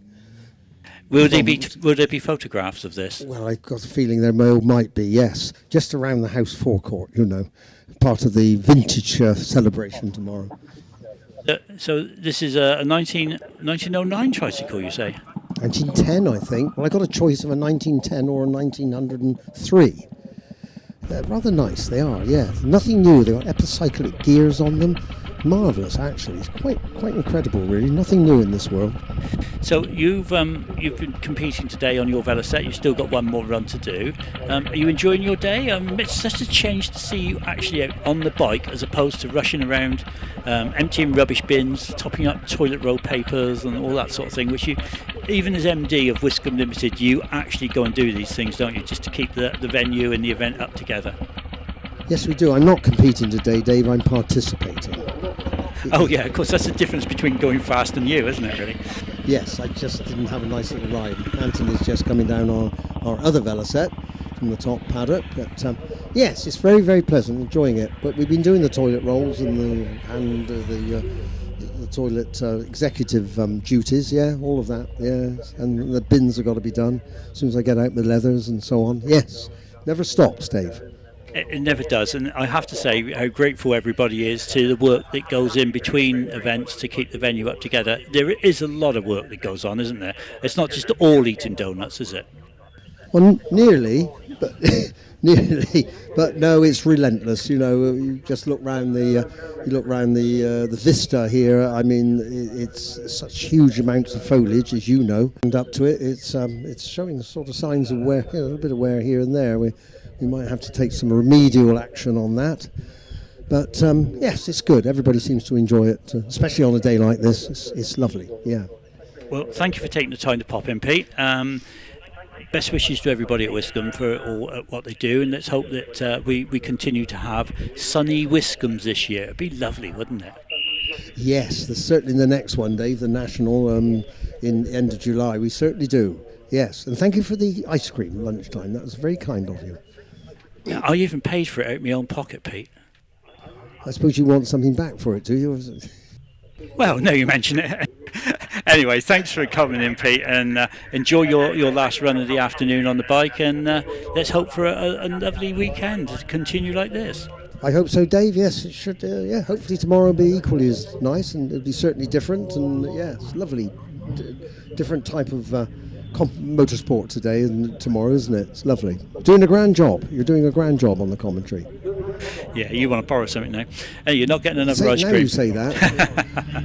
Right, thanks for Pete. That's Pete just popped in. He's going off now to try and measure his inside leg to see whether or not he can get over the crossbar of this bicycle he's going to ride tomorrow. So on the hill now we have number 30. This is Simon Kellaway, the pole dancer from the Devon area, and is Riley Sprite. Soon to be followed by Sarah, his good lady, and she's equally as quick as Simon, also in a Riley Sprite. These cars are quite unique, and they have a pre-selected gearbox, and it is something you have to learn to drive. You sort of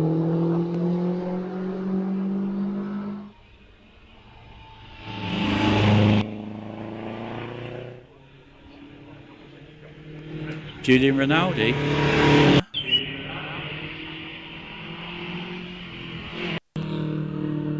So cars going up now, and car 30 scored a time of 52.81.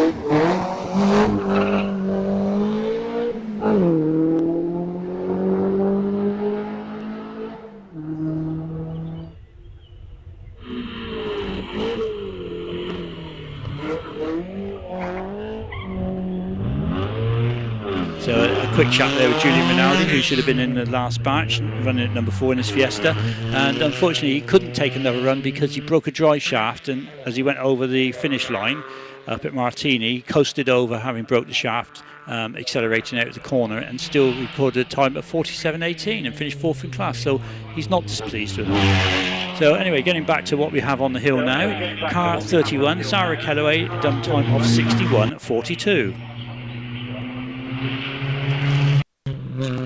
Michael James in the Riley 12.4 Cotton Special has just done a 47.67.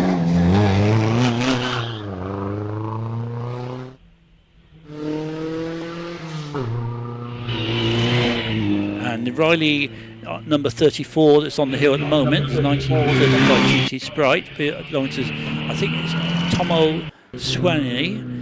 He's a VSCC member, and he's come all the way over from Germany to be with us today. It's his first ever Wiscombe, and when I was talking to him earlier, he said he's thoroughly enjoying it. What a lovely venue.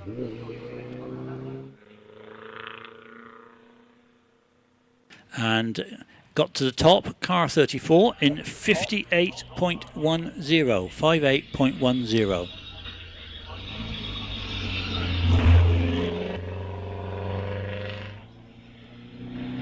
Christopher Donham in the Riley Ulster M replica has just made it to the top of the hill with a time of 53.25. 53.25.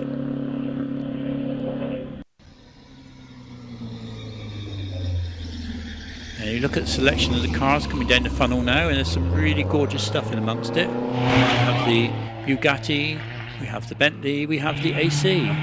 So all starting to line up, and a lovely Alvis amongst it as well.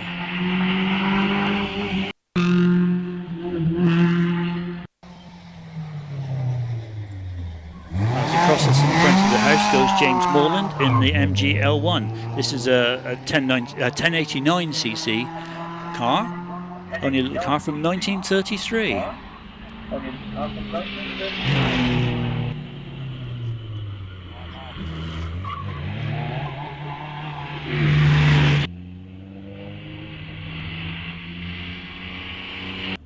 As Anthony Norton in the Alvis 1250 leaves the start.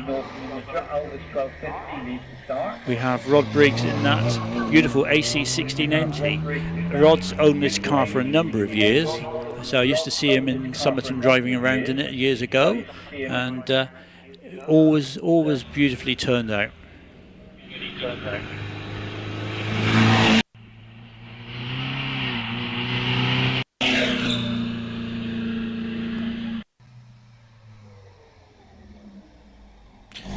Andrew Oliver in car number 29 got to the top of the hill in a time of 59.34. Car 28, Barbara Larigio, got to the top of the hill in a time of 67.21. Car 33, Christopher Downham, went up with a Riley Ulster implement replica with a time of 53.25. Car 35, which is at the top of their paddock there now, James Morland in the MG L1, a time of 63.29. Car 36, Anthony Norton in that lovely Alvis, a time of 59.88.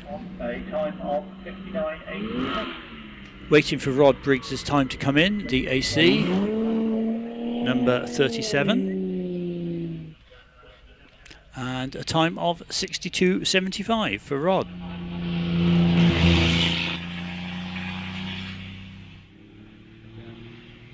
David McRobert in the Bentley is on his way up the hill now.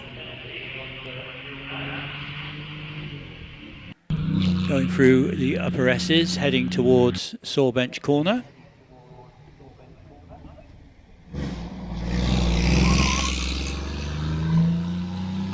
Around Sawbench and along Castle Straight towards Martini.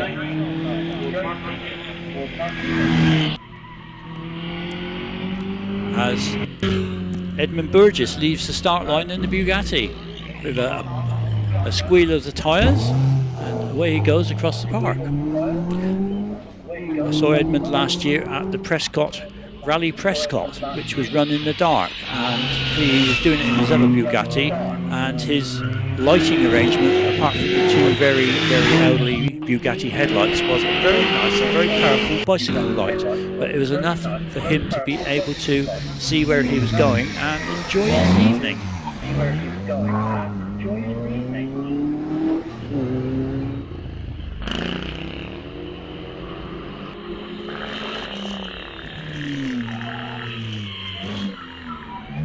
So car 116, the double-driven Ginetta, got to the top in a time of 52.09.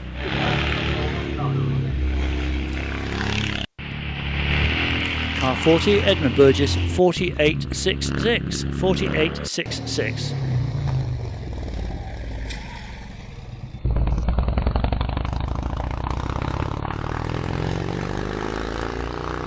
Gary Clare in Granny, the Jap-engined racing car. Almost at the top of the hill now, rounding Martini, accelerating over the finish line to record a time of 55.29. So Tom Golland is on the hill at present, number 45 in his Morgan. This is a Morgan 3-wheeler Aero, 1100cc engine.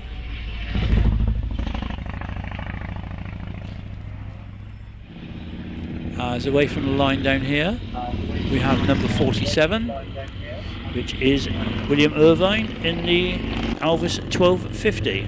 This one with a more complete body than the one we saw previously. As number 48, Annette Van Vertel comes down with a Lagonda Rapier.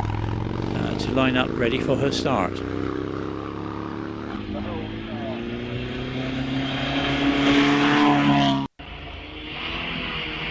And Annette leaves the start line. And we look towards the finish now to see car 45 done,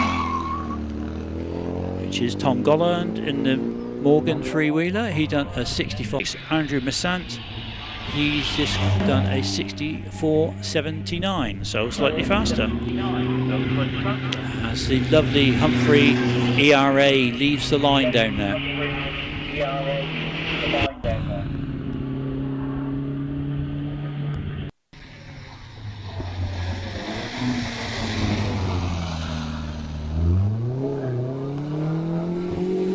Beautiful sounding car, and David says he feels really honoured to be able to drive such a beautiful car.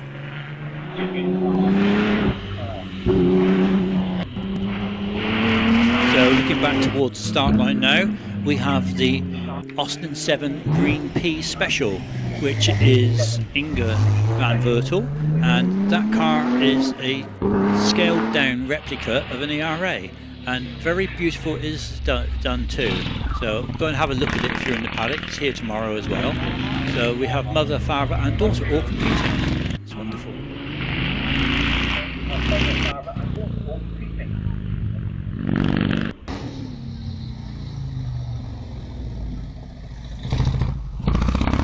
So William Irving in the other Elvis 1250 done at a time of 59.22. That's car 47. Car 48, and that's Van Versel, has done a 64 seconds. And David Morris in Humphrey, the ERA B type, has just done a time of 49.31.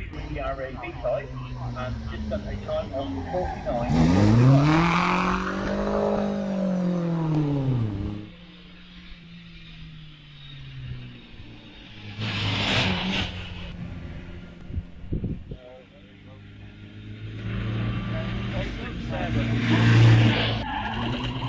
As Inga rounds the top of the corner into the finish line and records a time of 55.45. Sorry, that's Gary Caroline's time, 55.45.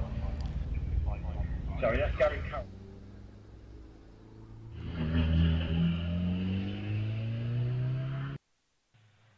The number 50, Inga, was 61.23.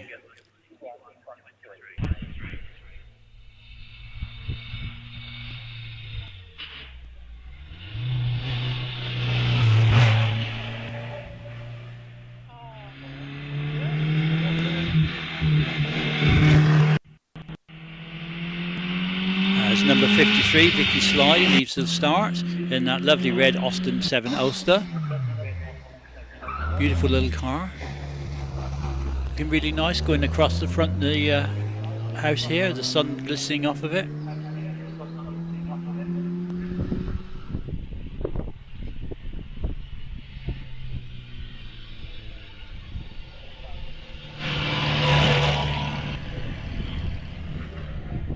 As Rick Pearmain in the Austin 7 Special leaves the start line, we look back at Broken Hill. We can see the red car, the Austin 7 Ulster of Vicky Sly, going through the S's at the moment, just heading up to Sawbench Corner.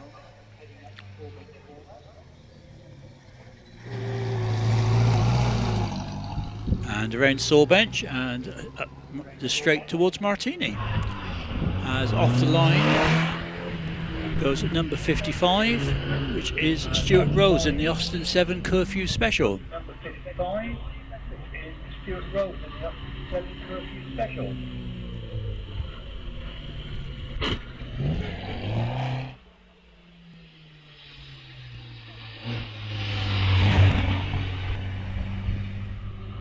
So we look back to the finish and car 53.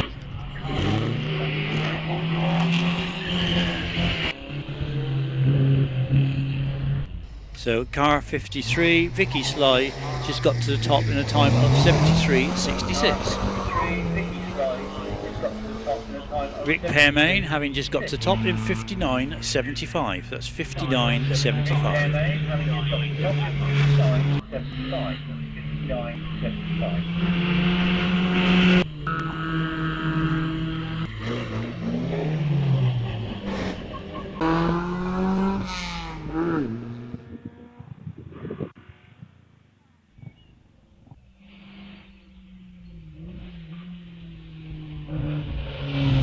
We now have Mark Haynes on the hill in the Elva 200. This is a 1098cc engine car. This is a double driven car.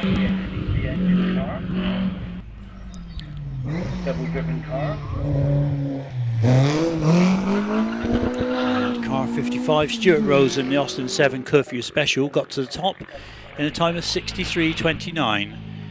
And car 56, David Funsdale in the Austin 7 The Toy, a time of 59.94. Mark Haynes having recorded a time of 51.25 in that lovely Elva 200.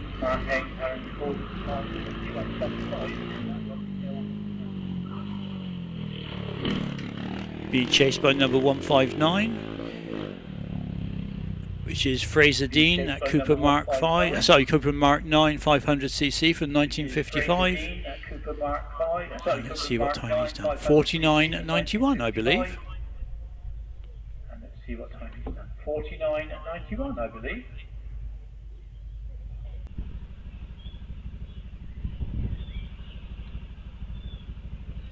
And the light goes green, and away off the start line goes number 181, the double driven car. This is Ruth Ross.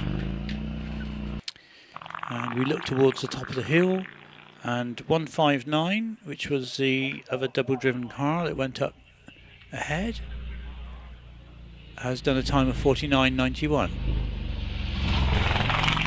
So the course car is now heading up to bring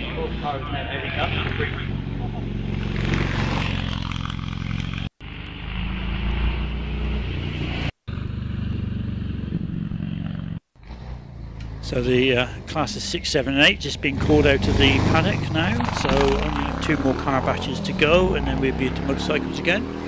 But the time for number 159 was 49.91, that's number 159, which is Fraser Dean, and we're now waiting for the time to come in for the next vehicle, which is a time of 58.99 for car number 181. That's 58.99 for Ruth Ross in the Cooper.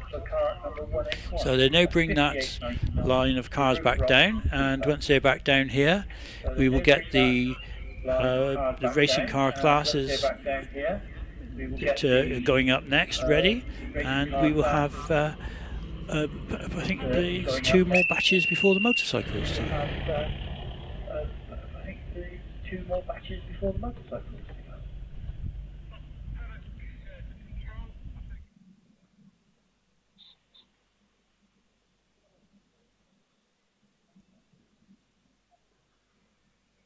So the top 5 positions in class for class 3, leading.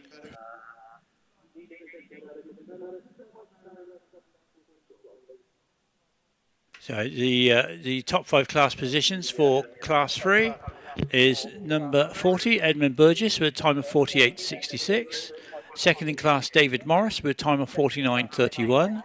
Third in class, Gary Caroline, with a time of 53.99. Fourth in class, Gary Kerr, with a time of 55.29. And 47, William Irvine, with a time of 59.22 in 5th place. In the Rileys, for class 2, Michael James leads the class on 47.67. Simon Kellaway is next in class on 52.81. Greg Larigio on 53.18. Christopher Downham on 53.25. And Tolomo Voigt on 58.01.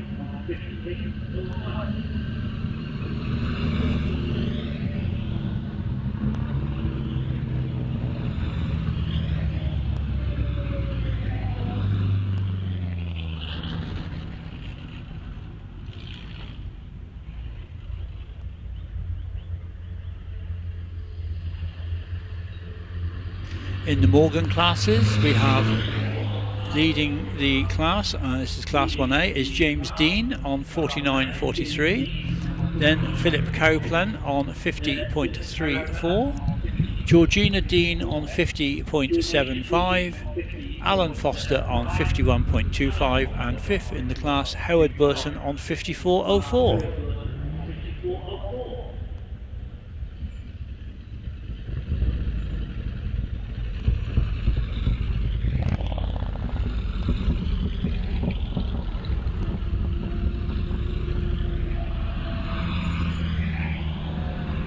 And Class 4, the top 5 positions, Rick Pearmain on 59.75 and David Furnell on 59.94, Ing van Vertel on 61.23, Stuart Rose on 61.66 and 5th in the class, Graham Beckett on 63.71.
So the Clark's vehicle is just gone back into position down on the corner at Wiz Corner, and we will be expecting the next batch of cars to come out and join us.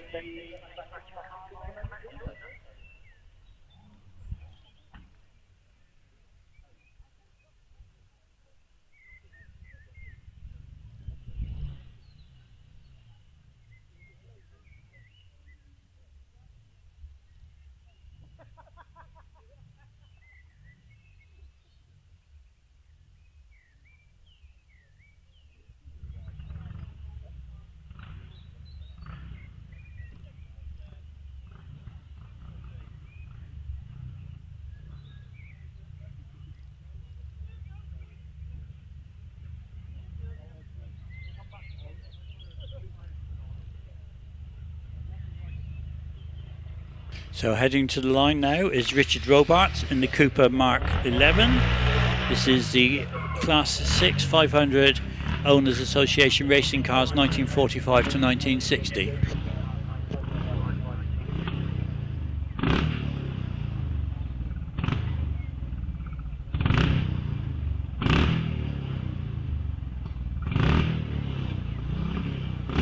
And away from the line it goes, having a launch time of 2.7 seconds. And when you compare that as you go across all the different competitors in the class, that's quite a quick time. Looking at the last couple of the classes we had, nothing in less than 3 seconds, so that's quite good. Followed by Vic Dean in that lovely Cooper Mark 9 there now.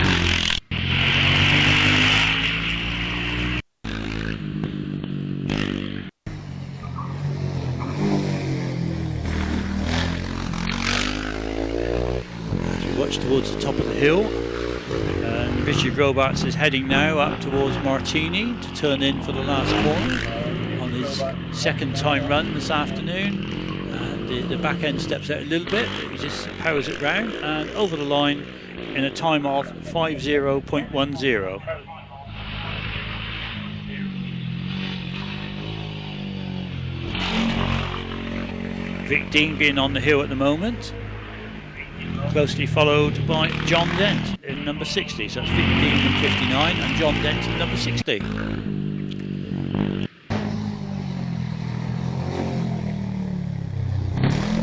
Alistair Dent in the Hornet is lining up on the start line, number 61.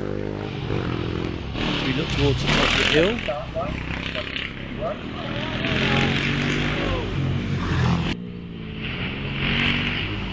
Number 59 got to the top of the hill, Vic Dean, in a time of 52.87.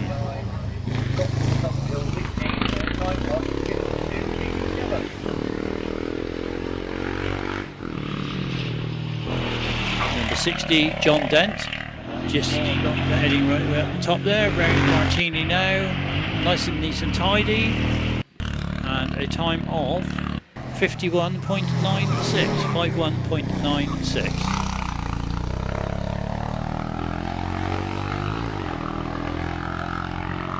As Mark Dent in the Cooper Mark 6 heads across in front of the house up to over Bunny's Leap, through the gate into the S's, flying through the S's there now.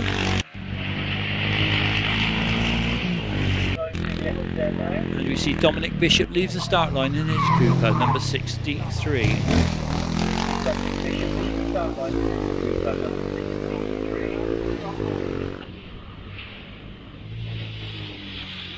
Just watching Martini now as number 62 comes up, turns it in, nicely around, kept the power on and over the finish line. To record a time of 51.06.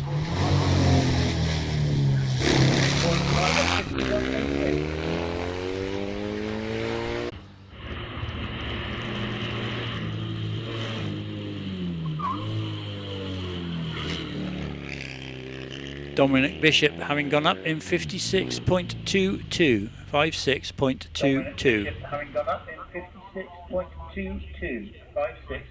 And the marshals are doing a bit of sweeping up at Martini at the moment, so there'll be a short hold while they're doing that.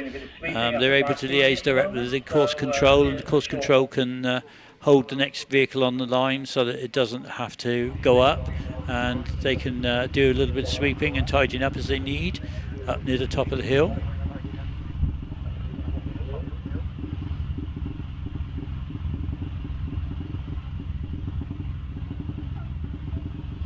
Obviously a bit of gravel's been pulled out on the road where one of the cars has gone around there and got a bit close to the curb. So the marshal's working hard up there today.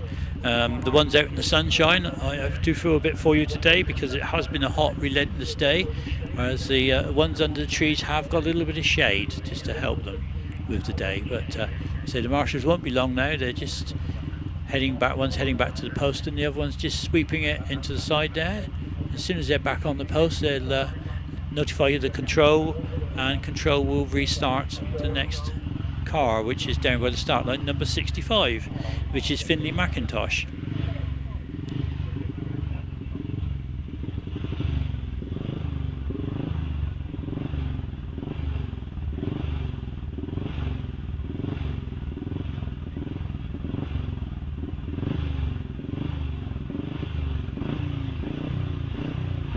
And Finley gets away, has a launch time of 2.75 seconds.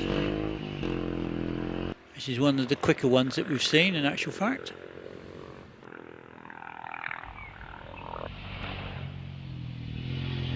(1957) Cooper Mark 11, this one.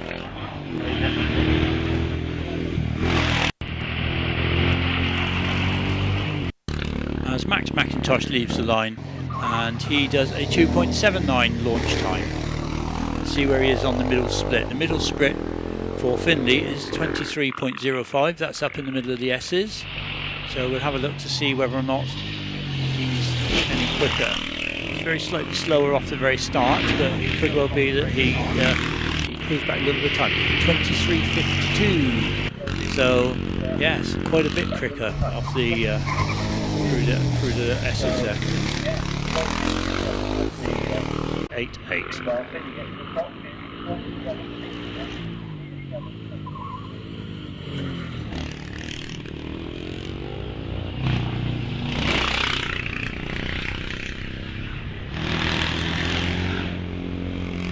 Stuart Barnes with the Smith Mark III just leaving the start line. Hopefully he'll have a better run this time. He had a mechanical issue when he got to Martini last run, so with any luck he'll get to the top with no problems.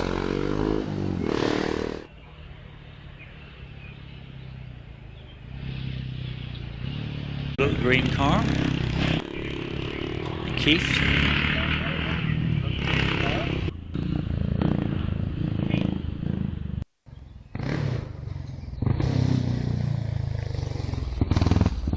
Jonathan Morris in car number 68, the Way 500, has just got to the top in 59.31. Max McIntosh having done a 48.93, 48.93. Andy Rayner just leaving the line now with that Cooper Mark V. And we look back and we find Stuart Barnes has just reached the top with a time of 64.13. 64.13 in the Smith Mark III.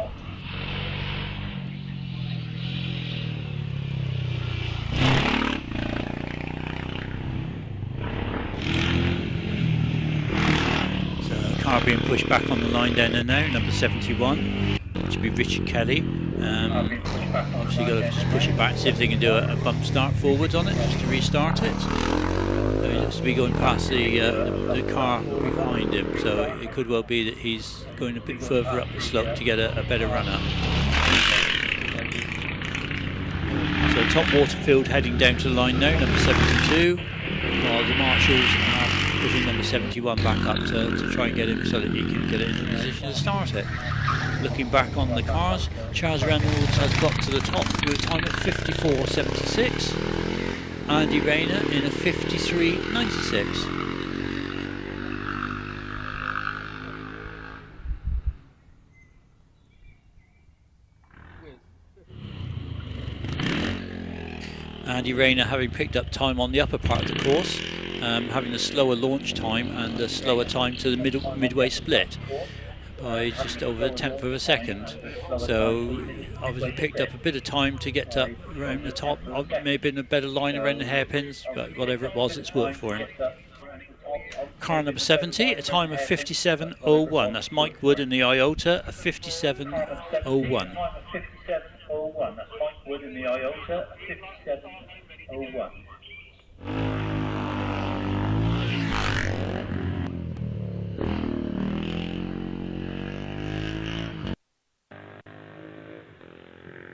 Tom Waterfield now heading towards the gate. In through the gate. Now into the S's, keeping it nice and smooth. Lovely line through the S's there, carrying lots of speed with him.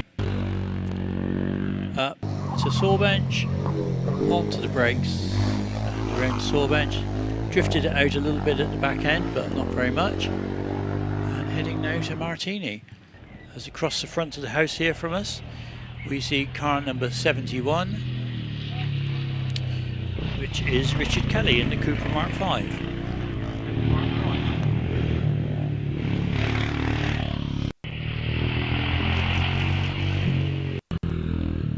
So Tom Waterfield gets to the top of the hill in 47.24.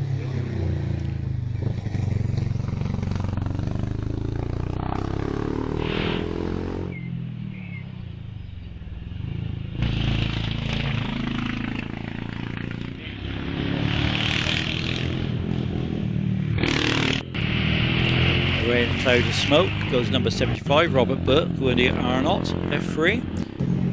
Off the start, we're in the corner. A little bit maybe is, so obviously not going to be a very, very fast run for him by the looks of it. It may clear, in which case he will pick up speed as he goes.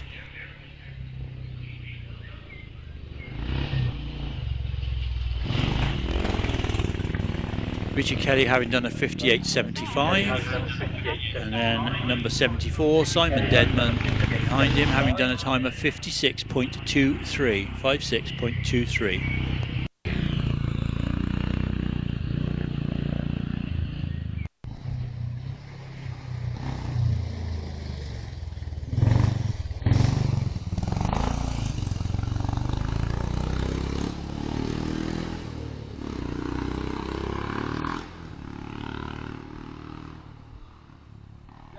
Just about going up Castleford.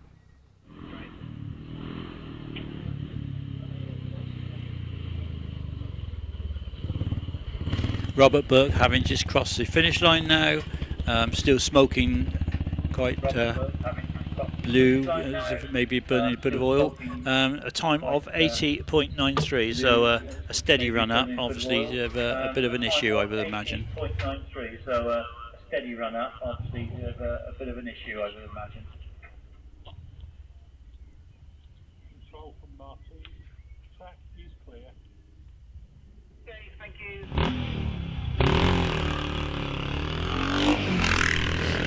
Mark Riley now in the Squander Bug on the hill.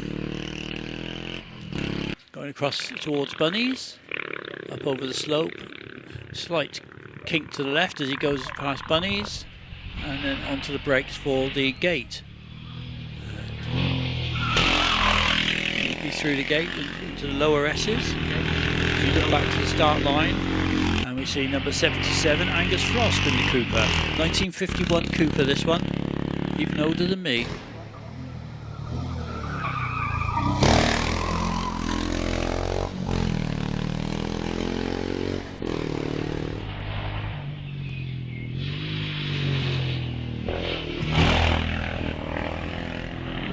Number 78, Simon Frost, lining up on the start line down there now. Building the revs, and away he goes. As we look back at the finish line, and Mark Riley in the Squanderbug has just done a 55.43. That's 55.43. And immediately behind is the Elva 200. And number 79. So number 79 will be Mark Haynes, just leaving the start now.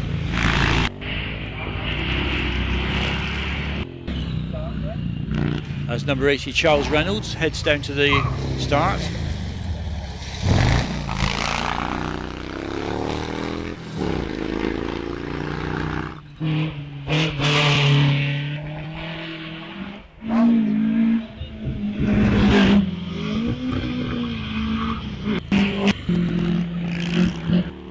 Charles leaves the line and gets a first time of a 2.61 seconds off his launch time. 2.61. So we'll see how he gets on with the run up the hill. Meanwhile, Angus Frost in the Cooper has got to the top in a time of 52.46. Simon Frost has got up to the top in a time of 49.38. And the Elva of Russell Haynes has got to the top in 48.04.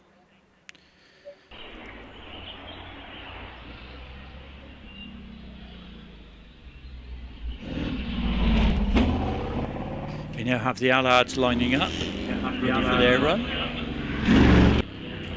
And Charles Reynolds has done a time of 47.98. That's Charles Reynolds in car 80, 47.98.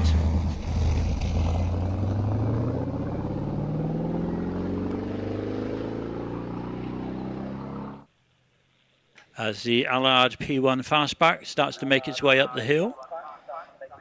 This car was vandalised many years ago, and the owners bought it and have just built a body on the back of it in the shape of a fastback. sort of thing in period you would have done with a car like that. That's to be followed by the Allard of number 85, which is, sorry, the Allard number 86 of Joe Clegg at the K2. This is a 5,000 or 5.4 litre car heading up the hill.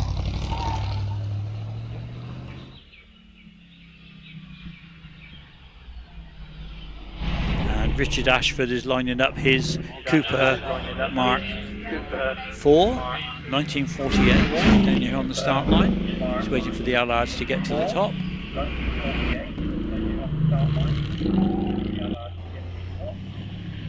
The fastback Allard having just got up there of Ben Stevens, and that's with a time of 71.79. The other Allard at the moment heading towards Martini, around Martini, and a time coming in of 64.22. So 64.22 for the Allard of number 86, the Allard of Joe Clegg.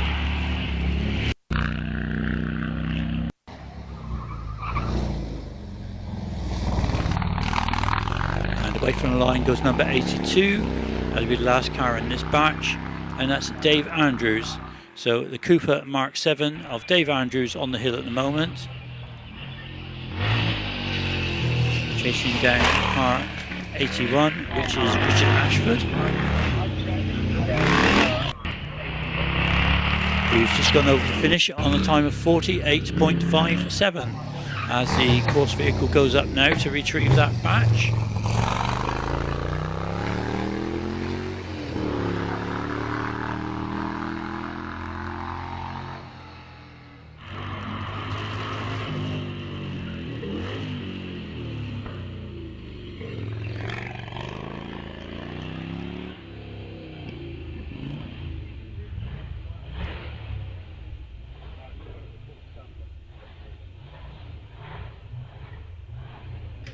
So car 82 has got to the top of the hill in a time of 49.31. 49.31 for car 82, Dave Andrews. 49.31 for car 82, Dave Andrews.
So the top 5 times in Class 6, Tom Waterfield, a time of 47.24, Finley McIntosh, 47.88, Max McIntosh, 48.67, Alistair Dent, 48.99, and Fraser Dean, 49.91. That's the top 5 in Class 6. Moving on to Class 7. And the top 5 times there is number 179 Russell Haynes leading the class on 47.12, Charles Reynolds on 47.98, Richard Ashford on 48.57, Dave Andrews on 49.31, and Simon Frost on 49.38. In the Allard class, the Leader of the class, there's only 3 cars in this class, is Christopher Pring on 54.36, followed by Joe Clegg on 64.22 and Ben Stevens on 71.79. 64.22 and Ben Stevens on 71.79.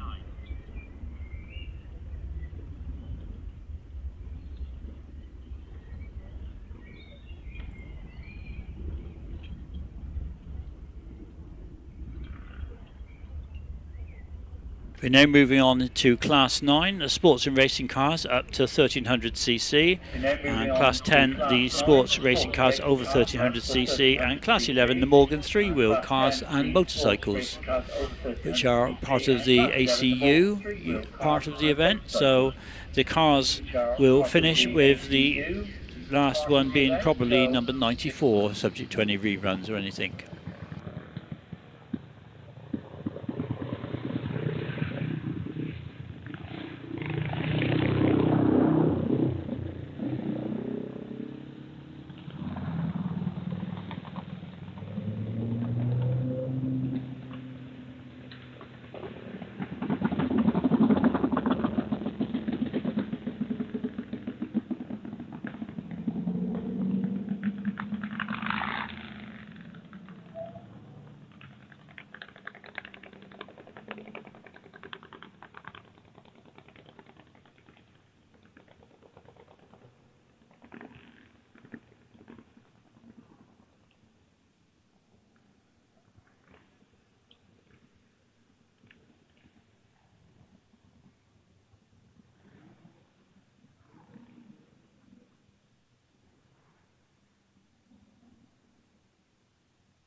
Just waiting for the course vehicle to return back down the hill. When he gets back in position, we'll be ready to run the next batch of cars. Let's say this contains the more modern racing cars. It's only a small batch, but it won't take very long for them to get out. And the man who's leading it all at the moment is Andrew Forsyth. So he's got a time of 36.44. And having set 2 FTDs last weekend, I think he's going for a hat trick. So let's see how he gets on. So the course vehicle's just getting back into position, and the cars will be readying themselves to come out of the paddock any minute.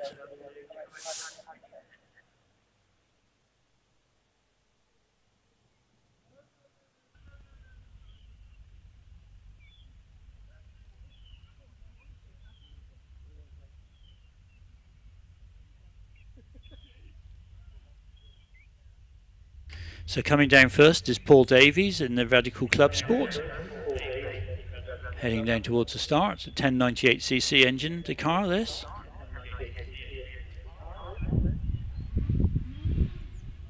Warming his tyres as he goes, ready for the start line.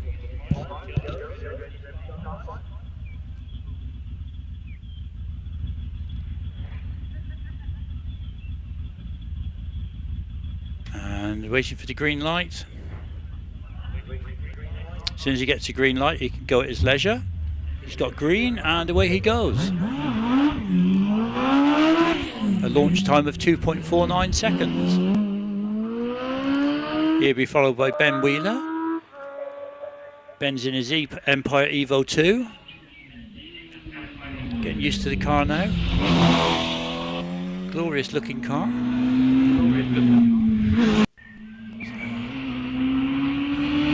Look, see where we are with the car on the hill. And Ben's launch time is 2.35, so slightly quicker. As the Radical's making its way up, turning into Martini, around Martini, over the finish line.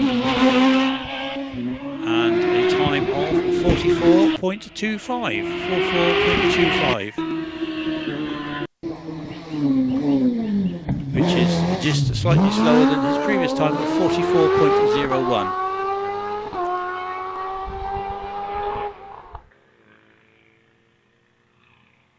Ben Wheeler over the finish in 38.02. So again, slightly slower than his previous run of 37.47. On the hill now is Andrew McDonald in his Beck MG. So he will be heading up there now towards the finish as Andrew Forsyth, the man who is currently holding FTD today, leaves the start line with a launch time of 2.37. Andrew McDonald now rounds Sawbench hairpin, heading to the top. Andrew Forsyth treadling that car through the S's. Nice smooth drive. That's I think where Andrew scores. Really smooth drive. A round, lovely line around Sawbench hairpin.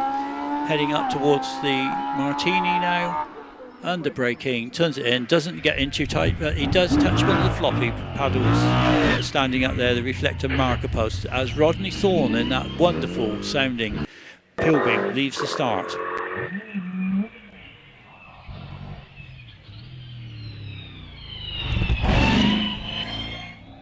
And Andrew's done a 36.56, so again slightly slower than his previous time. I think maybe the track's cooling a little bit, or the engines are running a little bit hotter, but just not quite getting the same times, not bringing their times down from their previous runs, but still a time good enough to keep him in that first overall position of the times of the day. As Peter Reid leaves the start line in Toy House, Westfield, up over Bunny's Leap, hard on the brakes, turns it in to the gate, through the gate, nice and gentle, using the chassis through S's, car do some of the work, keeping it smooth. And we look back, and car 92, which is Rodney Thorne, has got to the top in a time of 39.32. So Rodney Thorne 39.32, his previous 38.78. So obviously everybody's time's just a little bit slower on this run. And the Fiesta's on the hill now. This is Ford Fiesta of Arnold Tortel, and it's a 1600 historic rally car. Have a look. Peter Eade has just got to the top of 42.56. So I believe that's actually the same time as he done last time. So he would be quite happy with that.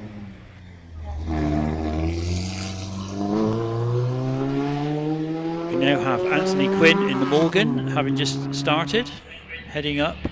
And this will be the last of the car batches. We will now be going into motorcycles after this.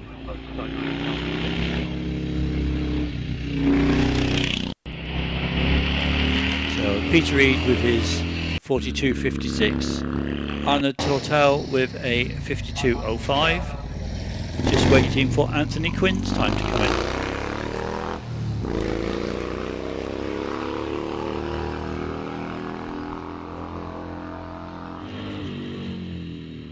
So in Class 9, the top three positions are Ben Wheeler, Paul Davies and James Turrell.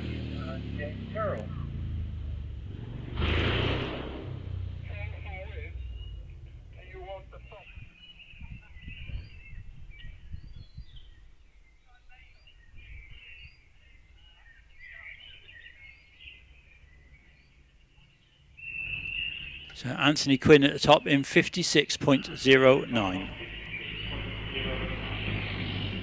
So while the cars are coming back down, the marshals will go out and remove the reflective marker posts so that they're not in their position when the motorcycles come down. They're just waiting for the course car to go up past them before they go and do that. The marshal's been out there all day in this heat. The ones under the trees obviously having a bit of shade, but the ones on Bunnies and Gate having to be out, and hopefully they've not got too scorched.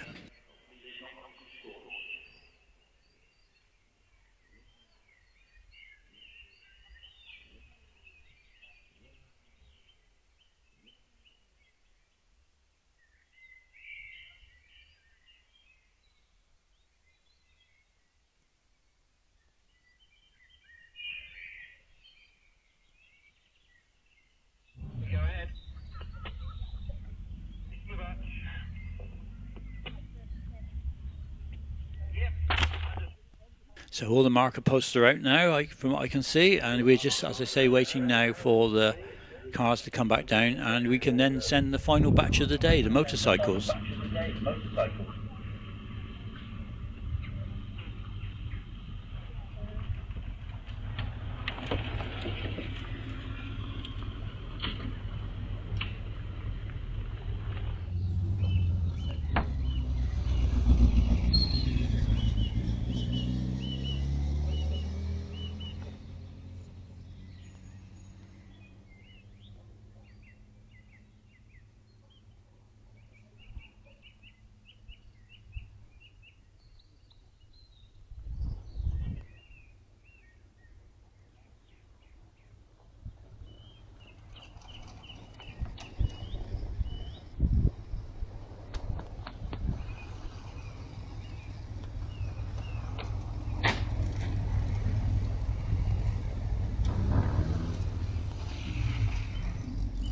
So the motorcycles are starting to assemble down here now, ready to do their run, and we'll very shortly be underway with those as the cars are coming back. So if I could ask everybody just to make sure that the return road is kept clear for the racing cars to come back, because obviously they have no means of parking brakes and can't actually stop on the hill. So the racing cars are starting to come back now.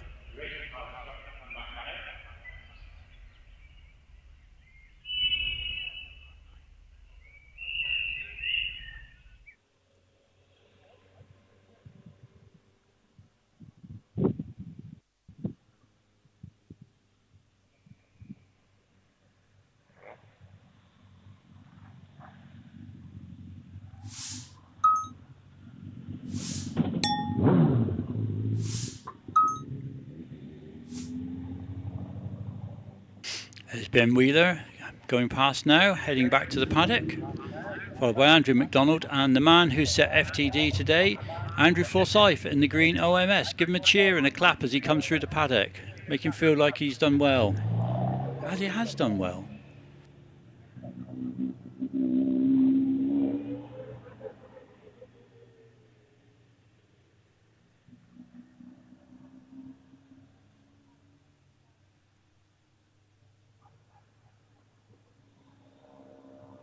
So the course car now reversing back into Wiz Corner as soon as he's in, and the control have been told they will be releasing the motorcycles for the final batch of the day.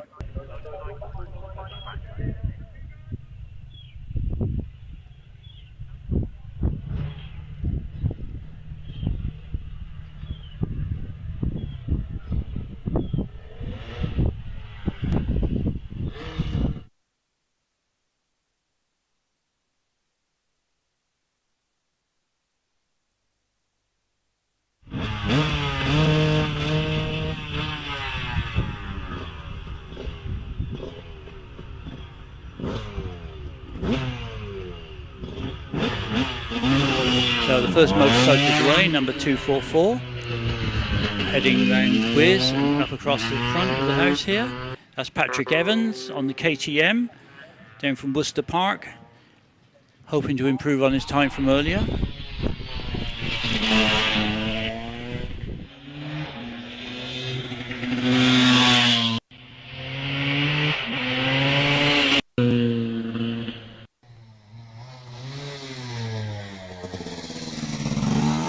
Andy Rayner on his Yamaha, soon to be followed by Anthony Isaac on his Velocette, the lovely old 350 Velocette.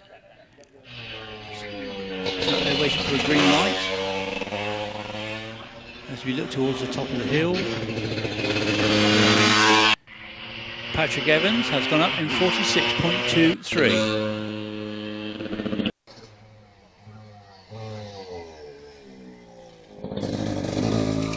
Previous time being 45.93, so like the cars, the bikes are actually putting in slightly slower times now.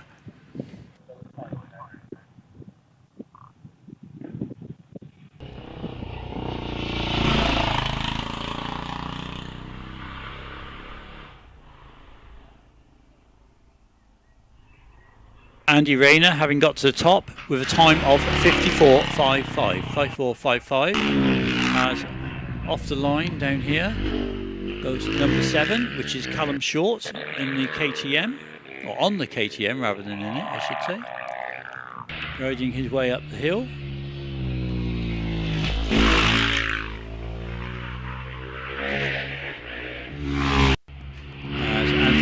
around the top corner and over the finish line on the lovely old Velocet. And he gets a time of 61.05.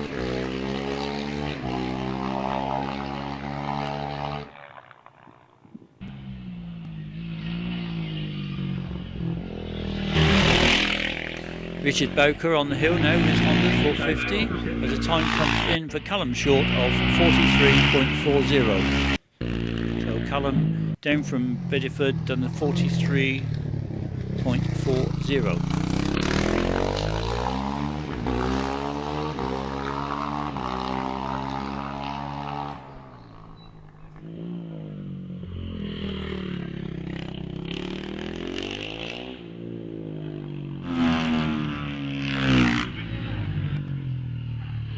Richard Thorne on that Suzuki, his father Rod driving the Pilbeam sports race car just now, that lovely big V8 engine car.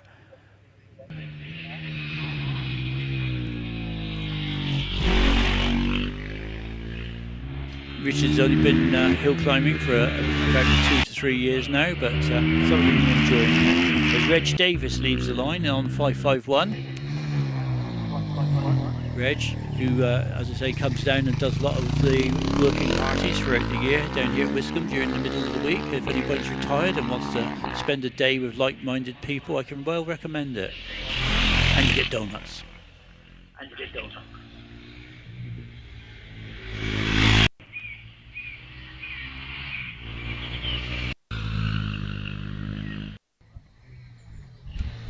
Richard Bowker went up in a time of 47.15. Callum Short on 43.40. Richard Thorne having gone up on a time of 50.45. 50.45. Reg got to the top then, 52.24, that's Reg Davies, 52.24.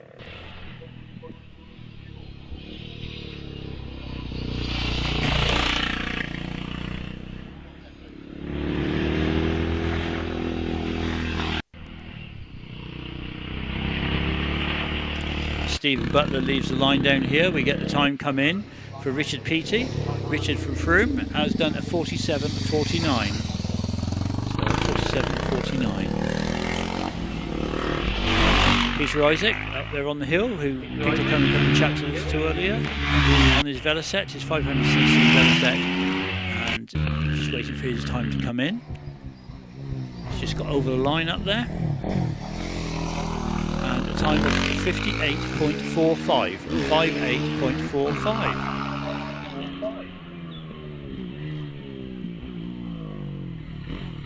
Stephen Butler from Paynton on the hill, number 587, just gone over the finish, and a time of 46.88. 46.88.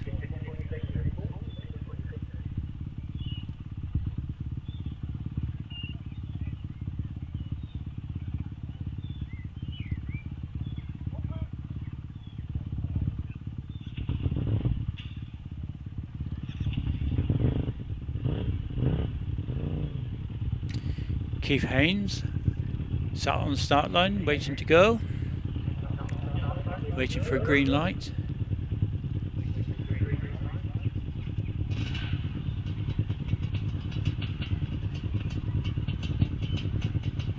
And away he goes.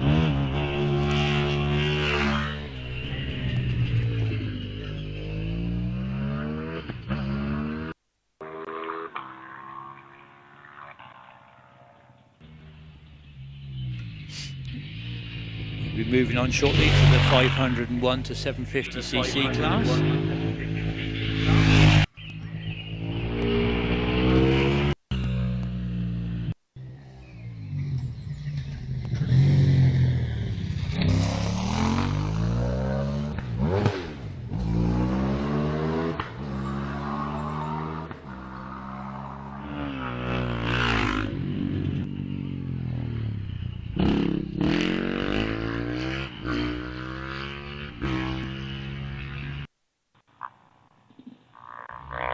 look to the top of the hill, and Keith Haynes has gone across the finish line at a time of 46.55. Very good time, 46.55. Mike Tilley, Mike from down there at Heathfield, Newton Abbot. Leaving the start line now is Honda. Mike from a biking family. His sister Sam rides sidecars and has actually ridden here on her bike on the hill climbs at different times.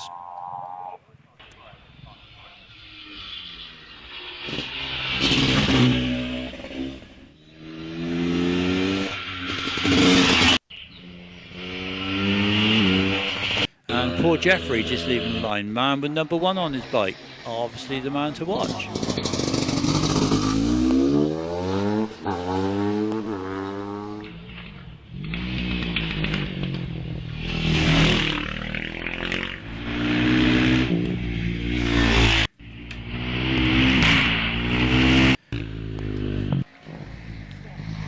And bike number 5, Guy Urso. Guy just having left the start line now, heading for the hill, up over Bunnies, up towards the gate. Oh, there's a little bit of a wiggle up there at the top of the hill just then, but the bike, the rider kept it all under control. So that was number 1, poor Jeffrey, just trying a little bit too hard. I think he just caught the edge of the track.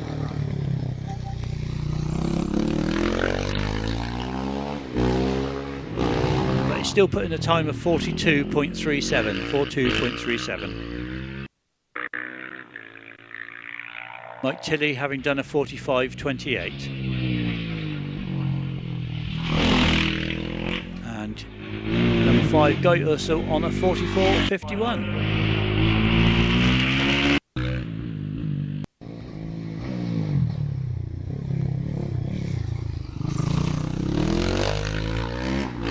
Short on the hill now, heading for the top, arriving at Martini, around Martini, nice line around there, and a time of 43.39. Quite a bit of popping and banging going down there on the start line as the next bike gets away.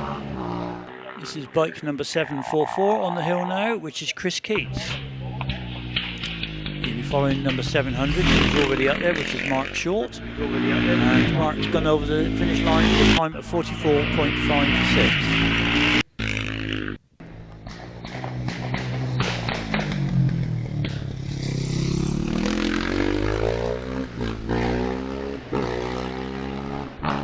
Josh Williams in the Suzuki goes up. Josh from Crediton.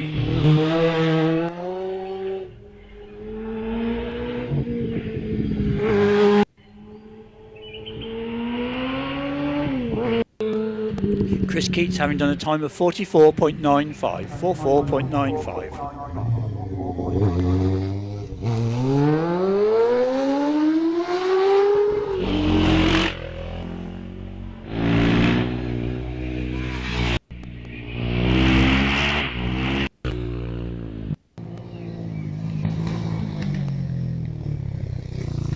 Josh Williams goes over the finish line with time of 52.48. We look back on the hill and we see number 9 has just left. That's Stu Mills. Stu from Ivy Bridge on his way up over the hill through the gate now.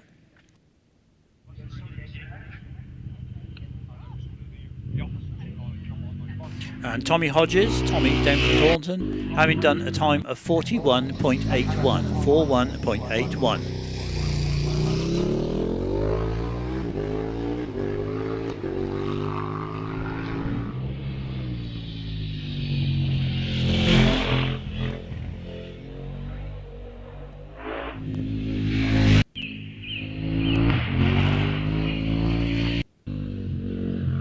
Stu Mills does a time of 45.37, 45.37.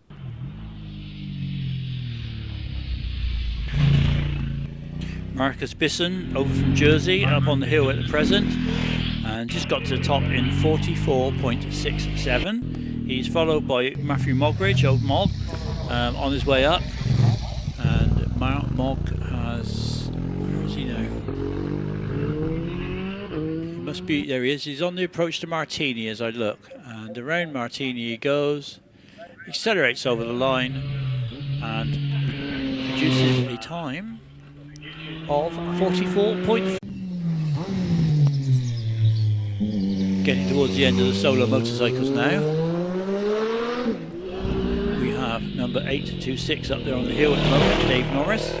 He's got a Triumph 76.5cc from Exeter, and Dave is up there approaching Martini very shortly.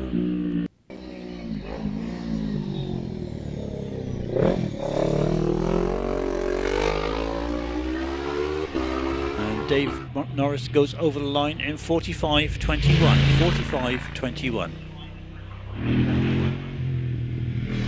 Pete Ford from Shepherd Beecham, not far behind him. Up there now. Let's have a look. 864 on 46.92. And we now have the first of our sidecar outfits leaving the line here.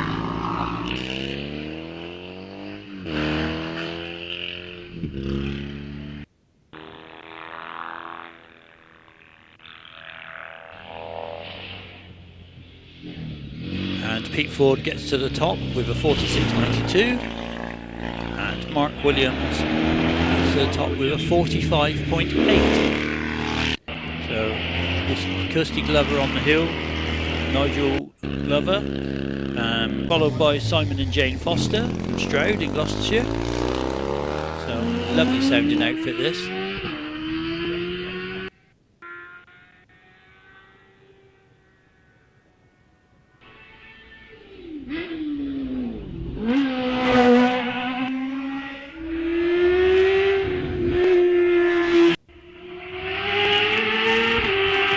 Nigel and Kirsty have got to the top in a time of 59.97 as the final motorcycle combination leaves down here to head up the hill, and that is Kevin and Sarah Jewell. They're from Weymouth. They've come down here. They've been great supporters of the events here. Kevin's father used to scrutineer here in the 1960s, so he came here as a child with his father originally. So just waiting to see the times come in. And Simon and Jane Foster in the Honda engined outfit have done a 45.52, that's 45.52. And Sarah and Kevin Jewell have just rounded Silverbench, get the power down up along Castle Straight to go into the final corner to be the last run of the day. And they're up there on the brakes, they turn it in, bring it around, and over the line they go. And that gives us the conclusion to the meeting today, and their time of 56.80. So if you're still hanging around here after the event finishes and the bar is still open, there's still some catering going, but on behalf of the 500 Owners Association, Wiscombe Park Hillclimb, we would like to thank you all for your attendance today, be you a spectator, a marshal or an official. Thank you all very much. We hope you've had a lovely day and would like to stay for prize giving. Prize giving will be by the Strode Sound lorry in the paddock, and it'd be nice to see a lovely crowd of people there to cheer on the efforts of all the drivers that have been here today. So on behalf of the 500 Owners Association and Wiscombe Park, thank you all very much and goodbye. Motorsport UK TV, the home of unmissable British motorsport video.